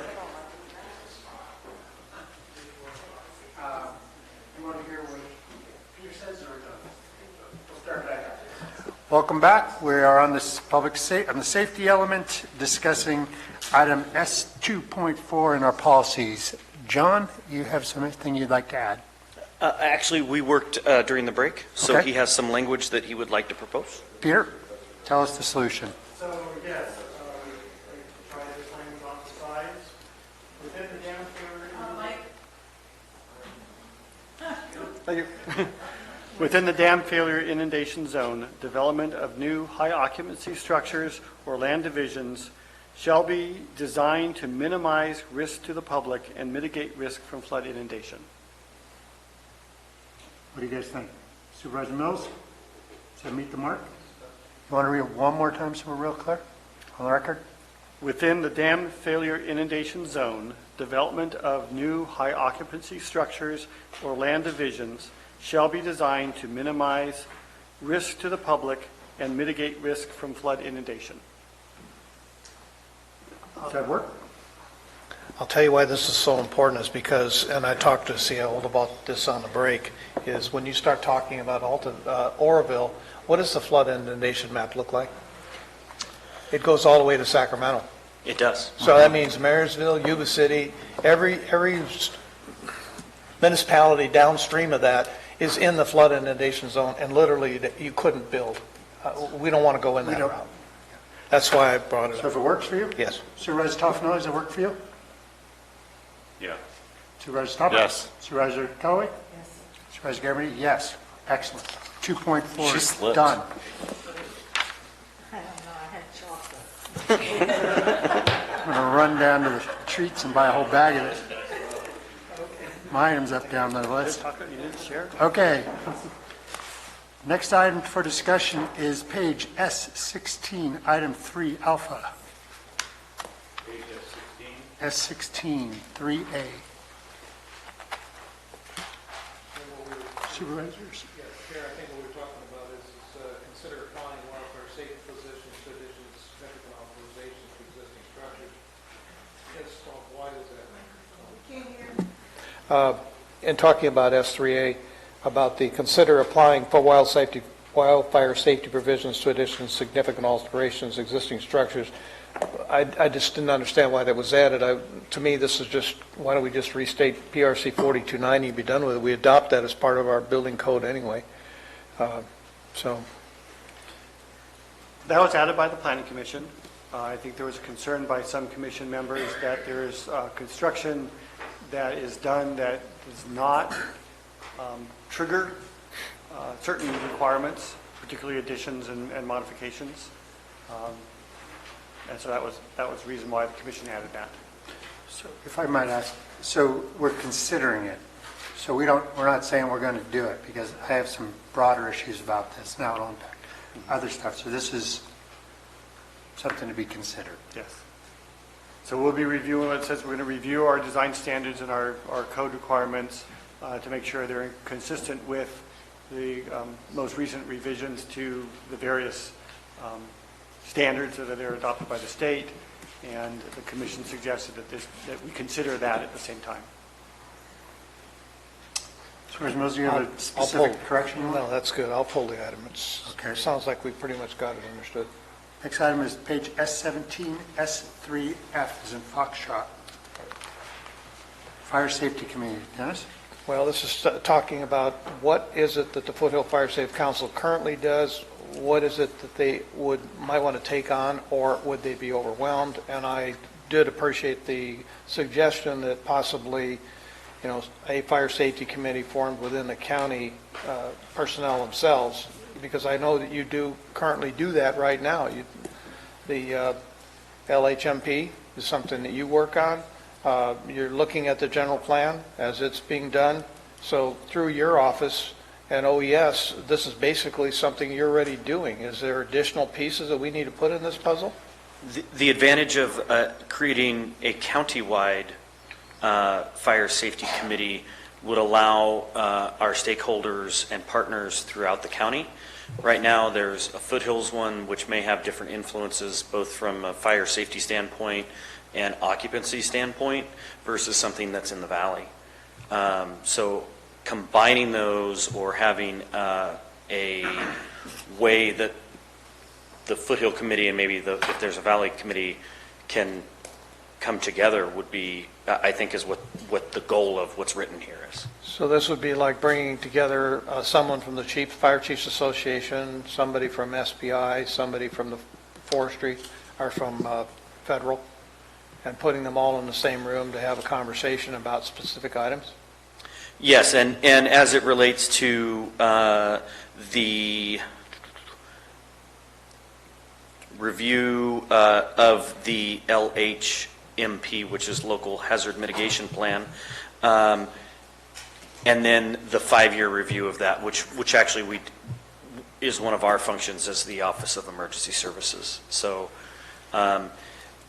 we operate in this manner where we reach out to the stakeholders throughout and do that. So My point is, I'm just hoping we're not duplicating effort here. right, and so if we wanted, if the board so desired, we could work on some wording to involve my office, which does this. That's the county personnel would be your office. Right. You're the facilitator for this type of situation. Yes, sir. And actually name it as a facilitator. Yeah, I think, The Office of Emergency that encompasses it there. If anything, to add, the OES director is the facilitator for this committee, and he could direct the, all the stakeholders and such. I was going to suggest that we add building and OES to the responsible entities at the bottom. Absolutely. It says appropriate county personnel, obviously John's that person, so don't know that we need to specifically say that at this point in time, but. I think we're good with that, personally. I would be good with it. I'm good with it. So we're good with leaving it as it stands? No, it's to add in OES as a director, as a facilitator. And building, think- and other departments as needed. Well, I think just adding in front of planning department under responsible entities, the OES. But isn't And building. OES under the admin department?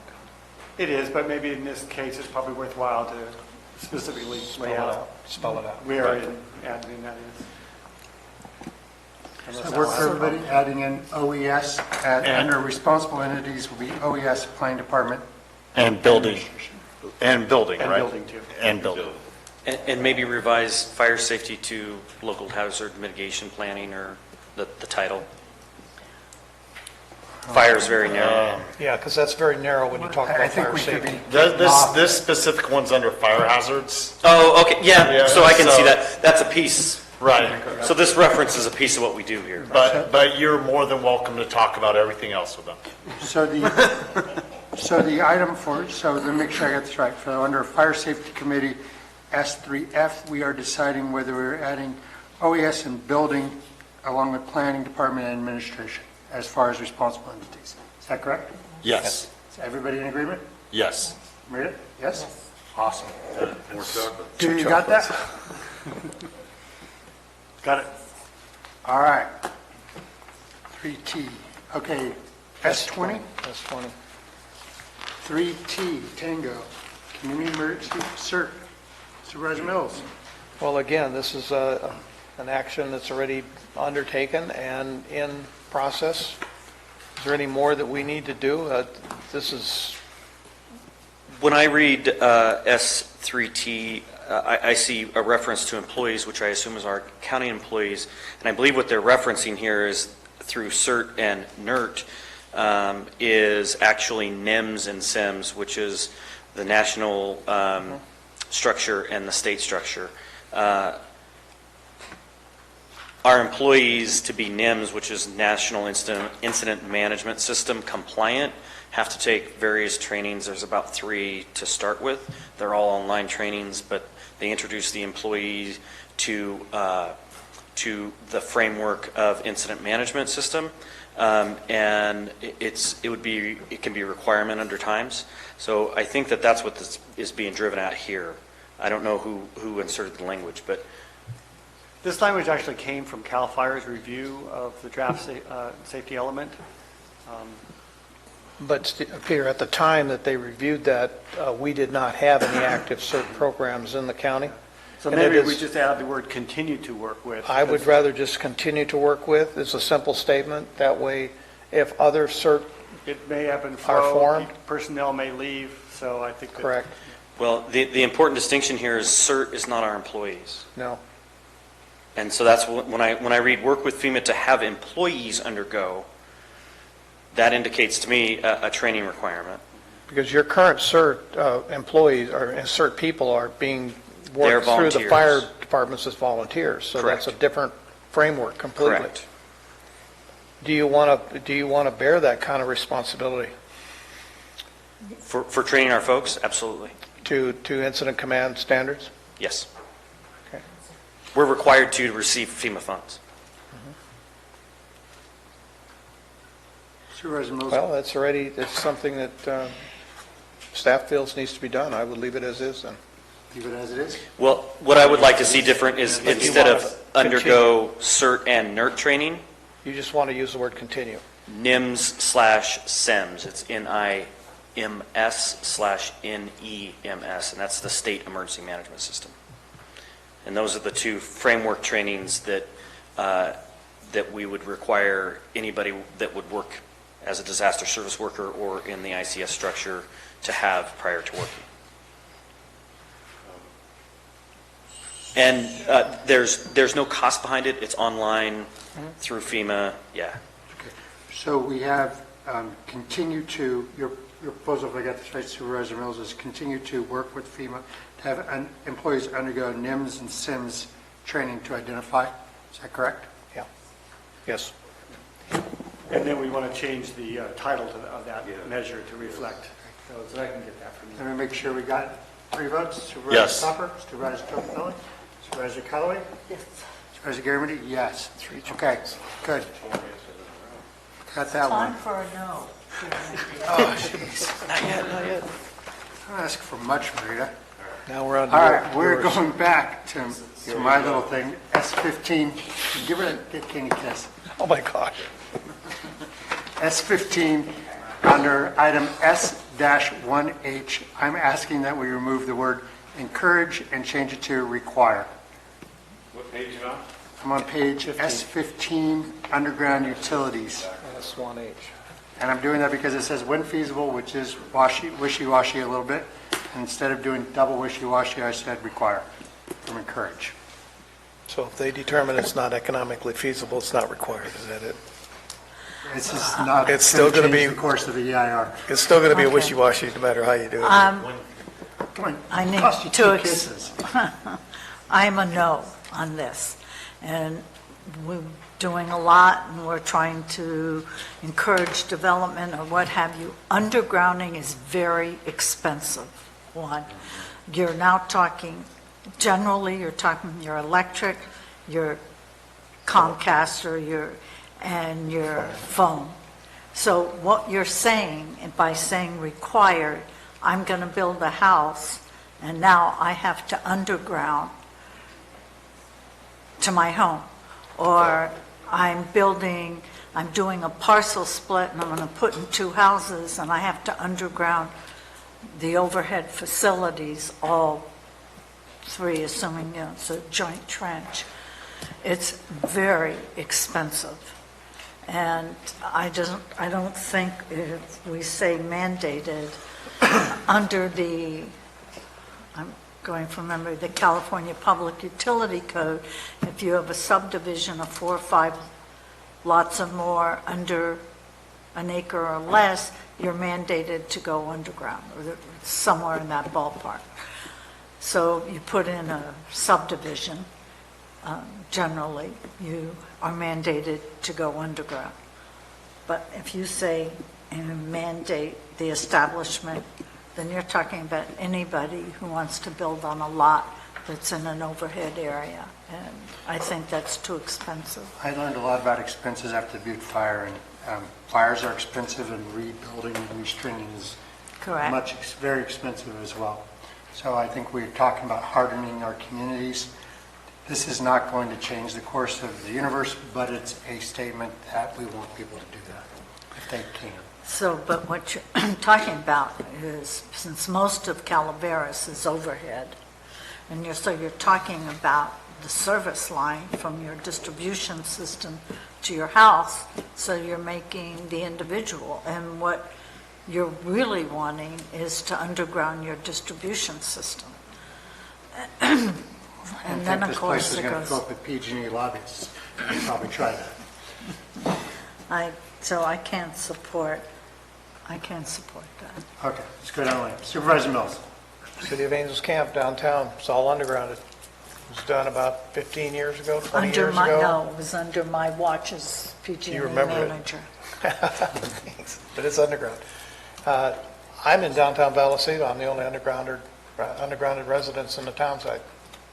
Yes, there is an additional expense, but to Supervisor Garametti's point, the security that comes post is more than offsets the cost, if you want to look at it that way. So I would support.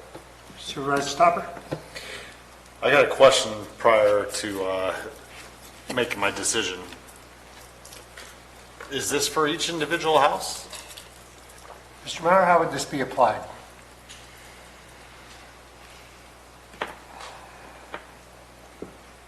Typically, the general plan policies are reviewed at the discretionary permit process. We could have policies that specifically apply to all development, in which case we need to adopt an ordinance that says that. So in this case, it'd probably be primarily for either public works projects or discretionary review.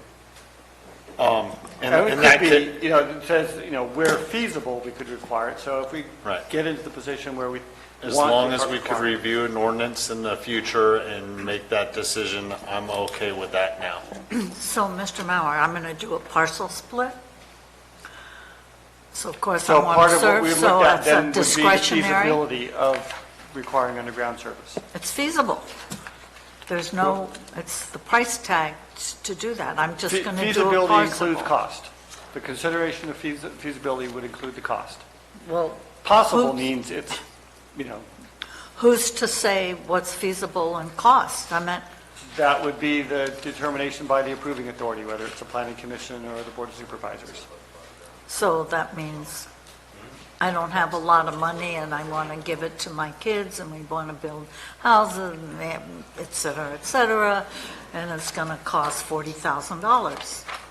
I mean, that's not uncommon amount on just a parcel split to put in a distribution system and then your service. Supervisor Toffenali, where are you on this issue? I'm fine with the languages here. Okay, I get 3 votes, so 3-2. So change that, encourage to require. Okay, that is the safety element going once, going twice. We are moving on to the public facilities and service element. We will take a 15-minute break, and then we will come and push through this last element, okay? Two last elements.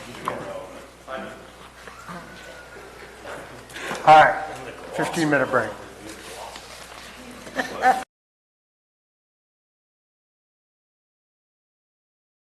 This element.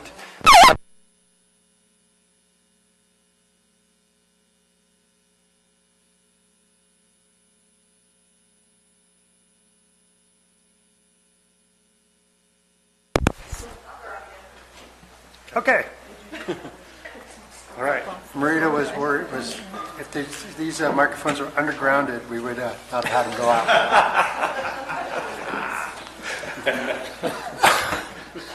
All right. Mr. Mauer, public facilities and service element, lead us forward.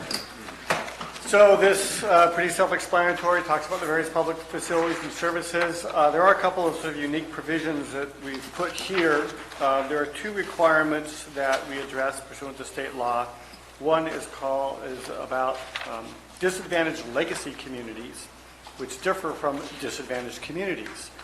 Both are sort of described in this section under the special considerations provisions. The most recent state law regarding general plans has to do with environmental justice. And we are required to do an environmental justice element or incorporate policies and discussion of environmental justice in another element of the general plan. And so that has been incorporated into this element. Fortunately for our community, we don't have any of the defined disadvantaged communities under the environmental justice provisions of state law. We do, however, have a number of legacy communities, older communities that meet certain criteria, and so that is addressed. And what it's really looking at is how do we provide services and infrastructure to these older communities that don't have that right now? So what this is really focusing on, and why it's in this element, is that it's providing fire protection, providing water, providing sewer, those kinds of services. And so there are policy languages, the policies and objective language that, or implementation language about those issues. As far as environmental justice, the only thing we really discovered through the analysis was that, and it really probably is not, it's probably obvious to anyone who has lived in the county for some time, is healthcare in this county. There are very few doctors, you have to drive a long way, and so we've added a couple policies about trying to promote better healthcare services in the community. There were just a couple of minor corrections that were brought to my attention earlier on page PF 21. Go back to the page.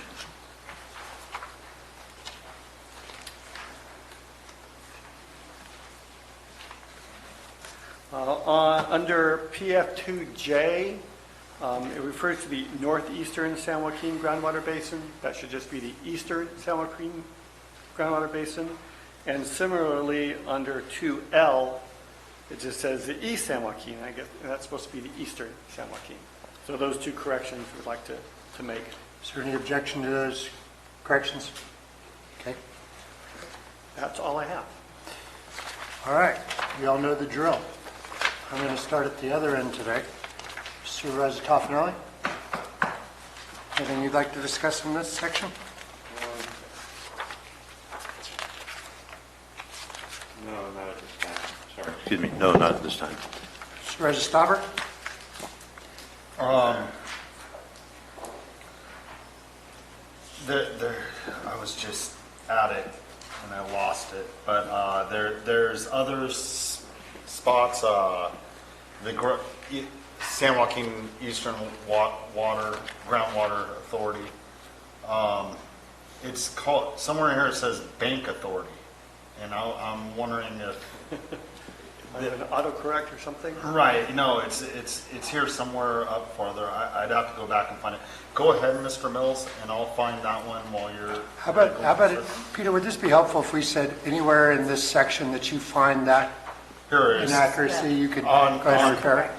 PF4, Northeastern San Joaquin County Groundwater Banking Authority.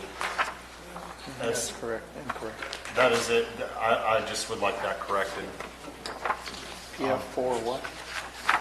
It's What just page? it's page PF4, and PF4. it's the second one down after done environmental. That may actually be correct. I'm unfamiliar with that one, so that's why I'm asking. And I think that there is an authority that is, it's different than the Eastern San Joaquin Groundwater Basin. I'm having trouble. It's an agency that is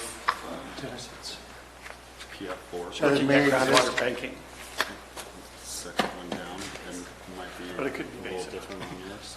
It is different.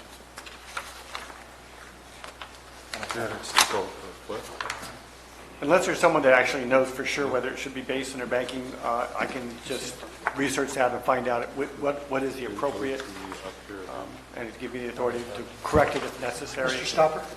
Supervisor Stopper? Yes, sir. Can we give the planning director authority to find out if it's, what the correct name for this is and make that correction? It is Basin Authority. It's basin. It's basin. So, But yeah, I would more than welcome him be able to fix grammatical errors. Is there any if objection? he finds them separately. Any objection from the board for allowing the planning director to Depends on go what and he correct changes this them stuff? Pardon? Depends on what he changes them to. No, just the titles. Just the titles. Okay. You have anything else, Supervisor Stauber? I'll go ahead and let Supervisor Mills, I think Mr. Mills will address most of the things that I All right, Rick, Dennis, I'm that ready. I have. It's like getting a softball hand going. What you got? Well, under PF6, I would like to be sure in the electrical and hydropower discussion that we include CPPA power from New Melones. Calaveras Public Power Authority, for anybody who wants to know the acronym. Yeah, I'm the rep on that. You're the rep. So on I don't know if PF, we need to have a discussion. Do we No. need to have a discussion? That seems like something we just should a do. correction. Yes. Yes? Yeah, just, You're done? You're done. PF9, page PF9. In the discussion, California Environmental Protection Agency, at the very bottom, it says high unemployment rate. The unemployment rate, June of 2019, averaged 3.3%. It was up this last, in May. It was up to 3.8% in June, which is well below the national average, so I don't understand why the word high unemployment is in there. Which section can you bring me to that again? This is page PF9, under disadvantaged communities. At the very bottom of that second paragraph, it says exposure to ozone, high unemployment, and rate of cardiovascular disease and asthma. We don't have a high unemployment rate in Calaveras County currently. Not that it won't change, but we currently don't have it. So if I could just address that, the data that we were looking at was based on the 2010 census, the most recent data that we had on that, so. Yeah, that's a little old. You want to include that? You still want to discuss that, Dennis? Yes. And on page PF14, the first goal, or the goal there, it says adequate water storage capacity. I'm sorry, I only know about fire flow. I don't know what firefighting water is. special. So do you want to just have a clarification on? Clarification there. Also, PF 2.9. Just a second. Oh, that, Peter, did you have a, Do you want to maybe? That was a change made by the planning commission because the majority of the commission didn't know what fire flow was. Okay, you talk to a fire marshal, and they you knew. talk about sprinklers, you talk about taking a hydrant. I would agree with you, pressure. and I'm comfortable with fire flow. That was the original language. but they knew what firefighting water was? Kind of That was a scary. big issue with the commission. Kind of scary. We'll come back to that one. All right. Yeah. Yes.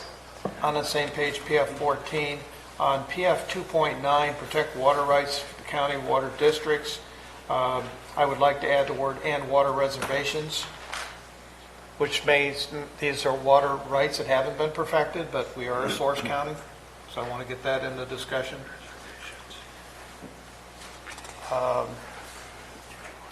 In policies on page PF 15, on PF 4.1, provide sufficient funding for law enforcement to improve service levels and response times. I'm very concerned if we should have a financial downturn, then what?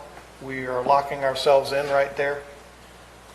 I think there needs to be a little bit broader language. That's on 4.1, on page PF 15. Okay. Yeah, I got that. Okay. Again, the same thing is true on page PF 16, on PF 6.2. It's almost a repetition. Ensure adequate funding provided for law enforcement crime. Again, that may not always be possible. In the same page, it might be different on yours, PF 7.3, ensure that adequate school facilities are available to support new development. I don't know how that fits with new senior or over 55 development. So how does that fit? Which item? I'm sorry. This is PF 7.3.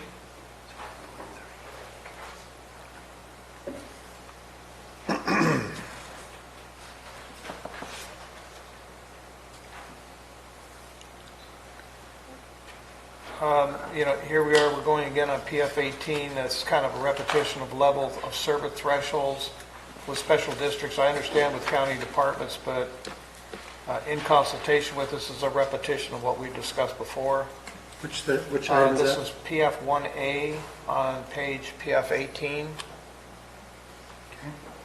I understand the need for cooperation with the City of Angeles Camp, but they are an independent municipality. We don't really affect their decisions too much. And what happens in their sphere, yes, we have some control over that, and I'm glad to see that we are cooperating with them when it falls into their sphere, because they will eventually, over time, end up taking that. It says in the water and wastewater, in PF 2A, about to establish focused growth and service area boundaries. LAFCO is the only one to really establish boundaries in Calaveras County, so I don't know what this really is. I'd like to have a better explanation of it. And in PF2C, about public water and sewer availability, the county doesn't write will serve letters. That's left to the water districts or sewer districts to supply. In PF2E on page PF20, establish a procedure standards to determine when entitlements requiring provision of adequate infrastructure may expire due to a prolonged delay of the project, and incorporate a process for declaring entitlements expired. I am very concerned with that wording because that could potentially leave us with partially completed projects and partially completed infrastructure. That's 2E? 2E, PF2E on page PF20. On the next page, PF21, this is PF2H. Amend county code to recognize appropriate uses for reclaimed water. I would like to have a discussion about purple pipe. Having spent time in Southern California with Erman Ranch and Mesa and some of the other water districts down there, that is the way of choice for supplying water to toilets and irrigation. We got the corrections there. Again, on water rights on PF2K, this is cooperate with the agency to protect water rights. I would like to again add the word and water reservations. I am concerned about on the next page, PF22 on PF2N. Review existing orders relating to mandatory connection. We do not currently require or are not mandating sewer connection to public sewer, so this is a new step for us. In PF3A, solar, wind, and other alternative energy, I would like to add in pump storage and low-head hydro. It's coming. Which measure was that? PF3A. To add in pump storage and low-head hydro.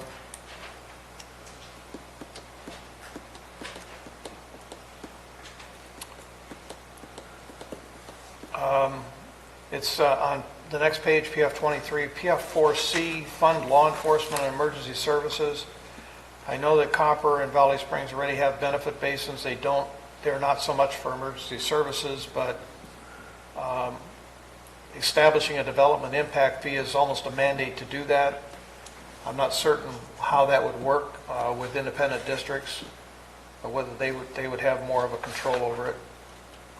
And then work with school districts, community college districts, et cetera, to establish satellite campuses in the county. I would add the words where feasible on page. Which section is that, Dennis? My apologies. PF7C, that's on page PF25.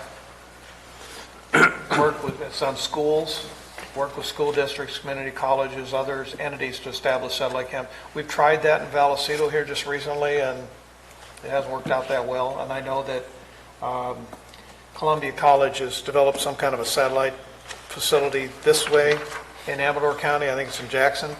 So I think I'd like to add the word where feasible, so we don't push them into a we can't do that kind of situation. That's all I have. That's it?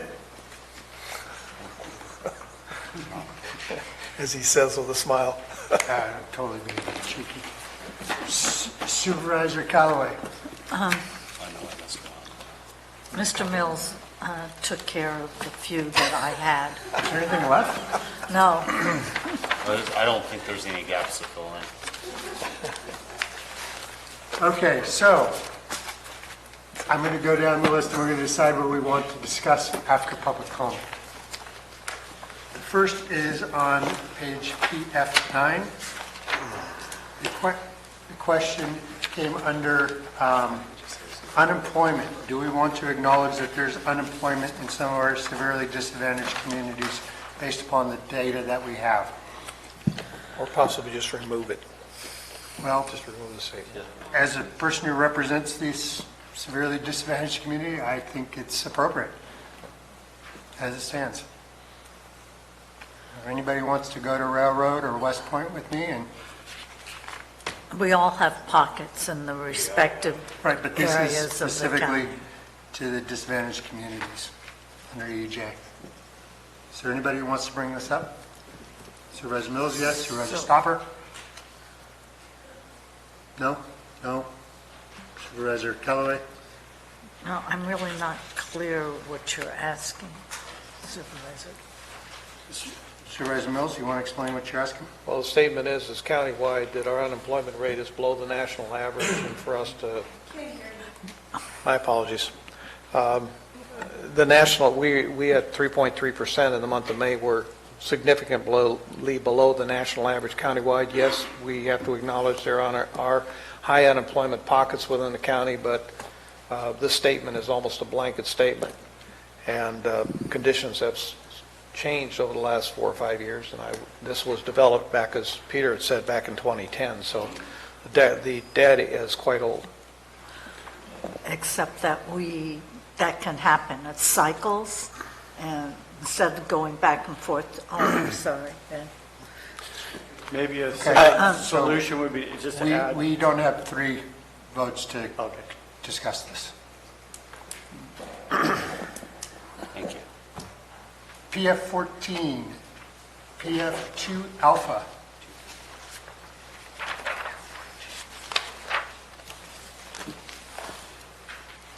Supervisor Mills, we have a question is, Yeah, just change firefighting water to fire fire back to flow. fire flow. Right. That should, do we need to discuss that, or is everybody, that seems easy? I think it's Yeah. Peter will just change that. Done. And if somebody wants to discuss it as a complaint from the public, we will take that up. Okay, PF 14.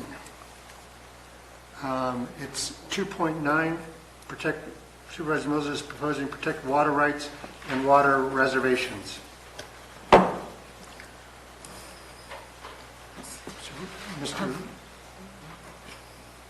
Mr. Mauer, is there a reason water reservations was left off? Not particularly. Probably was not something that we sort of considered the difference between the two. I'm happy with adding water reservations. Only water districts or water people know about water reservations, so. Yes. Supervisor Toughnot? yes. Supervisor Callaway? Yes. I'm okay with that as well. Yes. Okay, PF 15, PF 4.1, page 15, 4.1, provide sufficient funding for law enforcement to improve service levels and response times as a new development occurs. Do we have 3 votes that want to discuss that issue? I want to discuss it. Callaway, yes? Can you? Ben? You want to talk about it? Sure. Supervisor Toffenali? No. Supervisor Garamendi? No. Anybody want to join Gary and I? No. Okay. 3-2. We'll talk about that one. Okay. PF 6.2. Adequate funding provided for law enforcement and crime prevention activities. I want to talk about it. Supervisor Callaway wants to talk about it. Supervisor Stopper, do you want to talk about it? That falls in line with the last one, yes. Supervisor Toffenali? No. Supervisor Garamendi? No. 3-2. Okay, PF 7.3. This is ensure adequate school facilities are available to support new development. Anybody want to talk about funding schools? School districts get, this has to do with new development, they get money for the property taxes to fund that. It's all state. What do we? So, do you want to talk about it, Gary? No. Ben? Rita? This one's I will. 7.3. I know. What page is that on? 16. PF 16 at the bottom. Oh, maybe he's got the How are we going to ensure? 7.3. No, PF It's up to the school 7.3. district. Right here. Read what it says and then think about it. A senior community or an over 55 community. You got enough notice to say no. I'm fine with that. So you don't want to talk about it? No. Okay. I don't want to talk about it either. So 7.3, no. I'm going to change Marita. Page PF 18. Mr. Mills brought up section 1A, 1 alpha. This is level of services threshold. Anybody want to talk about this? Supervisor Callaway. You take a second. Supervisor Stopper? Are you feeding her chocolate over there? I don't know, I'm out of chocolate. That's why we're voting 3-2s against it. Level of service thresholds?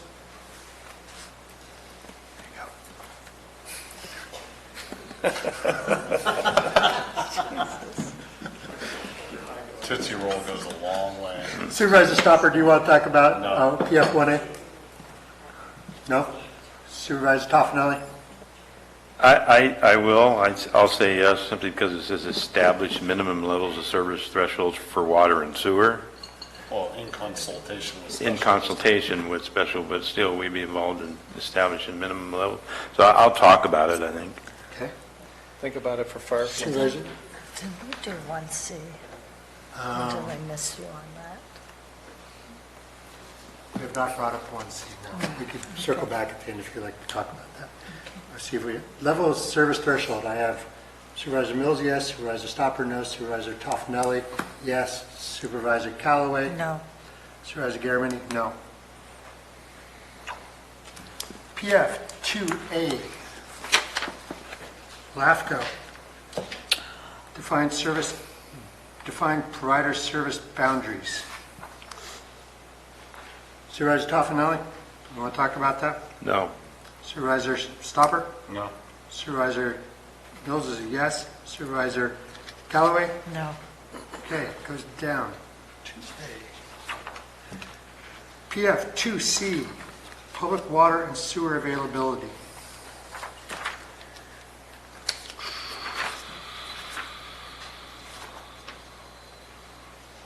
We got that word fire water in there. Mr. Garamendi? Yes, ma'am. On PF 1A, I want to change my support. I'd like to discuss that. On which one? PF 1A. PF We voted 1A, that. page 18. It was a 3-2. I'll go over to the dark side. There's no dark sides Well, here. well then, since she's changing her vote, I'm going to change mine. Okay, sir. No, Are you serious? At least we can have fun with this, right? Okay, we are on PF 2C, public water sewer availability. Let's go down the list. Who wants to talk about public water and sewer availability? Supervisor Toffenelli? yes. Supervisor Stopper? Yes. Supervisor Mills, yes. Supervisor Callaway? No. Supervisor Garamendi? No. So we'll talk about that one. We do need to change at least, though, the firefighting water. How about, can I make a suggestion that anything that says firefighting water, we change to fire flow? That was the last one. There's no more. Okay. PF 2E, 2 Echo. Page PF 20, it's a prolonged project delay. Do we want to talk about that? Yes. Supervisor Stopper? Yes. Supervisor Toffenelli? Yes. Okay, it's on the list. Well, where's Mills and Garamendi? Mills proposed it. Doesn't matter, but no. You know, I'm all about 4-1. Okay, 2H, Purple pipe. purple pipe. Anybody want to talk purple pipe? Supervisor Callaway? Yes.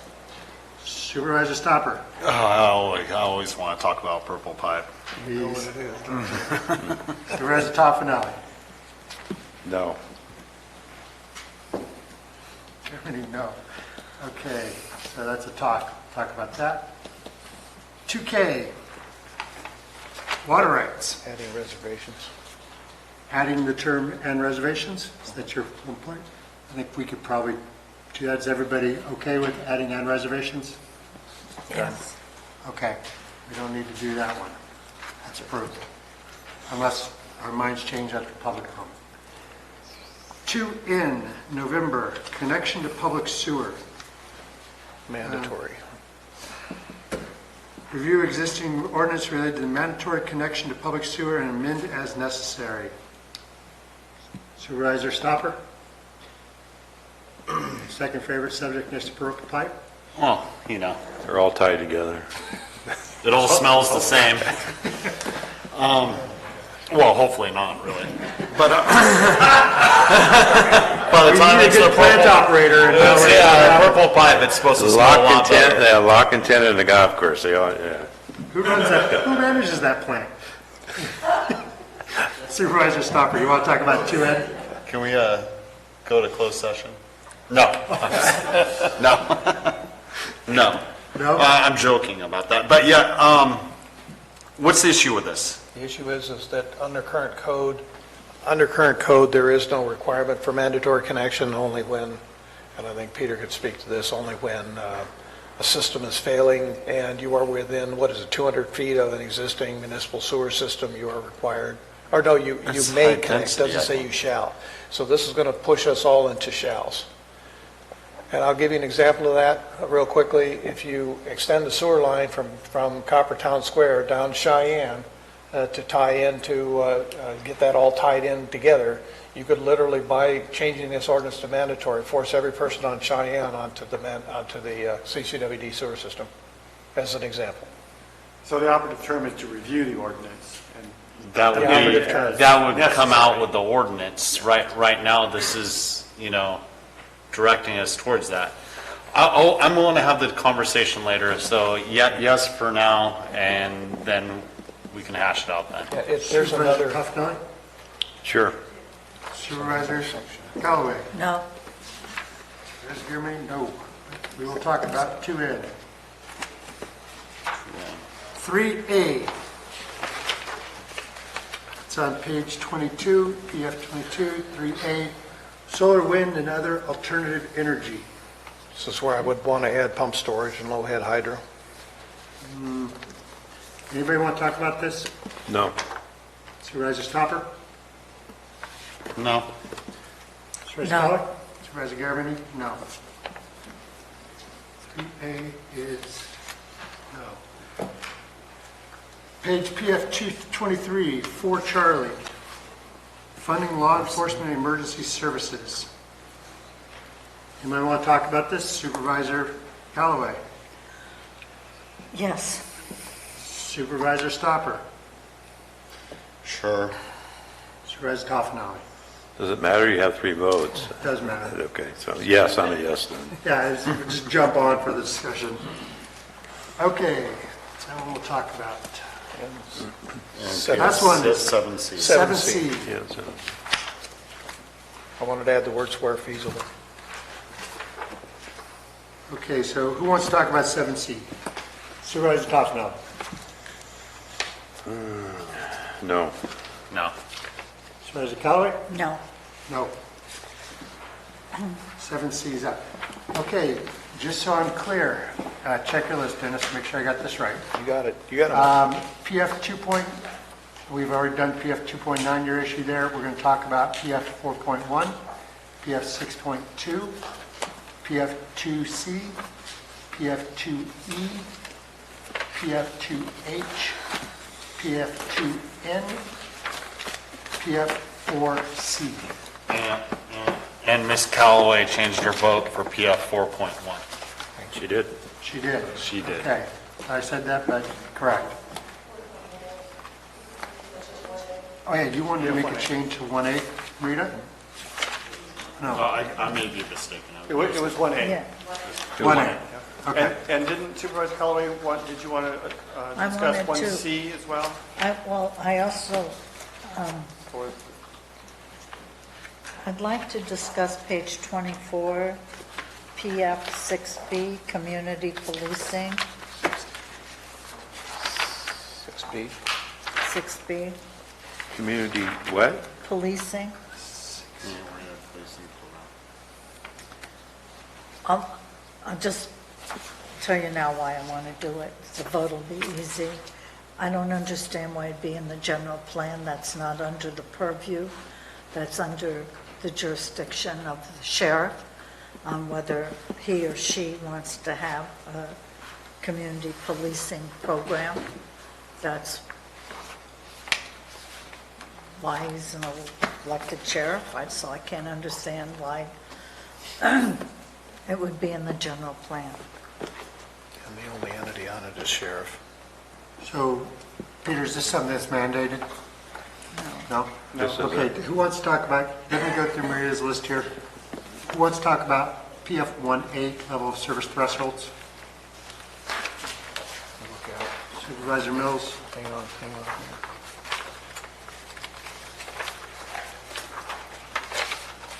Yes. Supervisor Stopper? Yes. Supervisor Toffenelli? Yes. Okay, we will talk about 1A. 6B, we want to talk about 6B, that's on page PF 24. Supervisor Toffenelli, no. Supervisor Stopper? Sorry, I'm jumping back and forth there. You tripped me up. Yeah, Here you go. The community policing. Yes. You want to talk about it? Sure. Supervisor Mills? Yes. Supervisor Callaway is a yes. Supervisor Garamendi is a no. So we will talk about that.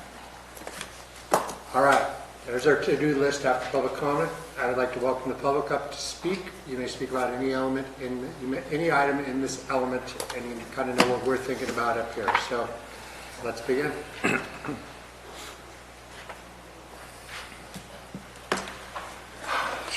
Okay, lucky you guys. Ralph Copeland, Copperopolis. I sold pipe valves and fittings for 35 years. There is a thing called fire water. These are dedicated fire water lines. San Francisco pumps their seawater to large diameter hydrants, and that's a dedicated fire water line. Wastewater treatment plants have dedicated FW lines, fire water lines. So possibly that's where maybe the terminology came from. But anyway, that's a little history there. Purple pipe, very good idea, Supervisor Mills. Reclaim water, AKA dirty water. That's a big deal now for the reclaimed water, especially good for golf courses. And finally, as a member of the 2018-2019 Civil Grand Jury, I urge you guys to read our fantastic report about colleges in Calaveras. That may help you on that PF7C, even though you're not going to discuss it. Okay, that's all I got. Thank you very much. Mr. Rinke? Vicki Reinke. I just have one item under law enforcement and emergency services that I hope that you would consider possibly taking out a part of that. It has to do with emergency communications, and it's also referred in economic and land use, where it's talked about adopt telecommunications facility ordinance. And in that one, this was just recently added in both of these areas. This one's under the economic and land use. Furthermore, the ordinance shall require that all new telecommunication facilities, including emergency communication facilities, be masked or otherwise disguised in order to ensure the facilities blend with the surrounding natural environment where such masking is feasible and will reduce visual impacts. And I sort of understand that because, you put the big towers up, then you make them look like a tree. But back here, when it's for law enforcement, it reads, the first sentence that was there prior, it says, install facilities that create or enhance voice and data communications between law enforcement and the emergency service providers and between emergency responders and the public. That's really critical, and I know the Sheriff's Department has said there's still a lot of places in Calaveras County that they cannot communicate out of, which is really scary for citizens.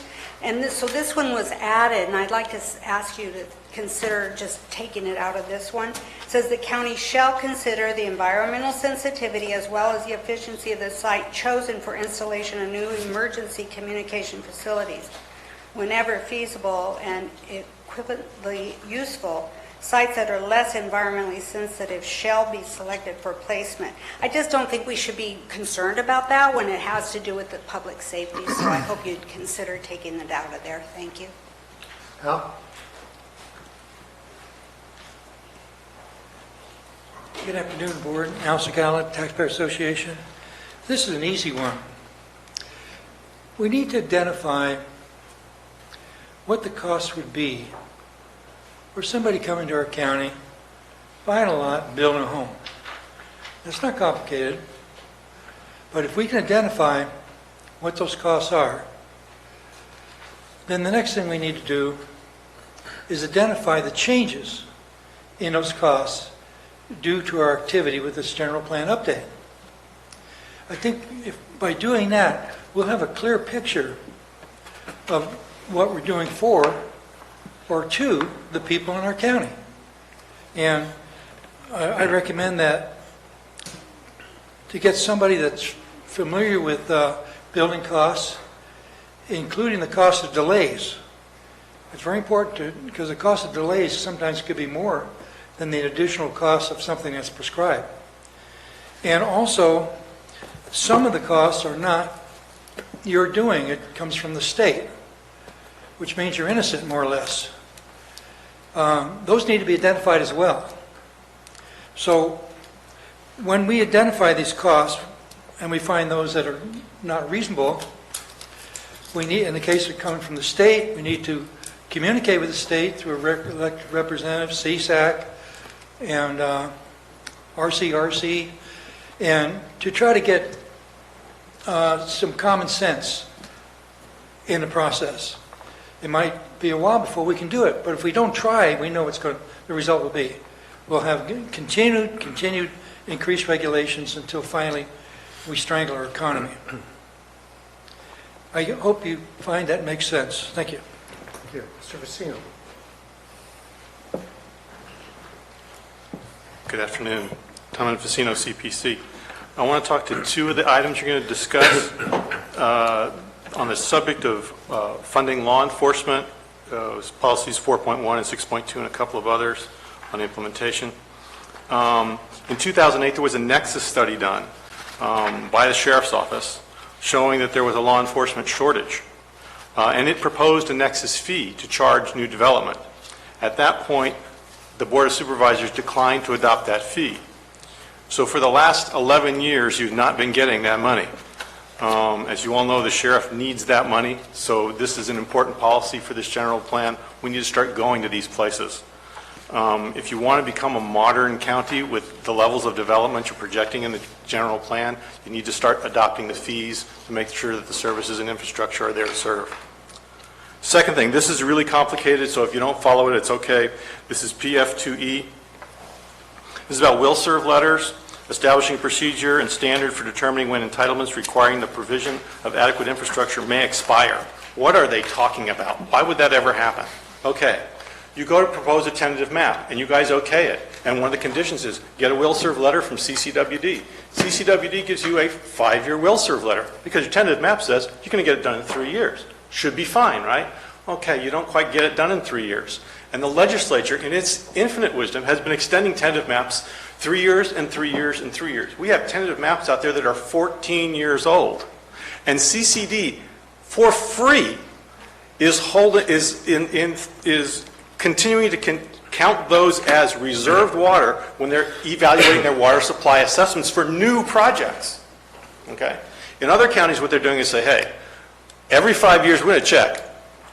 Do you have your updated will serve letter? And Amador, they're thinking about charging for those updated will serve letters because they're tired of holding water in reserve for people who aren't using it when there are new developers who really need it.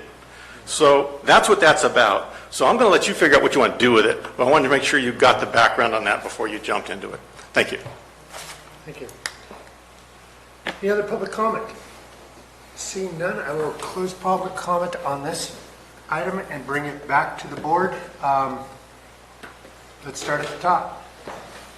PF 4.1 was the first item we discussed.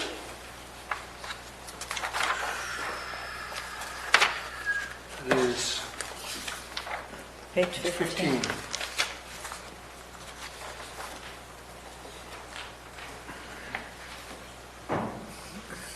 So this is a policy to provide sufficient funding for law enforcement to improve service levels and response times to new development occurs. Mr. Mills, you brought this up. What would you like to change or do with this? What this is, and this, I'm glad Mr. Imbasino spoke to it, because this is what I was thinking of, is that Nexus study is so old that if we were to want to do this, we're going to have to do a Nexus study to be current on what that information would require us. So then the next question is, you get used to having that money flow coming in, and it almost becomes one-time money, and you get a financial downturn, then what? And so I want to be very cautious about, a Nexus study has to be included in this discussion, and we have to be also thinking about what a reversal would cause to us in terms of maintaining, once we made that commitment, maintaining the same level of service in law enforcement. Do you have a specific change you'd like to propose? That if you're going to provide sufficient funding to law enforcement, you're going to need, I need to have an insertion somewhere in there about via a Nexus study, a current Nexus study. For a development piece? Yes. Because you got to go to Prop 26, there has to be a cost-benefit analysis of some type here. Well, it's one-time money, to It's care of a one-time money. one-time expense, Exactly. in my mind. So Thank you. is there support to try to come up with another sentence on this? Supervisor Toffenelli? Or you got? Sure, yes. Yes. Peter, would simply the addition, I'm sorry. I think Ms. Calaveras. Marita had something to say on this I issue. have concern changed her mind. on She's going to change her mind. 4.1 and 6.2, because I think that's setting us up as a board, one, when it comes to budget. And we all know what happens when department heads come in during budget time and they don't have enough money for roll correction, whatever it shall be. I really don't want to see on 6.2, I don't want it in there because we are committing ourselves as a board to that. And on 4.1, if that's a fee for new development, it would have to be a little bit more specific as far as I'm concerned. A new development comes in, what does that mean, a new development? When we receive the money, that money goes what, to law enforcement? What if we need to do it, there was something in here, and we might get to it on a facilities fee, we might put it into a facilities fee. When we hold out one department as significant as that department is, we are saying we are going to fund it at a certain service level, and we are going to provide the funding for it. And if it's one-time funding, or the funding does not occur because there's not a build-out, then the board is left to make up the money. I guess I would like to see 6.2 removed, and I would like to see 4.1, if it's a fee for development, worded differently on how that's going to be. And when we talk about to improve service levels, then it gets back to the one on minimum service levels. I just think we're setting us up for a failure there. I would concur with Marita. May I suggest something to that effect? Is provide sufficient funding for law enforcement to improve service levels as it's available. The funding. Something to that effect, because look, we do need a Nexus study, and I do want that inserted in there. But we could go to another economic downturn, and we may be in the position where we can't provide that service, and we can't. This is somewhat binding in my mind also. And at that time, we're going to have to make some hard choices, but we may have to scale that service back. So as funding is available, Isn't the term sufficient pretty subjective? Who determines sufficient? Right. We do. Will Right. determine sufficient. The other issue that comes up is when you have a development and you say you pay X amount, then the people who live, because that's what happens when you do your subdivision, and the people then in that community are paying for something with an expectation, and we then cannot meet that expectation. And so unless this is redefined somehow, I understand the purpose, but I don't see how we're going to meet it. Mr. Mauer, what am I? So we go back to the goal, and the goal is to have adequate law enforcement and other services along those lines. Maybe the providing sufficient funding is the part that I think that we're struggling with. The implementation measure specifically for funding is PF4C on page 23, which is establish a development impact fee to fund capital costs for law enforcement, et cetera. We could certainly put the nexus study reference in there, although it's required by state law. We can't establish a fee without a nexus study, so it's really unnecessary. Maybe what we can do here is that our policy is we're going to improve service levels. And we just say improve law enforcement service levels and response times as new development occurs. So what we're saying is our policy is that development that impacts law enforcement will have to help pay its fair share. And that's then reflected in this. So that way it doesn't tie your hands by saying you're going to have to fund it every time the budget comes around, whatever the sheriff asks. I think that's right. So you're proposing we just take out that first from provide to improve service levels or response times as new developments occur. And then when we go to the implementation, we talk about impact fee, which would be a nexus study. What do you guys think? Does that meet the... Rita? No, I'm not comfortable with it at all, because I'm sorry. It's okay. How about you, Ben? I'm agreeing with what Ms. Callaway is saying here about 6.2 as well, because in both cases, it's not always going to be possible. And we can't build ourselves in a policy statement here that we're going to have to violate sometime in the future simply because we can't financially meet that obligation. Now, if we set a service level, that's an obligation. If we set a financial goal, that's an obligation. Supervisor Stopper, where are you at? I think we need to continue the conversation. Okay. I have something. Please. Mr. Mauer, as you pointed out on page 23, 4C, I'm comfortable with that. I think that gets to where 4.1 probably wants to go. For me, improving service levels, I don't know what that means. We're going to reduce our response time, and then the new development's paying for it, and we're not meeting that response time. What happens if we take that out and we just leave 4C in? There needs to be a policy that goes with 4C? Covers, Am I? 4C covers more than just 4.1. Yeah. Oh, 4C So you would just eliminate, you just take 4.1 out of that Yeah, you just take that out of 4C and eliminate 4.1. and eliminate it. No, eliminate 4.1. Right, take this Right. out. Yeah, eliminate 4.1 out of the 4C. See right down here on the list, you got a 4.1 right there. Oh, got it. Take All that right, out, let's too. see. So, Mr. Mauer, do we need a policy that relates to an implementation? We do, don't we?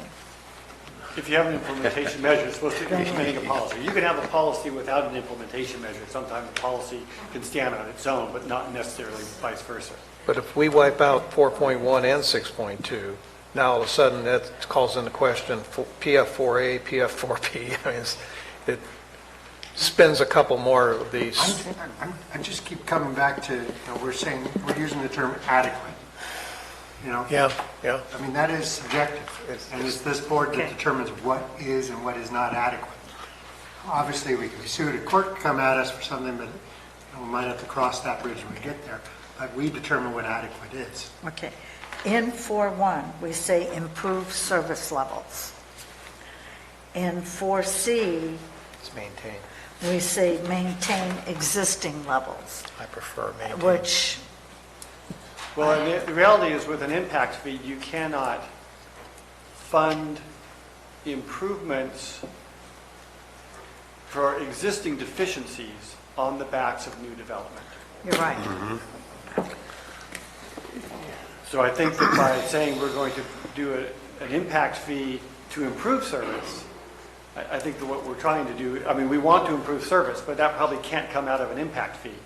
We certainly can do it through a maintenance of service, but not to improve service. But they're paying for that service through their property tax. Yeah, that's right. So how do you charge an additional, how do we charge an additional fee then? That applies the same way as roads and other infrastructure improvements. It's the RIM fee for emergency services. Exactly. Got it. Okay. But Supervisor Toffenelli? again, nexus studies, impact fees, it's one time. It's not like property taxes, and we can't just single-handedly say a new development is going to increase their property taxes over this area to pay for this added service. This is one-time funding that we're talking about. They pay their impact fee just like they pay their road basin fee, and it's If they were in a Mello-Roos, it'd be a whole different discussion. correct. I think that would be a Prop 26 issue where it's, it's needed to be spent to facilitate those services for that area. So what are we putting, a satellite office with that money? It could be And something then like that that. doesn't take care of our guys on the ground that actually are going to facilitate those services. Or gals. Or gals, yes. Yes, ma'am. I apologize. Let's see if we can't bring this thing together. Well, 4.1 is, in my opinion, is poorly written. It does not, it puts us in a position, Supervisor Callaway is correct, and Supervisor Mills is correct, that what is it saying? We're going to provide sufficient funding for law enforcement to improve service levels and response times throughout the county as new development happens, with one-time funding from one development. It doesn't, I would be in favor of just striking it. So, Mr. Mauer, if we did this, because I do think new development, especially some of the larger projects or what have you, should pay for their impact on services. Correct. Could the impact fund monies go into a fund that is earmarked for law enforcement? And so at some point, when we need an additional officer, let's say, we could tap into the impact fund to help pay for that officer in addition to the general fund.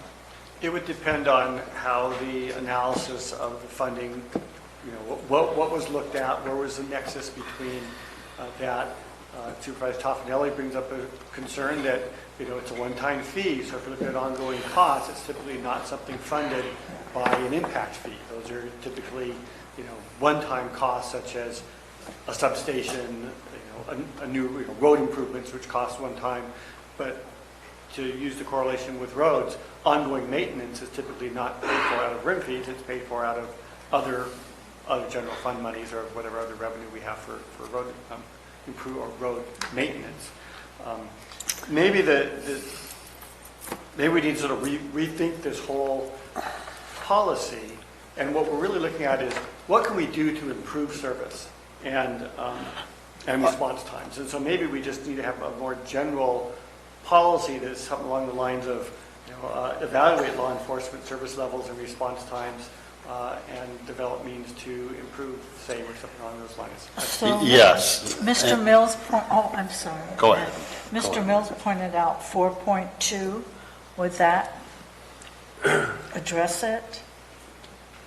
Well, 4.2 is also referenced by the implementation measure, the fee measure on page 23. And so that's... Just strike 4.1, use 4.2. If we just want to strike 4.1, I don't see that there's any harm in that. It's not something that came out of the EIR. This was actually something that was pushed by the sheriff in the early stages of development of this. So is that... Except it's not improving. Right. It's just supporting, which is what I heard you say is we cannot put an impact fee unless we're improving something. There has to be a nexus. A nexus, between correct. the impact, which is the new people coming, and Got it. maintaining that level of service. Okay. So do you have a proposal? I would say we strike 4.1, and 4.2 more or less covers the base of 4.1. Supervisor Mills, you brought this item forward. Does that suit you? That's what I'm looking for. Anybody want to join Supervisor Toffenau and Supervisor Mills on this? I'm fine with that. Supervisor Callaway?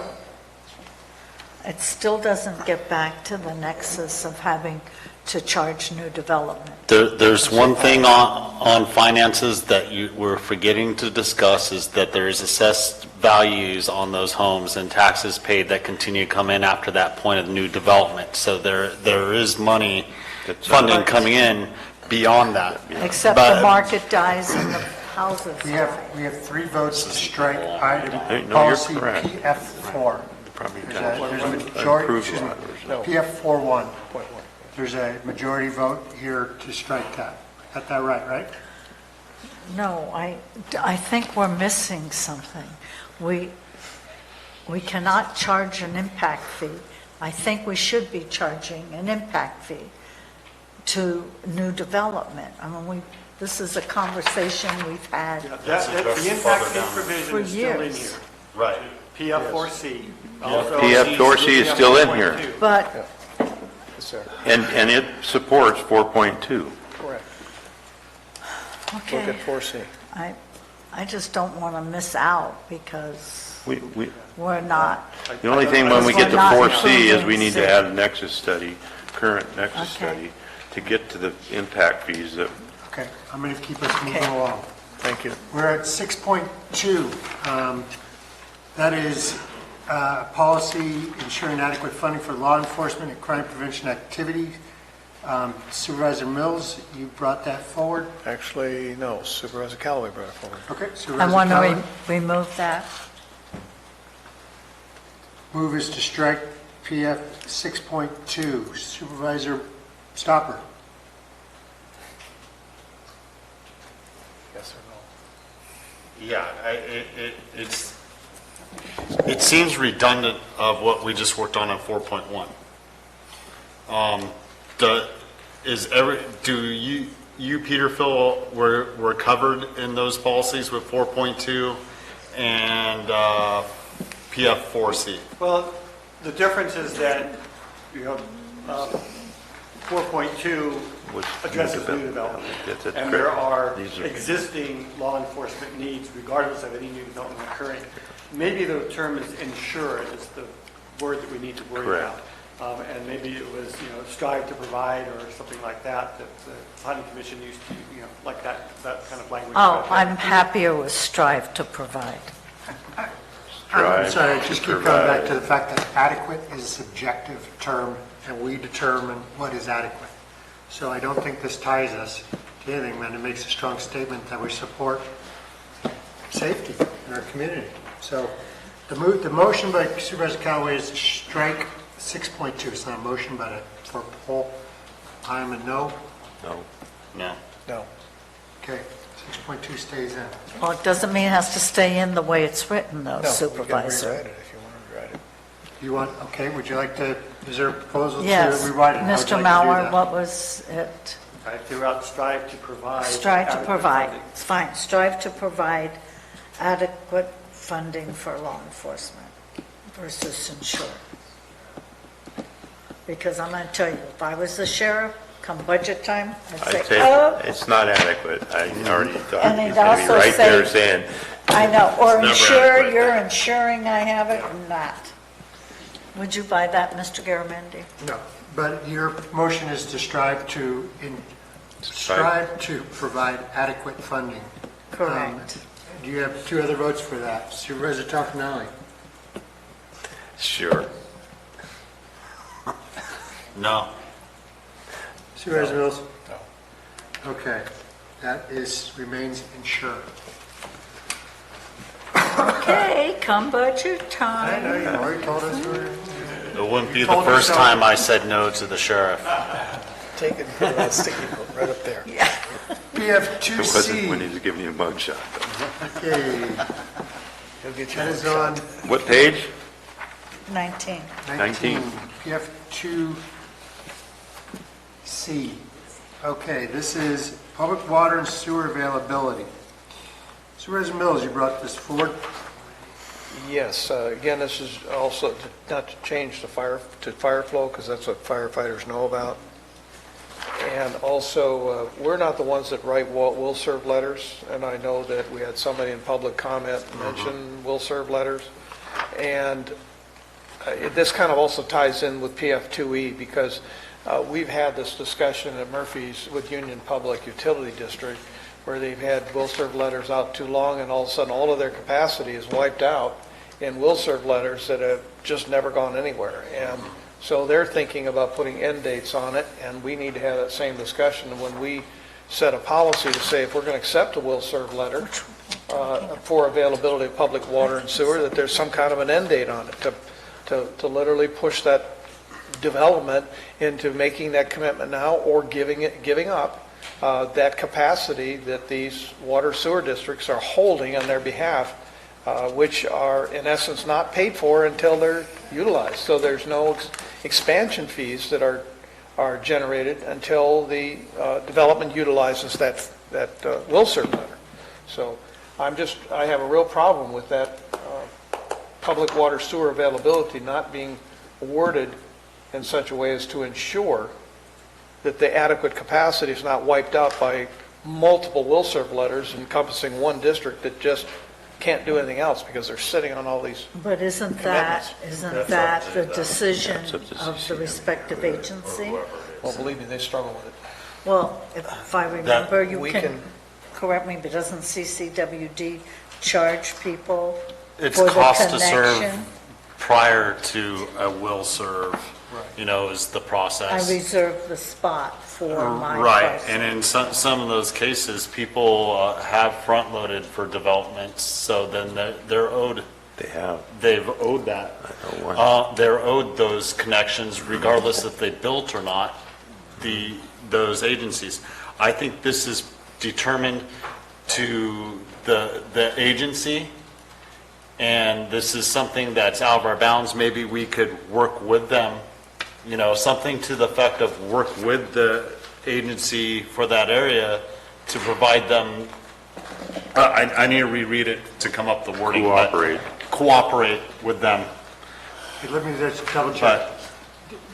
Is there interest in continuing this conversation and changing the language or moving on? Supervisor Callaway, I think, wants to change the language. Is that correct? No? Supervisor Mills would suggest changing the language. Supervisor Stopper? Go down the row, I'm reading it again just to see if I know if it's adequate. No? Supervisor Garamendi? I want to make sure I understand this. So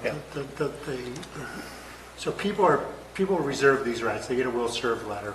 You go on forever, and it does clog up the machine, right? Do you know what it costs them to get a will-serve letter? I do not.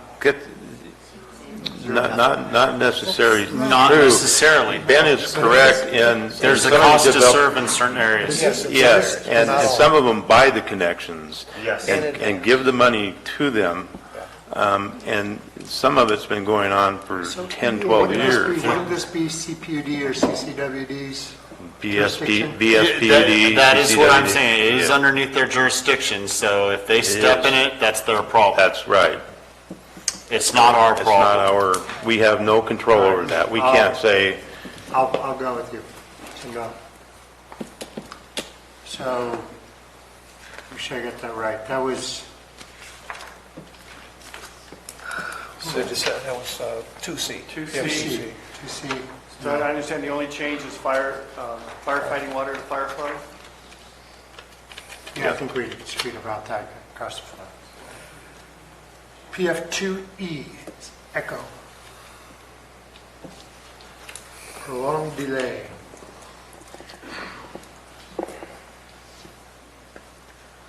Mr. Mauer, don't we have some provisions already?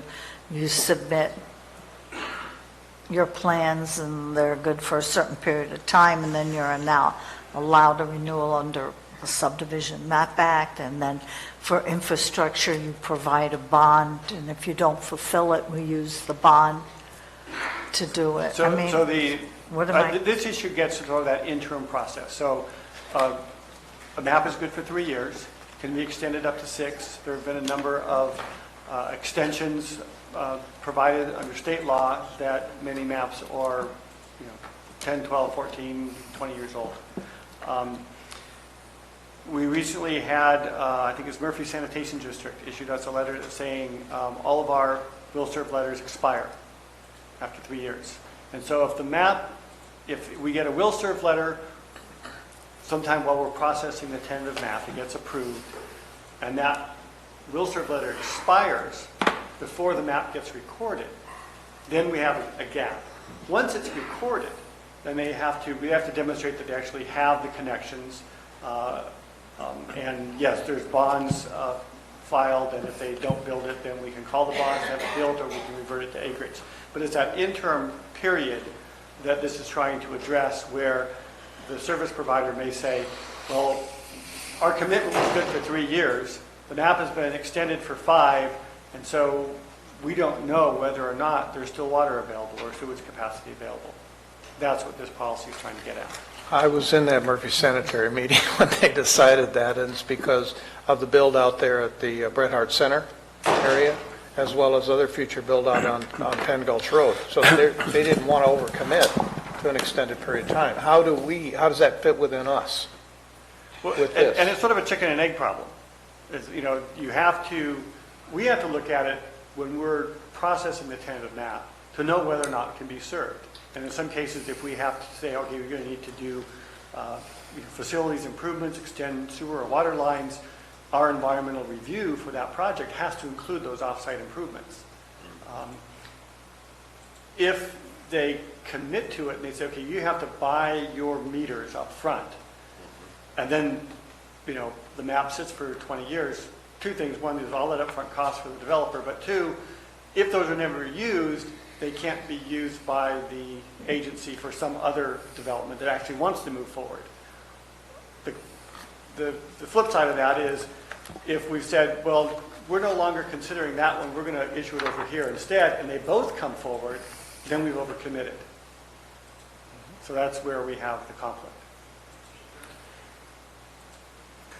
So we don't really have a specific, we're saying we're going to establish a procedure. We're going to need to work with the water and sewer districts to figure out how we're going to solve that dilemma in this policy. And my only reason for wanting to have this discussion is that we ensure, and this is something that I go back to when I ran for supervisor in 1992 at the Flower Ranch, kind of giving away age here, to be left with partially completed projects and partially completed infrastructure.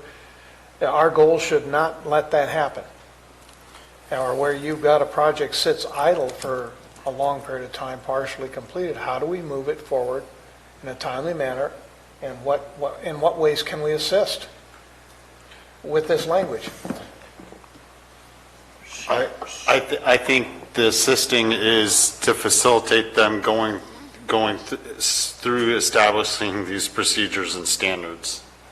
So is anybody proposing striking this or changing this? Is there any proposal we're looking at here? We have discussion? well, I don't think this is gonna, what we do here is gonna fix much of anything, no matter what, how we word it. Again, if a public utilities district it has somebody come to them, a developer, and say, hey, I want to buy 300 hookups for my project, and here's $1 million, and they accept it, there's nothing we can do if he never builds it. In this meantime, they took the $1 million, but they miss out on another expansion because they don't have capacity where they could be having income coming off of those, but they can't use them because they sold them. We don't have any effect over that. We don't have any control. We can put something in here that says we'll work with them, but again, their board's a separate board. Whatever their board decides to do, we have no control over it. So this is establishing, this is a plan to put together a plan. Establish a plan, and if anything, we're going to add anything here to cooperate with the jurisdictions in that, to those ends, and that's part of establishing the procedures and standards. Okay, is there a proposal to change anything in this, or are we good with where it stands? I think we beat the horse. I think we did too. Are we good with this, just as it stands? Rita? Okay. 2E, off the list. 2H, facilitate water conservation. Supervisor Mills? I would just like to add the term purple pipe. In other words, facilitate the use of gray water systems or purple pipe for landscape irrigation.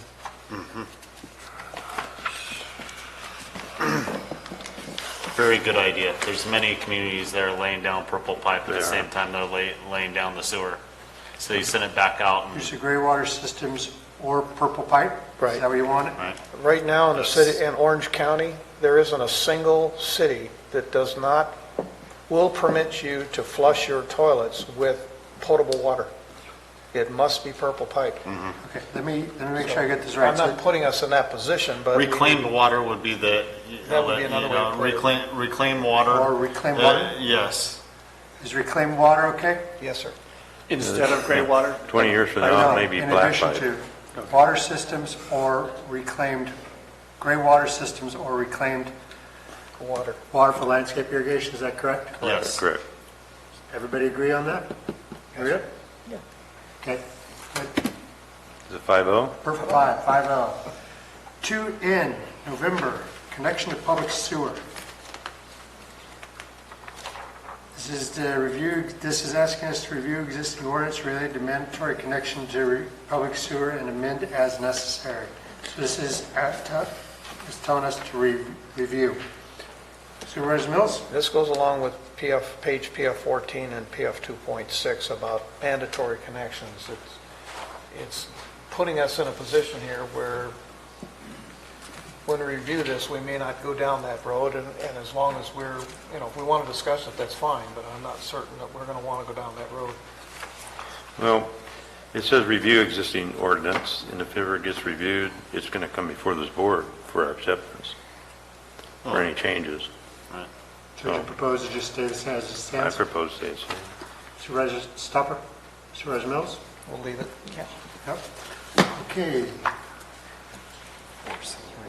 4C, funding law We enforcement. didn't approve 3A. Oh, we didn't get 3A? 3A didn't make it. Okay, sorry. Okay, went down 3-2.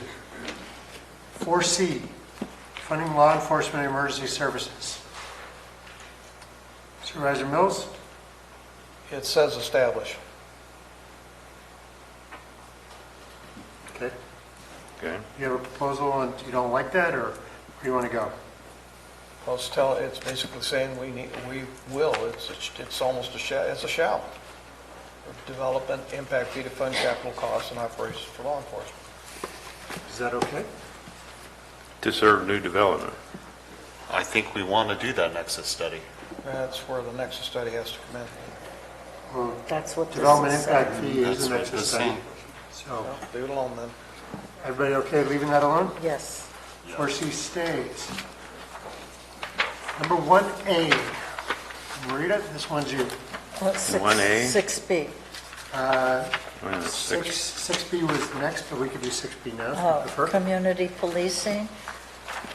I felt like this is under the jurisdiction of the sheriff, so. It says right there, We have sheriff. nothing to do or say about that. I mean, these are all nice things to have, but if the sheriff decides to get rid of the resident deputy program, the sheriff has that authority. We don't. So this just says continue to operate and expand. None of that's under our jurisdiction. So you're proposing to strike 6B? Yes. Okay, the proposal is to strike 6B. Supervisor Mills? Yes. Supervisor Stopper? No. Supervisor Toffenali? No. Supervisor Garamendi, no. It stays. 1A, level of service thresholds. Marita, you brought this one up.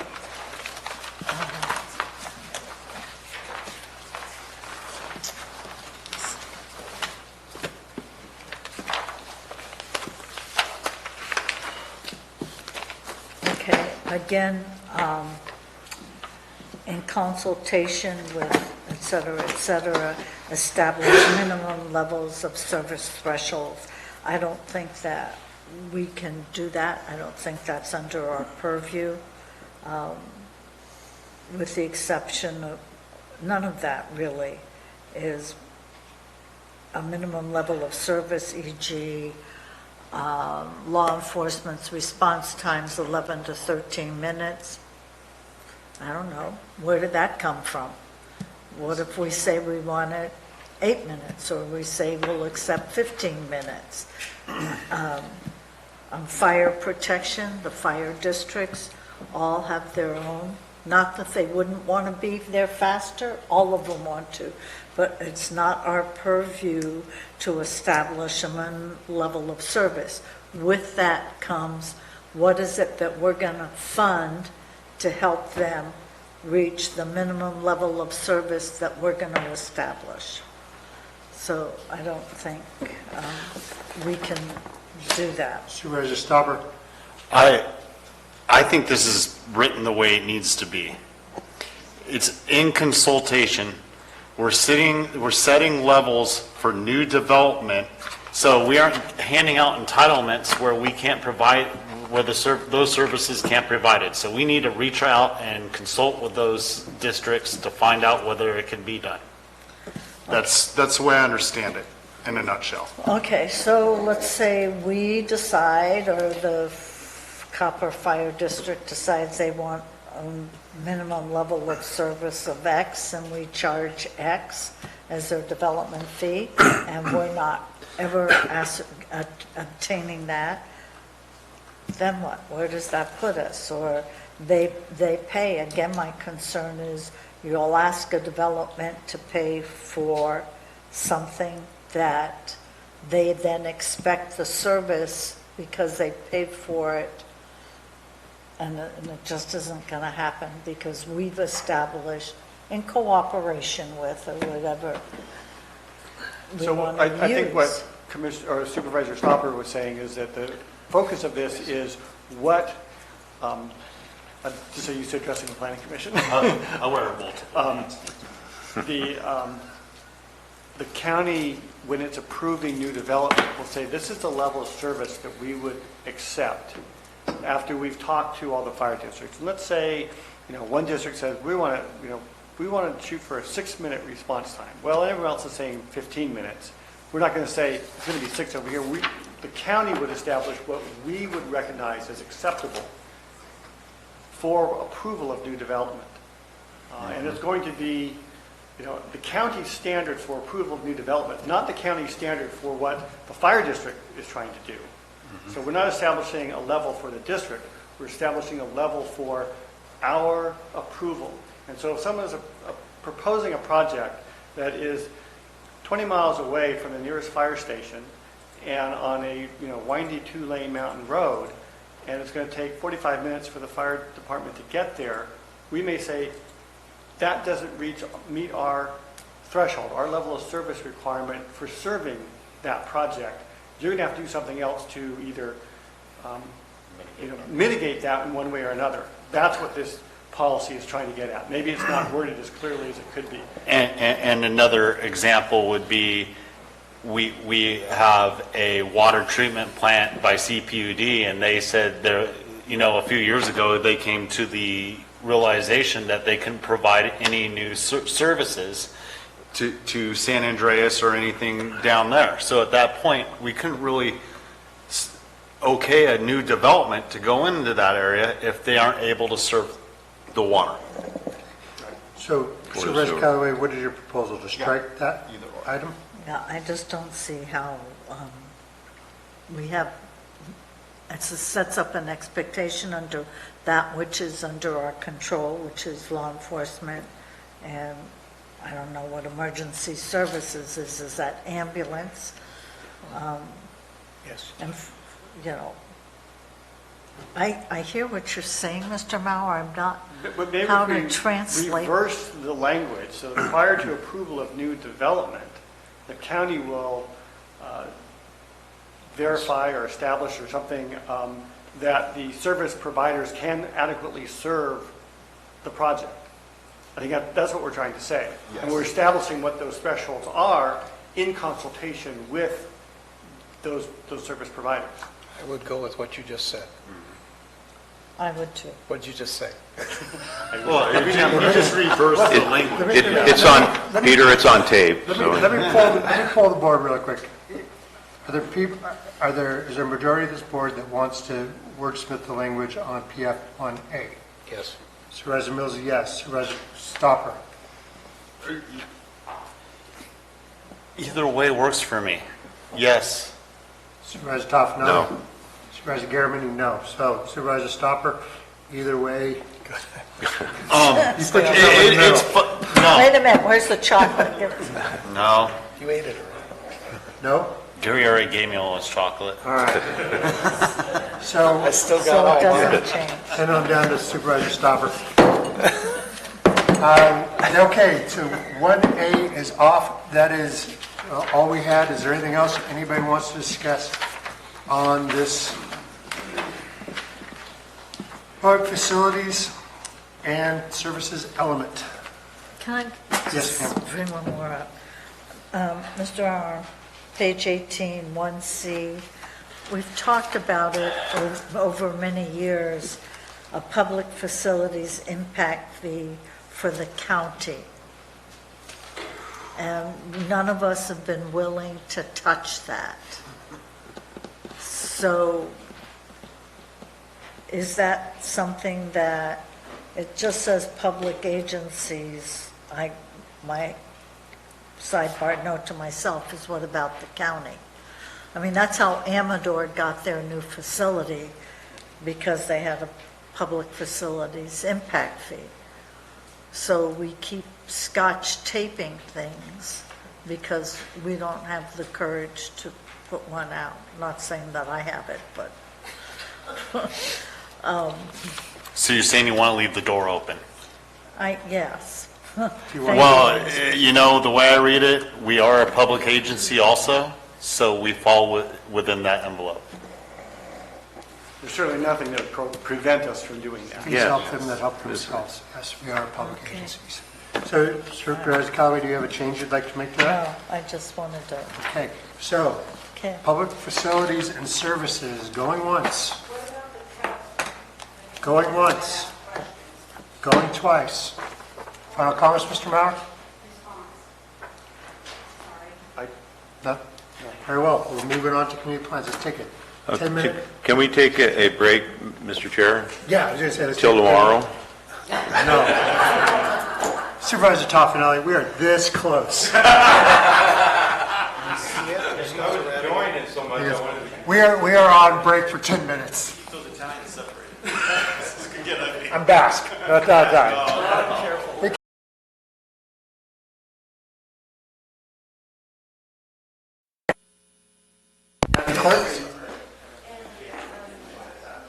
Hello and welcome back. Supervisor Stopper, you ready? We are on the final section of the general plan update. This is the community plans document. Mr. Maurer, will you please lead us into this? Okay, well, I'm sure there is a lot of public comment on this, as you can tell by the letters that you've received over the last several weeks. The Planning Commission directed us to add identification of all of the community areas. Those are the areas on the land use map that are sort of defined by a specific boundary. Let's go to that map for a moment here. Oops, not that one. It's a big area, Peter. There we go.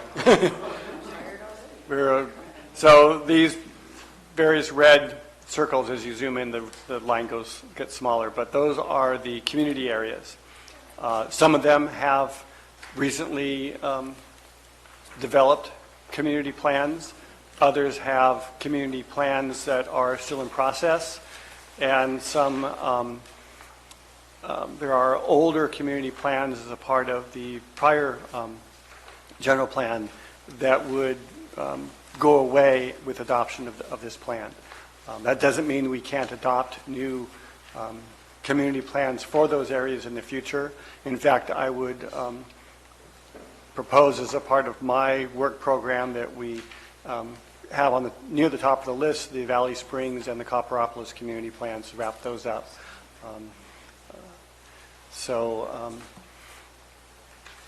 I think the rest of the element is relatively self-explanatory. What we try to do is develop policies that are unique to those communities. There are a lot of policies that were very similar. In fact, they were in many cases identical.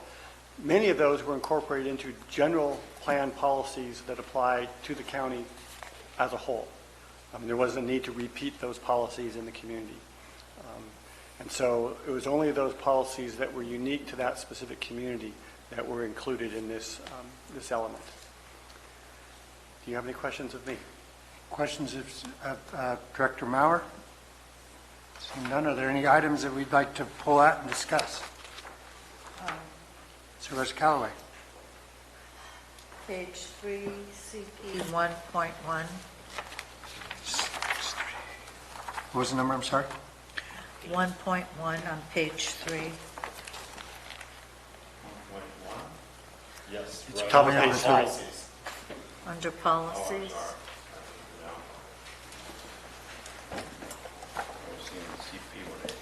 Okay. You want to say? I want to talk about it. Okay. Are there other items? Assuming the board's Supervisor acceptable. Stopper, your lights on? Supervisor Mills. Oh, we turned it off. I was limbering up. Okay. Does anybody want to talk about? Marita did bring up 1.1, and with that, I would also like to put in CP1A on page 3, because those go hand in hand. And I think that's definitely a discussion we should have today, considering the letters we have received. Okay. Is there consensus around this table, along this table, to discuss CP11 and CP1A? Yes. Supervisor Mills? Yes. Supervisor Callaway, yes. Supervisor Garamendi, yes. Yeah, I know, right? You don't have any comments, and we're gone 5 votes together. I gotta shut up for her. Okay, very well. Let's have some public comment. You may comment on any item related to this element of the general plan update. Thomas Messino, Calaveras Planning Coalition. The Calaveras Planning Coalition promotes public participation in land use planning. In 2010, the Calaveras County Board of Supervisors chose a community-centered growth map for the general plan update. However, in 2014, the Planning Department released a draft general plan that included no community plans. So from 2011 to the present, the CPC has been talking with people, first about the land use map, and later about their community plans. One thing people said a lot was that they wanted a general plan to include community plans now If their community was going to have to absorb new development, they wanted to ensure that development conforms to their local mitigation standards to reduce impacts and to meet their local needs. However, when we encouraged people to tell that to the Board of Supervisors on some Tuesday morning or Tuesday afternoon, it became really clear to us that that was not going to work in most people's schedules. So instead, we had them sign petitions. Today, the community planning element is a shambles. Some communities, like San Andreas, had their plans reduced to a handful of token policies. Other communities, like Valley Springs, will lose their community plan entirely. The following people from Valley Springs and San Andreas signed our petition in 2015 saying they wanted the general plan to include community plans now. From Valley Springs, Fran Hunt, Michael Rea, Marguerite Morley, Muriel Rand and Holly Zeller, William from Berry Hill Lane, John Hallowell, Marty Crane, the late William Crane, Bruce Judici, Cynthia Doctor, Bonnie Newman, Deborah Cozen, and from San Andreas, Beth Williams, the Callis family, Peter Gorky, Russell Morosky, Stephanie Turner, Tom and Evie Travis, Arlene Weissman, Joy Roberts, Charlotte Wells, Mary Anderson, Patty Headland, Sarah Switek, Zero McDaniel, George Fry, Frank Meyer, Sue Franks, and Janelle Brown. These are the people whose wishes you will honor by including the community plans in their entirety in the general plan now. These are the people who you will disappoint if you approve the general plan update as is and remove community plans without replacement. Thank you.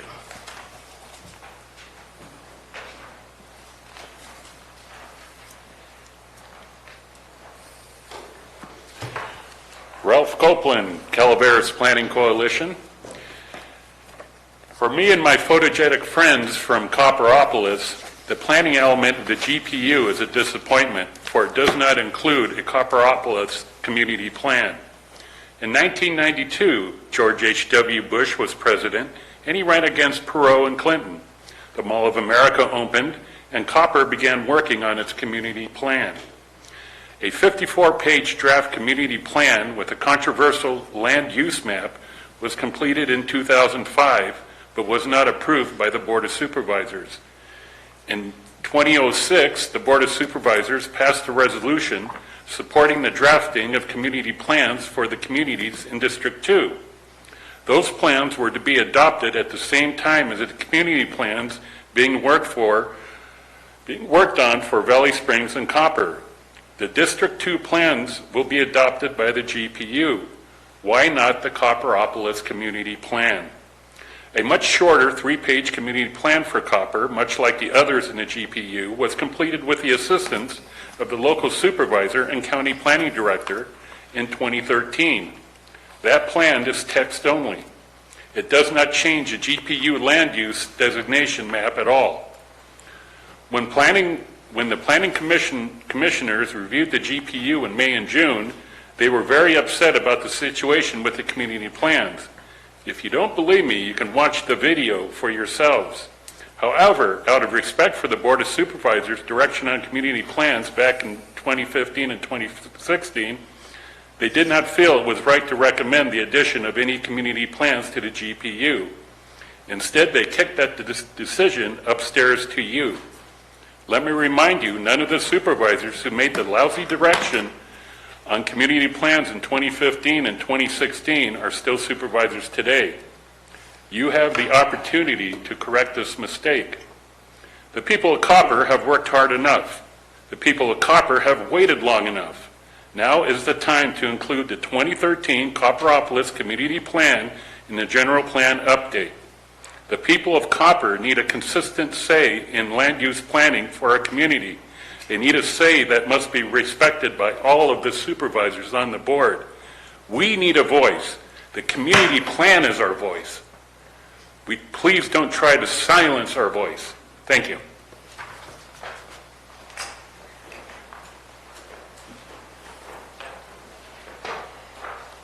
Good afternoon, Muriel Zeller. I live in Valley Springs in District 5 and within the proposed boundaries of the Valley Springs Community Plan.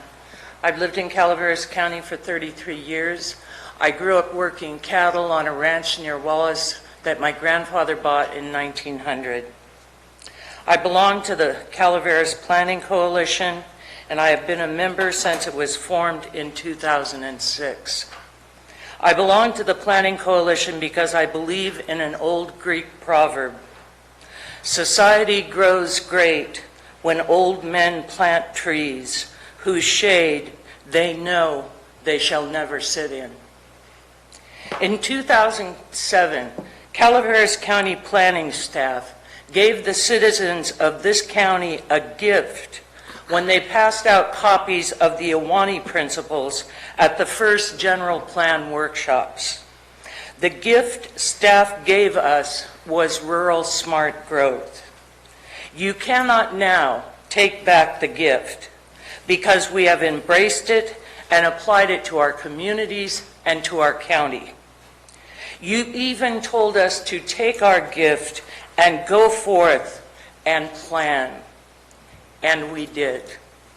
Perhaps you underestimated how deeply we felt about our homes and our communities. Perhaps you were mocking us when you said to get our community plans done as quickly as possible so they could be included in the general plan environmental impact report. Perhaps you thought it couldn't be done. It was done. And it was done in Valley Springs with the production of a state-of-the-art $250,000 community plan that included unprecedented public outreach and participation. You also told us that adding community plans later would be cost prohibitive. Now you tell us the community plans will be added later. Forgive me if I don't believe you. The general plan update has taken almost 13 years because you abandoned an administrative draft smart growth plan in 2011 that cost over $900,000. You have wasted time and money. Forgive me if I have lost faith in you.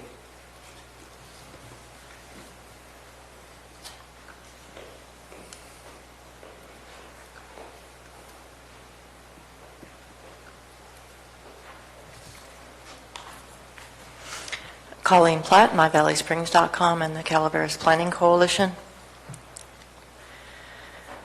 Before 2014, residents in all communities with existing community plans or drafts completed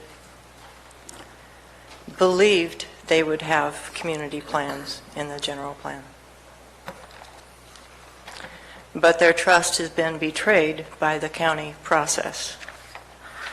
The 2019 draft general plan has no community plans for the established communities of Arnold, Avery Hathaway Pines, Murphy's Douglas Flat, Valley Springs, and Copperopolis.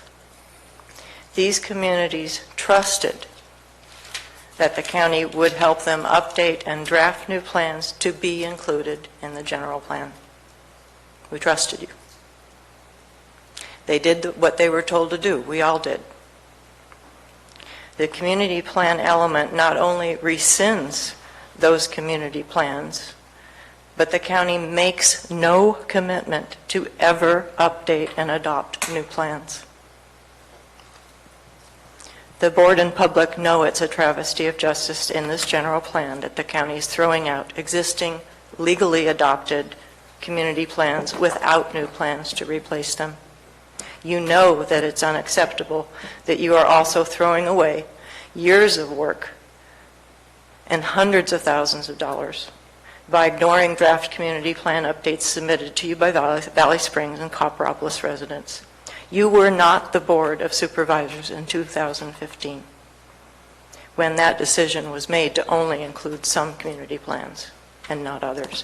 You are the board that needs to find the backbone and will to decide to do the hard work to include all community plans in the general plan.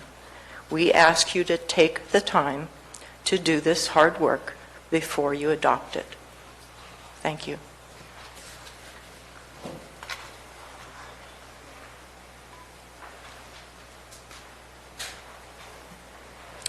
Linda Deesum, speaking for the Calaveras Planning Coalition and the communities along Highway 4. For those on the Highway 4 corridor, the community planning element of the proposed general plan update is a disaster. With the adoption of the GPU, all of the plans for Ebbets Pass Highway, Arnold, Avery Hathaway Pines, and Murphy's Douglas Flat will be rescinded without replacement. We at the CPC have been talking to people about this, and one thing they said a lot was that they wanted a general plan to include community plans now. If they're going to have to absorb the new development in their town, they wanted to ensure that development conformed to their local standards and met their local needs. So we had them sign petitions. Also, we had those willing to take photos so that you could see them face to face. The following people signed the petition saying they wanted the general plan to include community plans now. From Arnold, John McLean, Mikhail Lunev, Ron Shaver, Elizabeth Helm.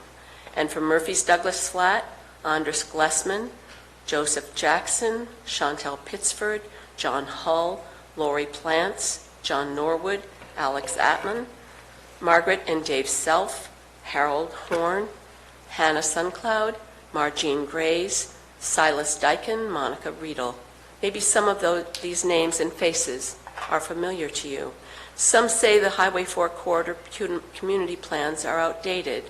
However, there are community plans in other counties that are even older. The character and values of rural communities are more deeply held and change slower than in other places. Thus, there's less need for frequent community plan updates. And as is evident by the supervisor we elected to represent us, those of us on the Highway 4 corridor know that maturity and effectiveness go hand in hand.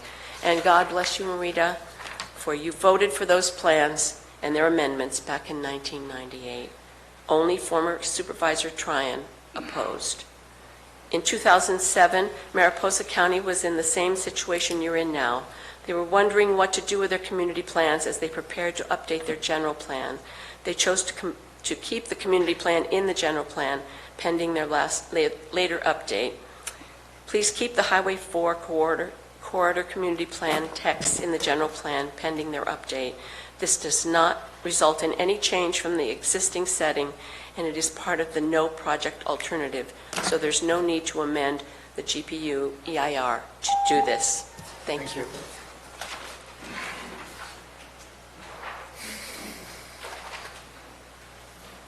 Good afternoon, Supervisors. I'm Robert Scott, property owner in District 2 and resident.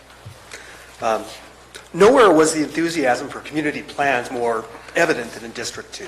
I participated in those, and when someone told me it was 13 years ago, I began to think, well, been that long. The texts and maps provisions of the community drafted plans were the result of an enormous amount of give and take among the community residents. The compromises resulted in overwhelming support of the plans. Unfortunately, these deals were not respected when the county rated the plan provisions, constrained the scope of the policies to only community cores. The policies that so many people were told would protect them and their communities were either gone or no longer applicable to the land on which they lived. In fact, one of the most amazing things to me during that whole process was the amount of civic engagement we had from the community. The community center for the general meetings were well attended. There were working groups on various issues such as roads, transportation, land use, and there was a lot of engagement to that. There are a lot of people in District 2 who actually support the community plans, and some of these are from McCollum Hill, Kelly Acosta, Patty of Center Street, Deborah Beaufort, Anthony Worster, Marianne of Marlett Drive, Judy Galley, Mary McNamara, Jane and Tyler Childress, myself and my wife Leslie Cullum, Ron Mobley, Margaret Schmidt, Brenda Garcia, Nina Nakamura, Jay Morrow, Juliet Struck, Teresa McBride, Margaret Lavasseur, from Sheep Ranch, Patricia Payne, from West Point, Roseanne Nieves. From Glencoe, Bud Hoekstra. From Railroad Flat, Betty Villarga, Michael Nelson, Carol Oz, Barry Ramos, Betty Townsley, Penny West. We thank our supervisor for protecting that which is left of District 2's community plans in the general plan update. We hope that someday they can be restored to their original form and scope, and so that they will truly represent the aspirations of our community. Thank you.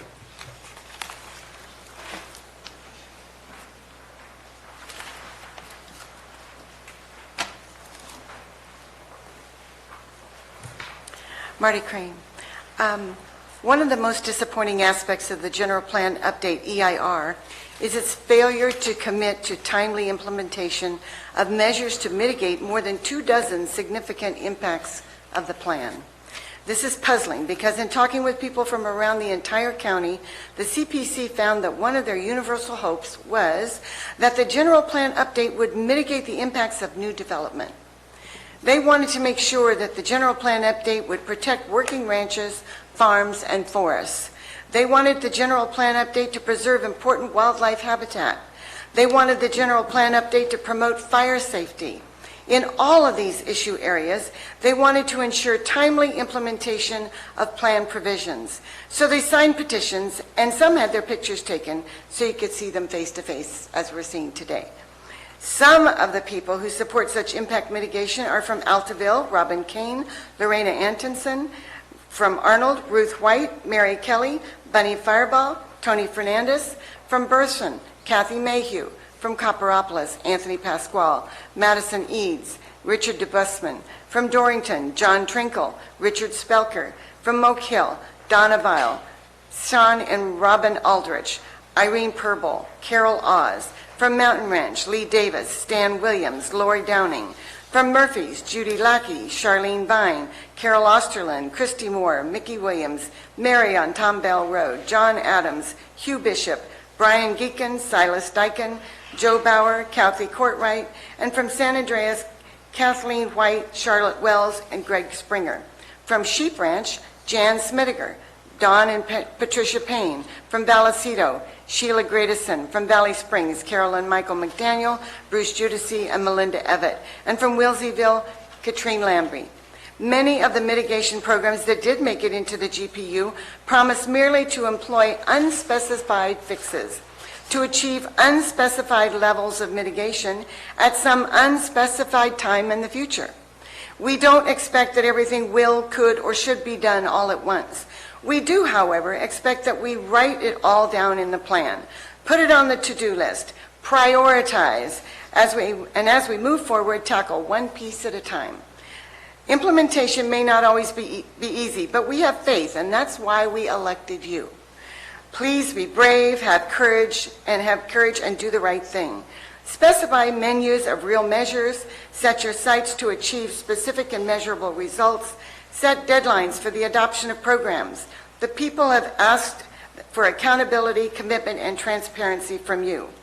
We have met for years, and we have studied, learned, debated, and shared. Please remember that when the community comes together, magic happens. Thank you.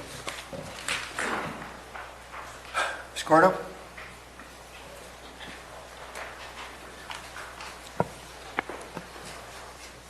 The Calaveras Coalition, they've done a lot of effort, and I've read the papers, and I know that they've put in a lot of effort over the years.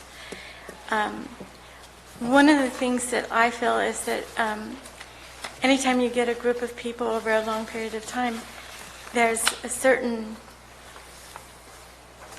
direction that that group goes. And I believe that Valley Springs deserves a plan. I think that the general public should be gotten together again and given the opportunity to input along with the Calaveras Coalition in order to establish a new direction. Our community has been torn apart by the marijuana issue and completely divided, and I don't know how that healing is going to take place. I hope that it does. I personally feel that the EIR is deficient in that it has not addressed any of the impacts which all the heads of government in this county are affected by.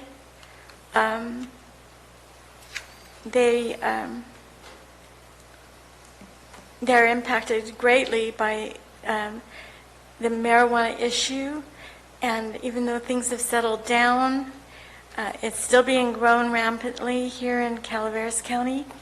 And, if you can't get it stopped growing, then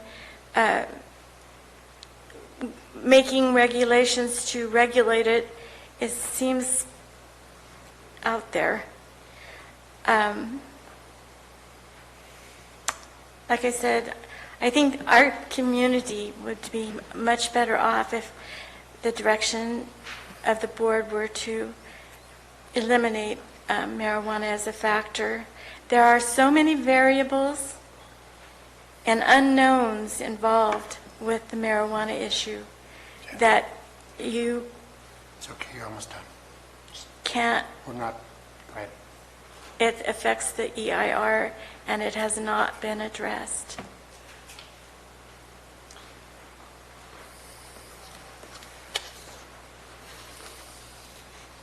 I've been puzzled for years. I could never find out why were some community plans adopted and others not. It didn't make sense to me. I was really lucky. I live in Moke Hill, and our plan is adopted, and I'm very happy about that. It's a really wonderful community. I've never lived in a place where people are so friendly, where they start conversations at the post office, and people I've never met. And I think all of Calaveras County has those qualities. So when people actually take the time and the effort to work on a community plan, it seems like they should get their plan included in the general plan. And if there's some reason that their plan isn't good enough, then I think it would have been great if our planning department had helped them and let them know, hey, what's wrong? This is why we don't want to put your plan in. You went through just as much work as this other community. They get theirs in, but you don't get yours in. So there's just a sense of unfairness there. And I think if we want to talk about healing, if there are reasons why the plans that were done were not included, it would be really good if somebody, maybe Peter Maurer, somebody told them what was wrong. And the other issue I had with the community plans was I looked at them, I thought they have really nice maps. And you sure can't find those kind of maps on a AAA map, for instance. They have a map, and here's our historic district, and it shows you where things are. It makes a whole picture for people. So I felt every single community plan should have a map, at least of the heart of the community. So that's really all I have to say. I have backed community plans for at least 4 years, probably closer to 5, and I never really got an answer from anybody of how come? Well, in one case there were 2 separate groups, and I guess what they wanted in a plan was different. So that's kind of understandable, but I still don't know, and I'm hoping that somebody will give an answer. Hey, what's wrong? And why can't we help you? We meaning planning, and you folks, the supervisors. Surely there's some way this could be addressed. Thank you so much for listening, and I hope you consider what I said.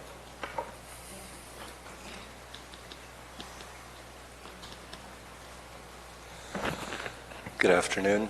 I'm going to try to briefly reflect back to you the experience of these meetings from the perspective of a member of the public.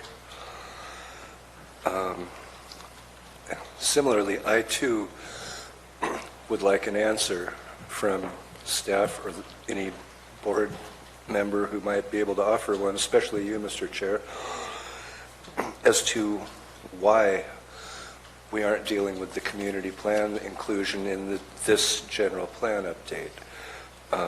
There may be a good reason that I'm not aware of, but I think it's a pretty common experience on this side of the locked divider here that people aren't here filling the room more and commenting more, not because they're not interested, but because I know this from a lot of people telling me that they have no faith in the process, they have no faith that they're being heard, listened to, and that their input will be used.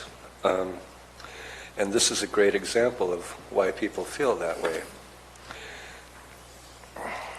A whole lot of people put a whole lot of effort into that, only to feel disrespected by not having that respected. So yesterday, Mr. Chair, when you started off these hearings, you began with making clear your desire to move through this adopted as is, pretty much warts and all, with the caveat that, oh yeah, we'll come back, we can have update opportunities 4 times a year, we'll come back and fix things. But then you put the onus on the public to come back and pressure you, to lobby you to do what we're here lobbying you to do right now. So you're talk about replication of effort. The effort has been put out before, the effort's been put out yesterday and today, and the answer that I believe I'm hearing is, if you don't like it, and you know we don't like it, spend more time, come back and lobby us more, and then maybe we'll kick the can, give the can another boot down the road later. I know that sounds pretty unflattering of me, but if possible, could please let us know why it's more important to get the general plan through now than it is to get it with these plans included. Thank you. Further public comment? Seeing none, I'll bring it back to the board for discussion.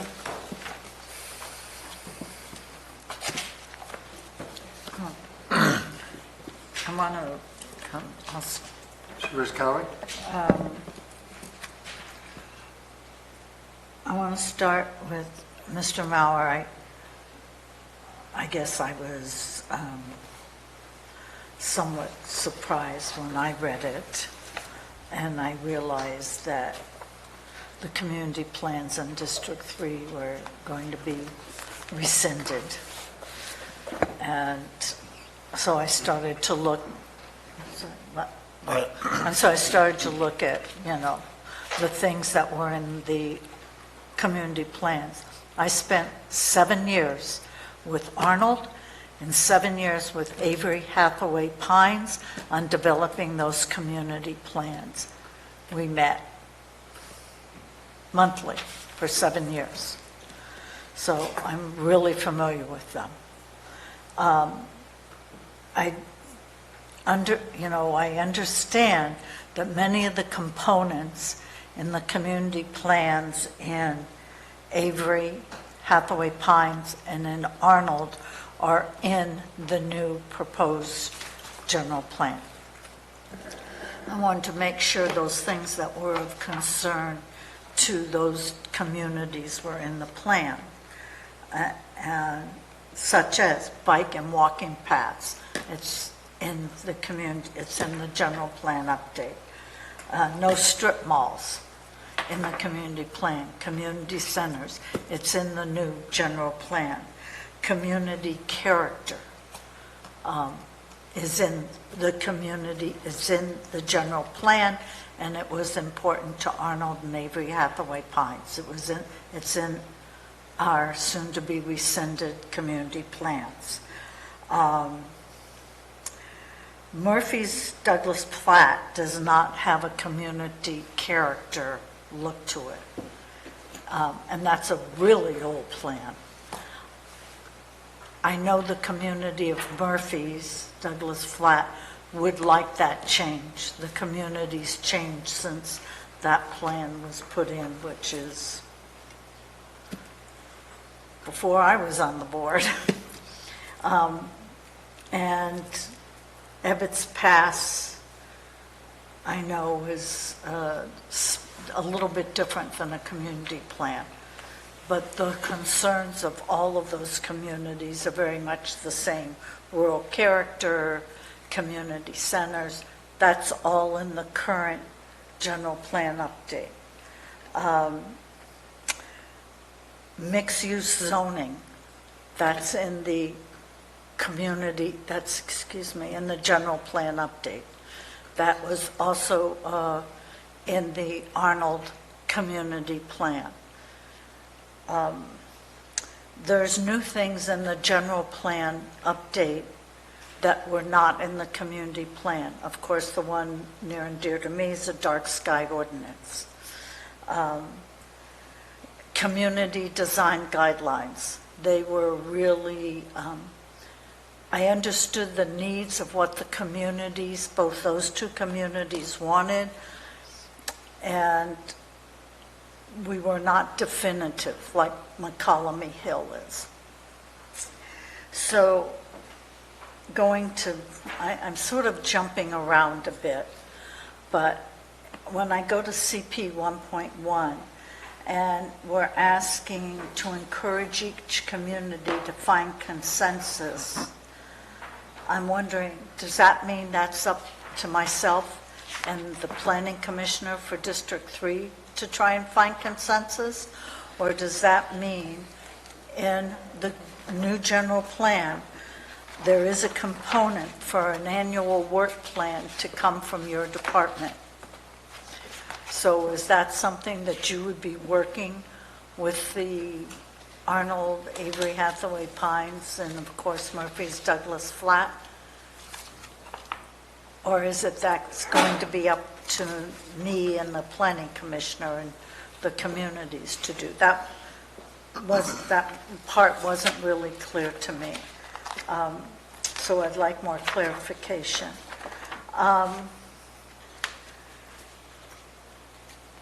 It's very painful for me to say that the plans in District 3 are going to be excluded.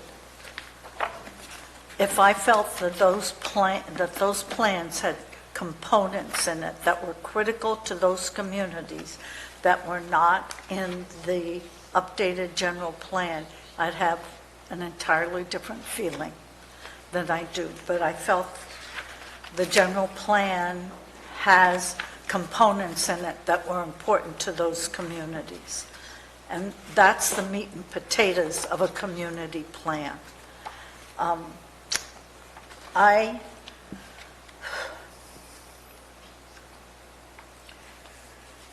support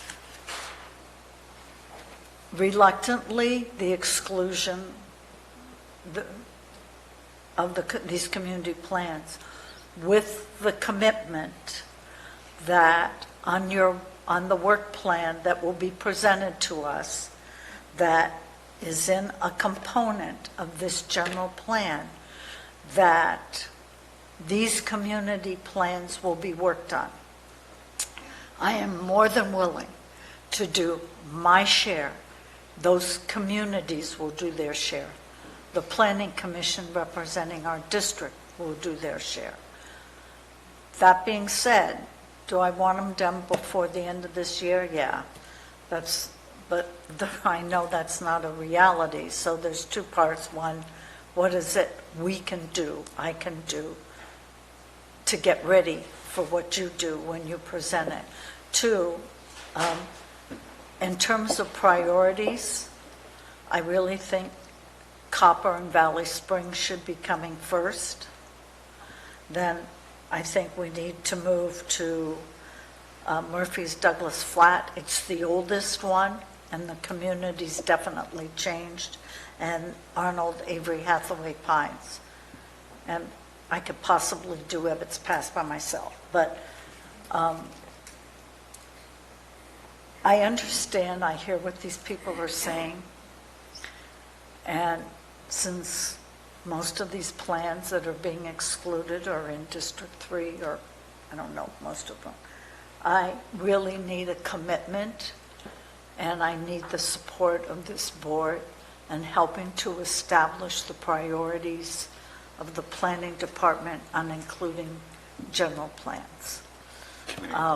Excuse me, thank you, community plans.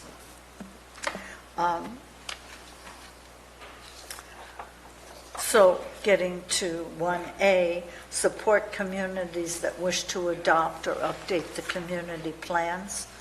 I can say with 100% certainty that the community plans in D3 want to be updated.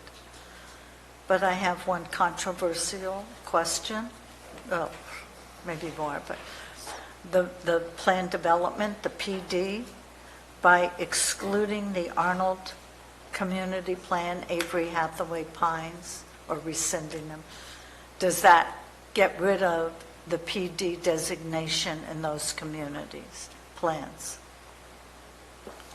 The action of rescinding the community plan for Arnold and Avery, where there's the plan development combining zone, does not change the zoning. So that zoning will stay until the board were to adopt a zoning ordinance amendment that might change that. If, as what happened in McCollum Hill, the community says we want to retain or develop design standards that we can apply either through plan development or design review, and as the will of the community, then that would be something the board could adopt.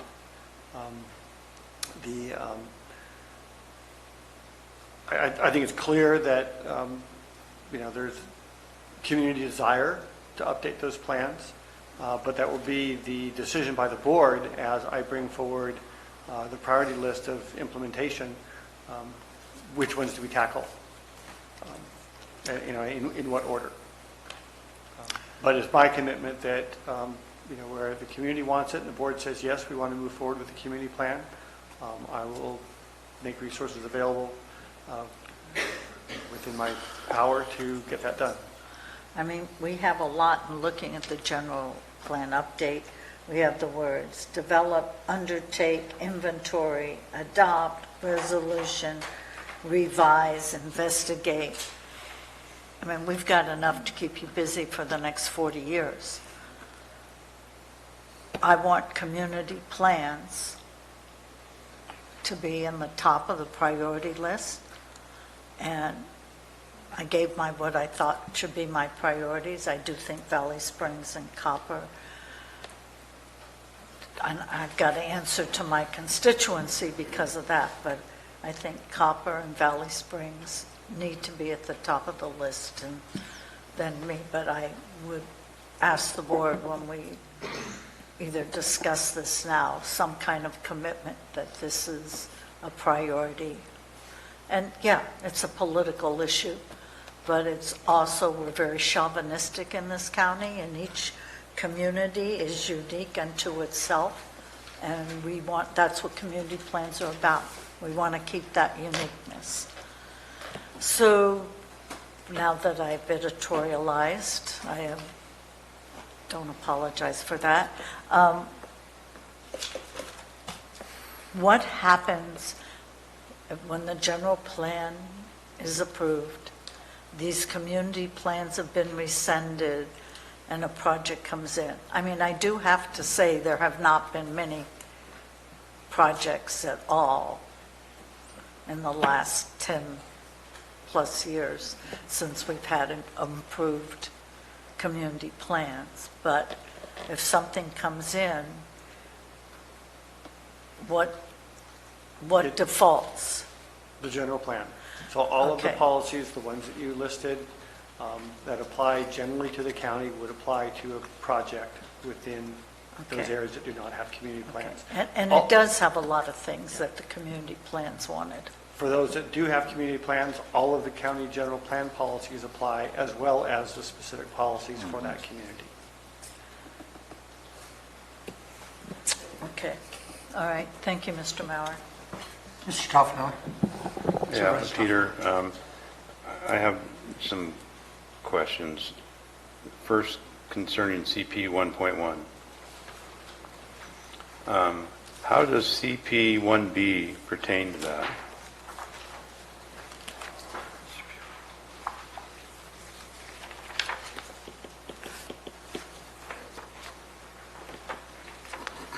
I'm sorry, Gary, where are you? I'm on the very first page under policies. Implementation program. CP3, page CP3. I don't see them being related in any way. One is for communities that do not have a community plan included in a community plan element, and C1B is when discretionary county approval is requested for an action within the boundaries of one of the communities with a community plan has been adopted.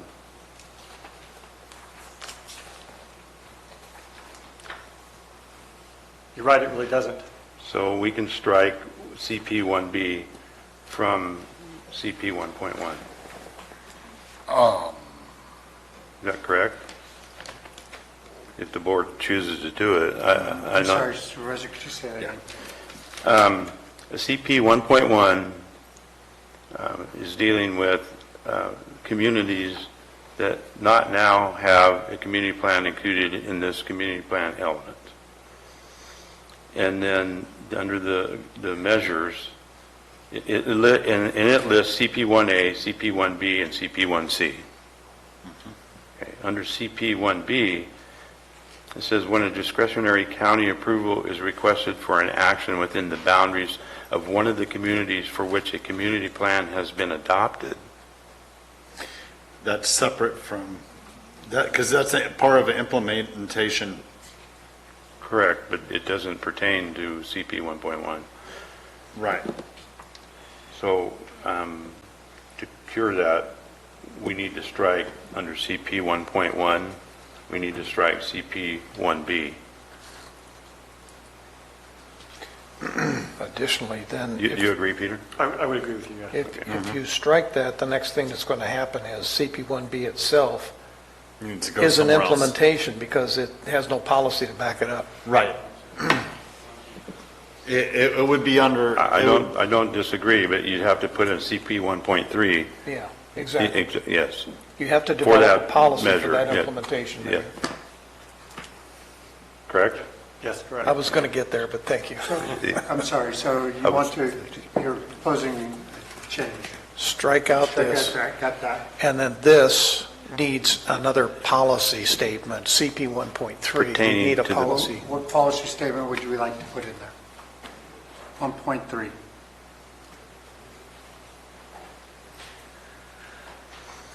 Supervisor Toffenelli? Well, it's got to pertain to that. It has to pertain to what 1B is covering, the measure for it. So for communities that have a community plan within this element,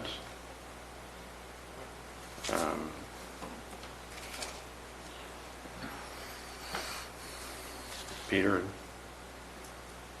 I'm thinking, You're it's thinking. just not coming. Yeah, I have some other Brain dead questions by this on time. these as well. Can we take a couple-minute break and let him? Do you want to take, Here, if you while we don't, take 2 minutes? you don't mind, Well, I actually, could... you want to take a break, or do you have questions? Well, I was just going to make a little bit of a statement if you wanted to fill some time here. Let's, Supervisor Toffenelli, are you okay passing to Supervisor Mills while we work on some language up there? I knew he wasn't going to. Go ahead. You don't have Mills, to, why don't you go ahead and listen. I have more when we come back, but We're just pausing while we get 1.3 written. Well, in talking about District 4, Vallecito will probably never adopt a community plan in my lifetime. I wouldn't have enough tar and feathers if I tried. In speaking to Copperopolis, there have been 2 attempts at community plans. The last one, and I've reviewed them both, but if you look at the changes that have occurred with the loss of Oak Canyon Ranch, the addition of Sanguinetti, now Copper Valley, Tuscany Hills, and all of that is going to change the dynamic of the boundaries. You had recent projects that were approved without the community plan. That's La Cobra Mina Unit 2 and Copper Meadows de Nova Homes. as well as we have an infill project that we're working right now on the corner of O'Byrne's Ferry and O'Byrne's Ferry and Connor States with 253 homes. The point is that it hasn't really stopped the activity in the Copperopolis area or the demands that are down there, but I do know that it is desperately needed. There are volunteers that have literally, through those two plans, spent hundreds of hours and literally thousands of dollars of their own personal money in working on those plans to get them adopted. So yes, it is a priority for Copperopolis to get that back into action and to be sure that it is within the defined boundaries for the vision that we have developed with this general plan, and only then would it probably make sense as to how that would fit with the vision of the local community. It is a community that is totally deficient in parks. It's deficient in access to their lake. It has a lot of what I call service needs, but I think that the community, as they start to talk about those again, can address them. There are many elements of those two plans that would function today very well, but there are also other elements of them that are so dated and do not fit within the current vision that is here. So I would just encourage anyone that's listening, if they're wanting to be involved, to please let me know so we can start pulling it together. And I appreciate Supervisor Callaway's willingness to support that Copperopolis is one of those areas that needs to be a priority because, again, it is the focus of growth in Calaveras County. So we need to get that one done probably as a priority only because of the potential that could occur there very quickly. So that would be my statement for now, and we can work out the details of how we're going to make it happen here very shortly. Supervisor Toughnelly, or are you guys ready, or? You have something? Supervisor Stopper, you look like you got a statement. I was listening and writing at the same time. And it could be something very simple. Development shall be consistent with community plans. I mean, it's stating the obvious, but sometimes we need to do that. That works for me if you're comfortable with that, and the rest of the board. Is the 1.3 will read, development should be consistent with community plans. Should be or will be? Will be? Shall be. Shall be. Shall be. There you go. Shall be consistent. Shall be. Could be. And that's implemented by CP 1B. I got more. So. Let me see, do I have 3 votes for that? Supervisor Toughnelly? Yeah. Supervisor Mills? Supervisor Callaway? Yes. Supervisor Garamendi is a yes. Very good. Supervisor Toughnelly, we cut you off. You may continue. Yeah, I'm going to CP 1A and 1C. 1A says support communities that wish to adopt or update community plans. And I think Marita touched about this also. What does that mean? Along with 1C saying solicit public input into the development of new community plans and the review of discretionary applications, concentrating efforts in the geographical areas that will be most affected. So who's going to solicit? What are we trying to say here? Because after we answer these, I have some other questions on where to go from there. So that would be the county. And when we go back to that very beginning discussion we had, the county shall, and the county would be staff, could be board members. So if it's something in District 1 and you reach out to your constituents to try to get input into it, we would certainly do that through our distribution of projects. If there is a recognized community organization, we could send it to them for comments. It's soliciting comments. It's not like saying we have to have local approval. And there was quite a bit of discussion at the Planning Commission about the language of these provisions, that we want to make sure we're not saying that one person can say, I don't like this project, doesn't necessarily mean it's going to be denied.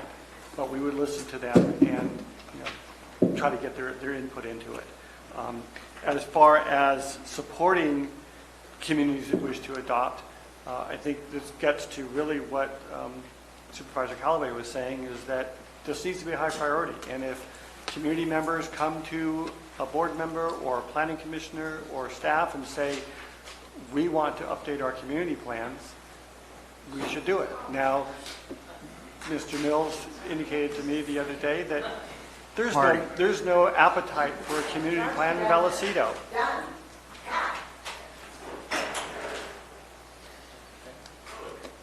Excuse the interruption. You know, so unless that feeling changes in his community, we're probably unlikely to start working on a Vallecito community plan. However, if Mr. Mills finds that there is suddenly a strong appetite for that, then that would be added to our work program. Well, here's what I want to ask the question. Valley Springs has 2 community plans. And one actually was the board gave preference to, but neither one. Excuse me. Well, Folks, I know there's a lot of emotion in the room. I would ask everybody to stay within the bumpers, please. Supervisor Toffenali, excuse the interruption. So my question is, if under your solicit, under 1C, public input, and we were to get a combination of both of those together, part of the problem is the verbiage does not fit. We've had discussions on. The support element of this in 1A, would the support be if something was brought by the community to you, the support part of it, helping fix that verbiage so it fits into the language that we need to get it adopted into the general plan? Yes. So that would be part of the support SIM that you would do. Okay. That being said, and if that happens,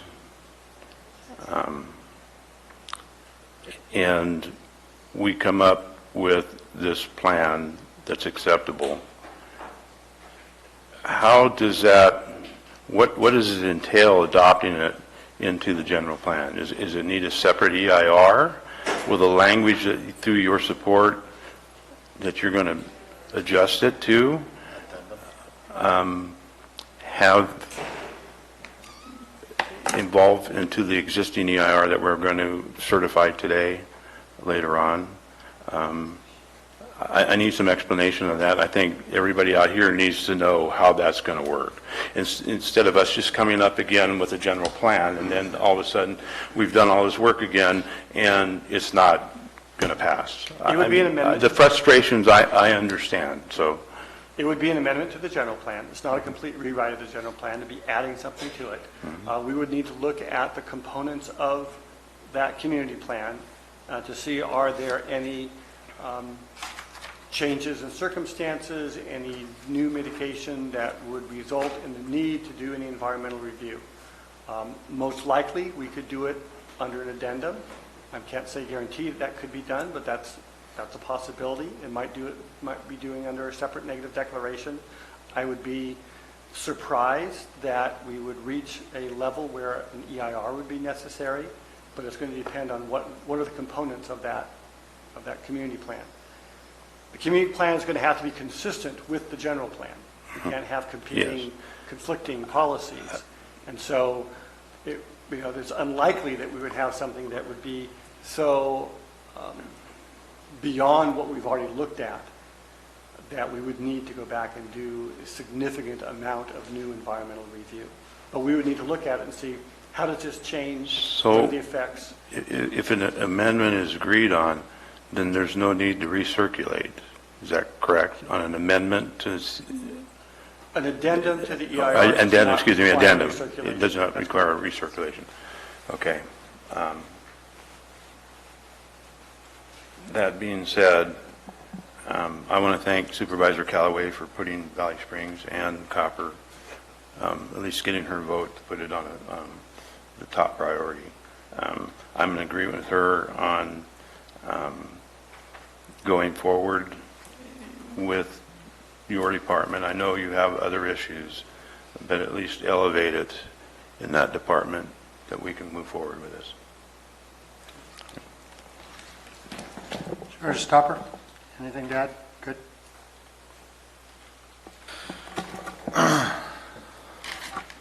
Well, my concern rides with the Valley Springs community plan being finished also. although a majority of it does lie within Supervisor Toffanelli's district, there is a sliver within my district, and it is disconcerting that those people's wishes aren't represented with their community plan. When I worked on it in 2016, it had been prior board direction that these would be removed. The Planning Commission at that time, when we put the rest of these in here, because I was able to work on Rancho Calaveras Community Plan with you, and I felt that what was done was well received by the community when it came to Rancho Calaveras. At that time, also, the Planning Commission, now, this Board of Supervisors vote overrides ours in the end, or back then, when I was on the Planning Commission. We had made it known that we wished that the community plans would be worked on also. Many of the same people here now were here then. And I am happy that I have the Rancho Calaveras community plan in there, but at the same time, a small part of the Valley Springs community plan falls within my district, and my wish is to have it finished so that that community's wishes are represented also.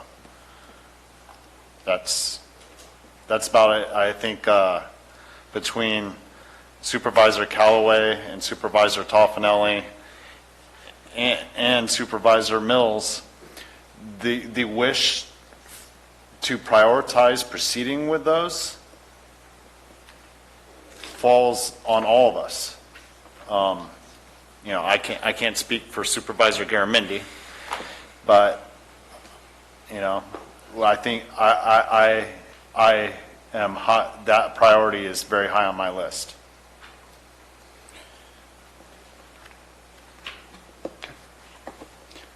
I guess I'm due for statement too, since we're all going to get to this. Is kind of a hot one, so we should all be on the record. First off, I want to respond to my constituents that all of our community plans that were built between 2008 and 2010 are in this document. 3 generations of supervisors have fought to make that happen, and I'm glad to see that it held. We've been consistent in our district, and that's how we're benefiting from this. I'm also going to say why I'm not going to stand up and tell other supervisors what to do in their district, because first off, I don't think that's good. I believe their intent is to create community plans, and I believe that they'll do so. I think that waiting on community plans would be a very bad idea, and I've made this public. We currently are working under, and I said this at the beginning of this hearing, we have a general plan that we're working under right now that doesn't include a lot of these. It has 252,000 people and a whole lot of bad choices in there. Moving this document forward is really vital to the future of our county. I recognize it's not perfect. I recognize that the people may want things in it, but we can do this, and I think it's a better thing to do to move forward a little bit and let progress trump perfection in this case. And so I appreciate what the supervisors are saying. I support them in bringing forward their community plans and direction to the planning department, and I know that they will do a good job in representing their communities. So if there's no further changes to this element, going once, going twice. All right. That is, the community plan section is closed. We now have, at the end of this, congratulations, ladies and gentlemen. I would, time to close up this hearing, I would call for a motion.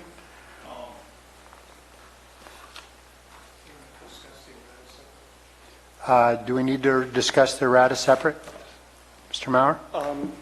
The errata is really just for your information. It supplements the EIR as we come back based on the direction that we've received over the past 2 days with the final findings. Part of that is certification of the EIR. There will be an opportunity to talk about those final findings, talk about the EIR, and this is basically the changes that were made by the Planning Commission through other information that we have discovered between the release of the final EIR and these hearings for the past several months now of information that we felt was necessary to assist you in making an informed decision on the general plan. So unless there's something that you find that you wasn't adequately addressed, you want to see changes to the EIR itself, there's nothing really more that we need to do. Supervisor Stopper, you have a question? I would like to go to closed session for a moment, sir. All right, we're going to recess to closed session. I don't know when we'll be back. Stay put.